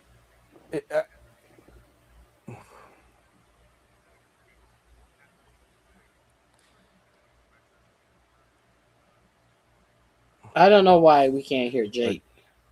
And all I can tell you is this, Jake, is that I hope that you and the rest of the media do the same amount of digging as you are into me, as you will into those other two. Because as you can see right now, and I understand I'm the member of Congress, so deservedly so, the spotlight, the attention, the media. But throughout this process objectively, how come people aren't asking the tough questions out of them? I mean, it's been a free runway of just me being a punching bag without articulating my points and presenting the evidence that we have here today and others. We can't hear Jake. Well, Jake, I got to tell you, in this country, due process is a thing and everyone is entitled to it. And once again, I have been absolved of these claims that you continuously are bringing back up, especially the most recent one with Miss Moreno. Once again, the Department of Child and Family Services and Bay Village Police Department took her report. They investigated everything that she said, both the Bay Village Police Department and both Child and Family Services. And you can see right now, I'm not getting any special treatment, Jake. So if I really did those things, why wouldn't I be in prison? It's because it's an extreme fabrication of the truth. And you look, at the end of the day, I'm going to continue to push. I am going to win this race, and my daughter. Okay, let's see what her daddy finally had the balls to come out and speak on this. Absolutely, affirmatively. He shouldn't serve in Congress. They need serious help. That's exactly what my statement says. My statement speaks for itself. He said that you're in response to your statement that absolutely, affirmatively. He shouldn't serve in Congress. They need serious help.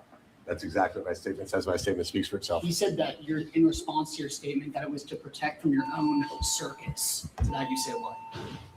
It's the ramblings of a madman. What did you I think? don't even know what that means. What did you think of Miller telling Trump he could still win the election? Look, I don't care about the politics of this. I hope that you guys understand. Maybe I hope you never have to understand what my daughter's been through, what my daughter is going through, what my wife is going through, what my my two boys and my other daughter are going through. This is truly the seventh level of hell. This has been a horrific experience for my entire family. My daughter specifically did not want this to be out in the public. That's why she asked me to say, lower the temperature. You got to remember, when you don't have kids and you get divorced, you can just say farewell. You never have to see each other again. But when you have a child, you have to co-parent with that individual for the rest of your life. That means scheduling pickups, scheduling drop-offs. This is not something that you can just say, I'll never have to deal with this guy again. My daughter lives in constant fear of this man. Okay, this is what he said after the interview. This is also in my description box under Max Miller. Like something that's... This is the same Max Miller that had all of the heat in the cursing out for an 85-year-old Dr. Fauci. This is the same Max Miller that we heard. This is the same Moreno that we heard Max Miller threaten that something personal will come out about his own personal life. This is the same Moreno that there are rumblings about him having some type of account that is soliciting sex with men that he has denied. Existential, but deeply in her heart, she fears what this guy is capable of. You can't fathom what that makes me feel like when the dad's number one job is to protect your kids.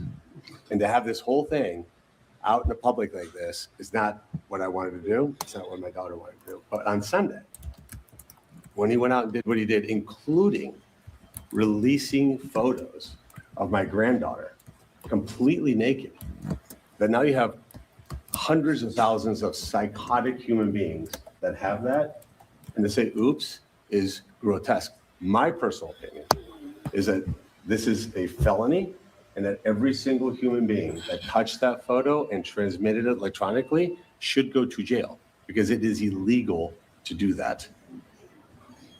This has been brutal beyond comprehension. And if there's any minimum standard for being an elected official, as I said, he fails to meet that minimum basic standard. I don't care about the politics at all. Don't think about it. Doesn't enter my consciousness.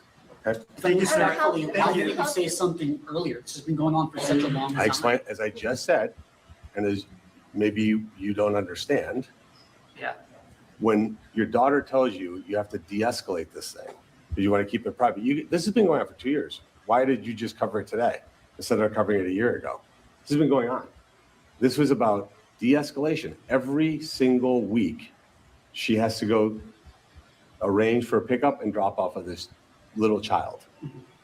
Just this Sunday, I had to go. Imagine this. I had to go pick her up because I don't want my daughter interacting with this man. So I meet him at the Bay Village Police Station, because that's the place that we have to go to meet, because I don't know what this guy's capable of. She comes over, gets in our car, we drive away, and if anybody's a parent, she has a little blue bunny that she sleeps with. Max would not hand over the little blue bunny. Literally held it hostage for 48 hours. This girl is crying at night because she can't sleep without her little blue bunny. His answer is, I'm just not going to give it to you. So finally yesterday, Sunday, Monday, Tuesday, yesterday, he lets the little blue bunny go. This is the level of total and complete depravity. Do I want all this in public? No. Do you have any idea that what it's like to go through physical abuse and then mental abuse and then to relive it over and over and over again? That's what my daughter has tried to avoid. She hasn't made a single solitary public statement. Max feels like he needs to go on a publicity tour, which I just don't understand. Remember, at the end of the day, that little 2-year-old is going to be an adult. And unlike when I was a kid, when maybe there's 2 or 3 pictures of me that my parents had, she's going to have high definition videos. She's going to have news stories. She's going to have everything out there. She's going to read that as an adult going. So you mean to tell me when you were a kid, your parents only had 2 or 3 pictures, and you're out here doing a 10, 15-minute video about what your daughter and your son-in-law is going through? Get the fuck out of here. Okay, let's go to David Feldman. If you guys are not familiar with David Feldman, I love people with a dry humor and a dry wit. Let's see what David Feldman has to say about this story. This will also be under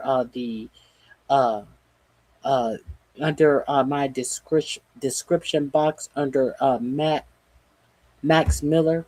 Let's see how David Feldman and his mop-up will talk about this story. If you're not familiar with David Feldman, go over there and subscribe to him. I love his dry humor. Let's hear him talk about this story for a second. Why don't we? They were working on Marco Rubio's presidential campaign. So these are good people. What's going on here with Miller? He was married to Ohio Senator Bernie Moreno's daughter. Okay. The two met while they were working on Marco Rubio's. What's going on here with Miller? He was married to Ohio Senator Bernie Moreno's daughter. The two met while they were working on Marco Rubio's presidential campaign. So these are good people. They got married in 2022.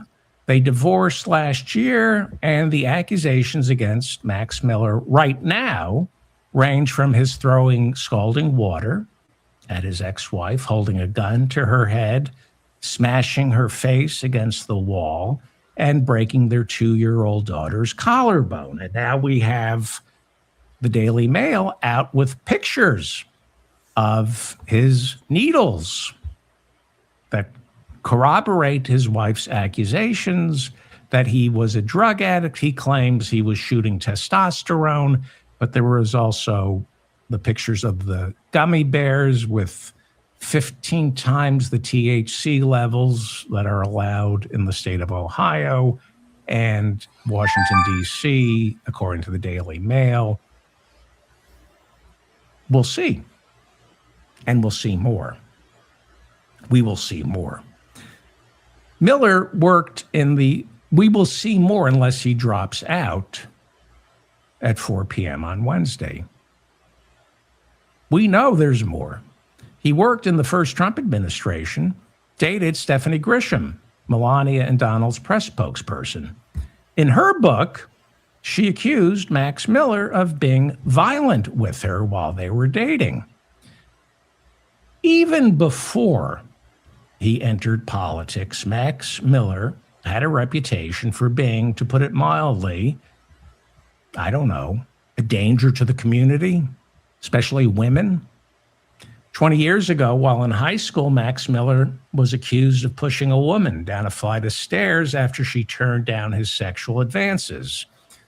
There was drunk driving reports in college. There are reports that he was expelled and or almost expelled after he was accused of being violent with another woman. In 2007, there were reports that Max Miller was arrested and charged with assault, disorderly conduct, and resisting arrest after punching someone in the back of the head. Lawyers representing Max Miller's ex-wife, last week, the lawyers asked for a restraining order against Congressman Max Miller, a restraining order for their own protection after the congressman began grabbing at them during... The lawyers representing the wife had to get a restraining order against Max Miller because Max Miller was physically attacking the wife's lawyers. And your president said, well, you know, I think you're going to have a hard time winning this. You think? Yet Jim Jordan still supports him. Ohio, what are you going to do about Max Miller?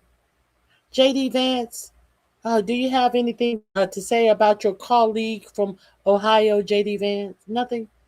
Have y'all heard about J.D. Vance saying anything about Max Miller? A court appearance. That is what's already come out. If he stays in past Wednesday, more. There will be more. Trump came to his defense publicly, but there are now reports. Trump called Miller personally on Monday and told him, I'm very concerned and maybe you should drop out. Again, Miller has until 4 p.m. to quit, and he told Trump that's not going to happen. Miller is staying in. That may be part of the pathology. So he may stay in. He announced he's filed a request with the House Ethics Committee to open an investigation into all the charges against him. The House Ethics Committee late Tuesday responded by opening an investigation into allegations of Max Miller's drug use. Max Miller has promised to present all the necessary evidence to address these accusations, and he insisted he's going to clear his name. He's willing, unlike Al Franken, to go before the House Ethics MAGA, the family values, the Republicans' family values ticket Committee to clear his name. His former father-in-law, Republican Senator Bernie Moreno, remained silent up until this weekend. Throughout the divorce and the custody battles, the senator, remained silent until Sunday. Senator Moreno, Republican from Ohio, issued a statement calling Max Miller unfit to hold office. The senator, Republican, said of his former son-in-law, also a Republican. He said he's in desperate need of psychological help. He's a danger to my daughter and my granddaughter. On Tuesday, Senator Moreno told reporters Miller needs to resign from Congress, adding that he put my family through the 7th level of hell. Moreno has reportedly spent hundreds and hundreds of thousands of dollars on legal fees, helping his daughter divorce Congressman Max Miller and gain custody of their child. Senator Moreno on Tuesday called Congressman Max Miller, quote, a madman, and then accused him of putting naked pictures of his 2-year-old granddaughter on the internet. Aaron Mink serves as Congressman Miller's attorney in all these affairs. He took the blame. He apologized on Tuesday for accidentally releasing photographs of the couple's shirtless 2-year-old, but insisted there was no genitalia. Lawyers. Senator Moreno said of the pictures of his 2-year-old granddaughter ending up on the internet, Senator Moreno said, quote, my personal opinion is that this is a felony, and every single human being who touched that photograph and transmitted it electronically should go to jail because it is illegal to do that, unquote. This is what's in the lead up to Wednesday at 4 p.m. If he stays in past Wednesday, if Max Miller stays in, it gets worse. You think, how could it get worse? We know it can, and it will. Congressman Max Miller responded Monday by saying, Senator Moreno's attacks against him are all political. Well, Senator Moreno is a Republican, so why would he be doing this to a Republican congressman if this is all political? What would the political motive be for the Democrat, Brian Poindexter, to defeat Max Miller? Why would Senator Bernie Moreno want to destroy Max Miller politically? Moreno is a Republican. So Max Miller attacked Senator Moreno. This is Republican on Republican violence. This is what Max Miller said of his former father-in-law, Senator Moreno. Quote, Max Miller, if my daughter said the same thing to me about the abuse, I personally wouldn't wait 2 years before holding him accountable. So he's asking, why all of a sudden is Senator Moreno speaking up against me when he was silent for 2 years? And then Max Miller addressed Senator Moreno directly. You know this isn't true, and the only reason you are speaking out now is to hide from your own media circus, unquote. Well, what media circus is Congressman Max Miller referring to? What is Senator Bernie Moreno trying to distract from? Well, most believe this was a veiled reference and accusation that Senator Bernie Moreno is bisexual, which, if you're a Republican, is criminal. 2 years ago, this was the Associated Press reporting that Bernie Moreno, then a candidate for Senate, might have taken out an ad in Adult Friend Finder back in 2008, seeking, quote, men for one-on-one sex. So he's a traditionalist, just one-on-one. And he included the line, this is from the ad, allegedly that now Senator Republican Bernie Moreno, this is a line included in his Adult Friend Finder ad, hi, looking for young guys to have fun with while traveling. Well, that seems innocent. He's looking for young guys to have fun. He said to have fun with while traveling. I mean, he's a married man. He can't, it would be wrong to have fun with women. That would be inappropriate. But to have fun with young guys, this is the Republican Party. This is the Republican Party. Now, I don't know if when Bernie Moreno was a car salesman back in 2008, if this was his ad. I don't know. But that's what some people are saying. Senate Majority Leader John Thune was asked if he agreed with his Republican colleague, Republican Senator Bernie Moreno, that Max Miller should resign. And John Thune, Republican, head of the Senate, said, quote, "It's a family matter." Ah, what a good answer. It's a family matter. We stay out of these things. It's a family matter. Whether or not Congressman Max Miller broke his 2-year-old daughter's collarbone, that's a family matter. Throwing scalding water at his wife, holding a gun to her head, and smashing her face against the wall is a family matter. It should be up to the family to decide whether or not that's true. Yes, it's a family matter, and we need to stay out of it. Seems to me if you're the pro-family, pro-marriage, pro-law and order party, that wouldn't be a family matter so much as it would be a criminal matter.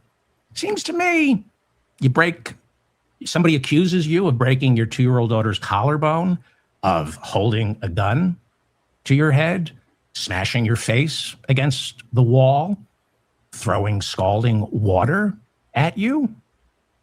That doesn't belong in divorce court.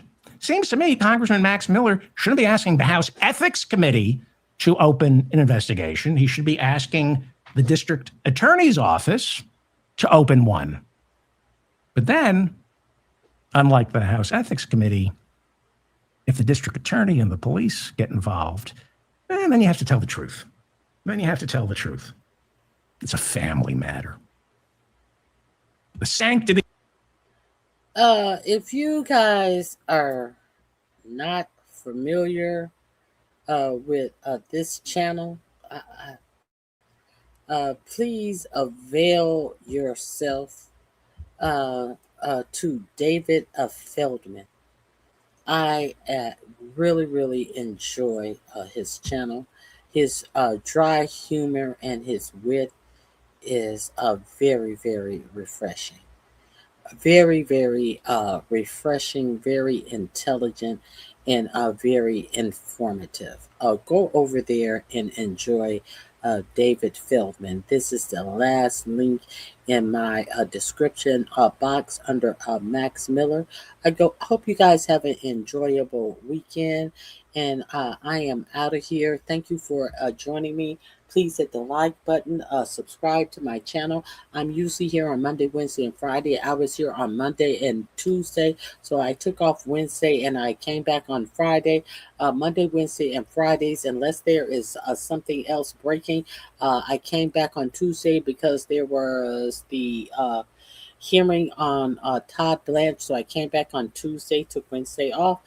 That's how it goes. If there's breaking news, I will be here. So hope you guys have a fabulous weekend. God bless you, and have a great weekend. And I'll see you guys back on Monday.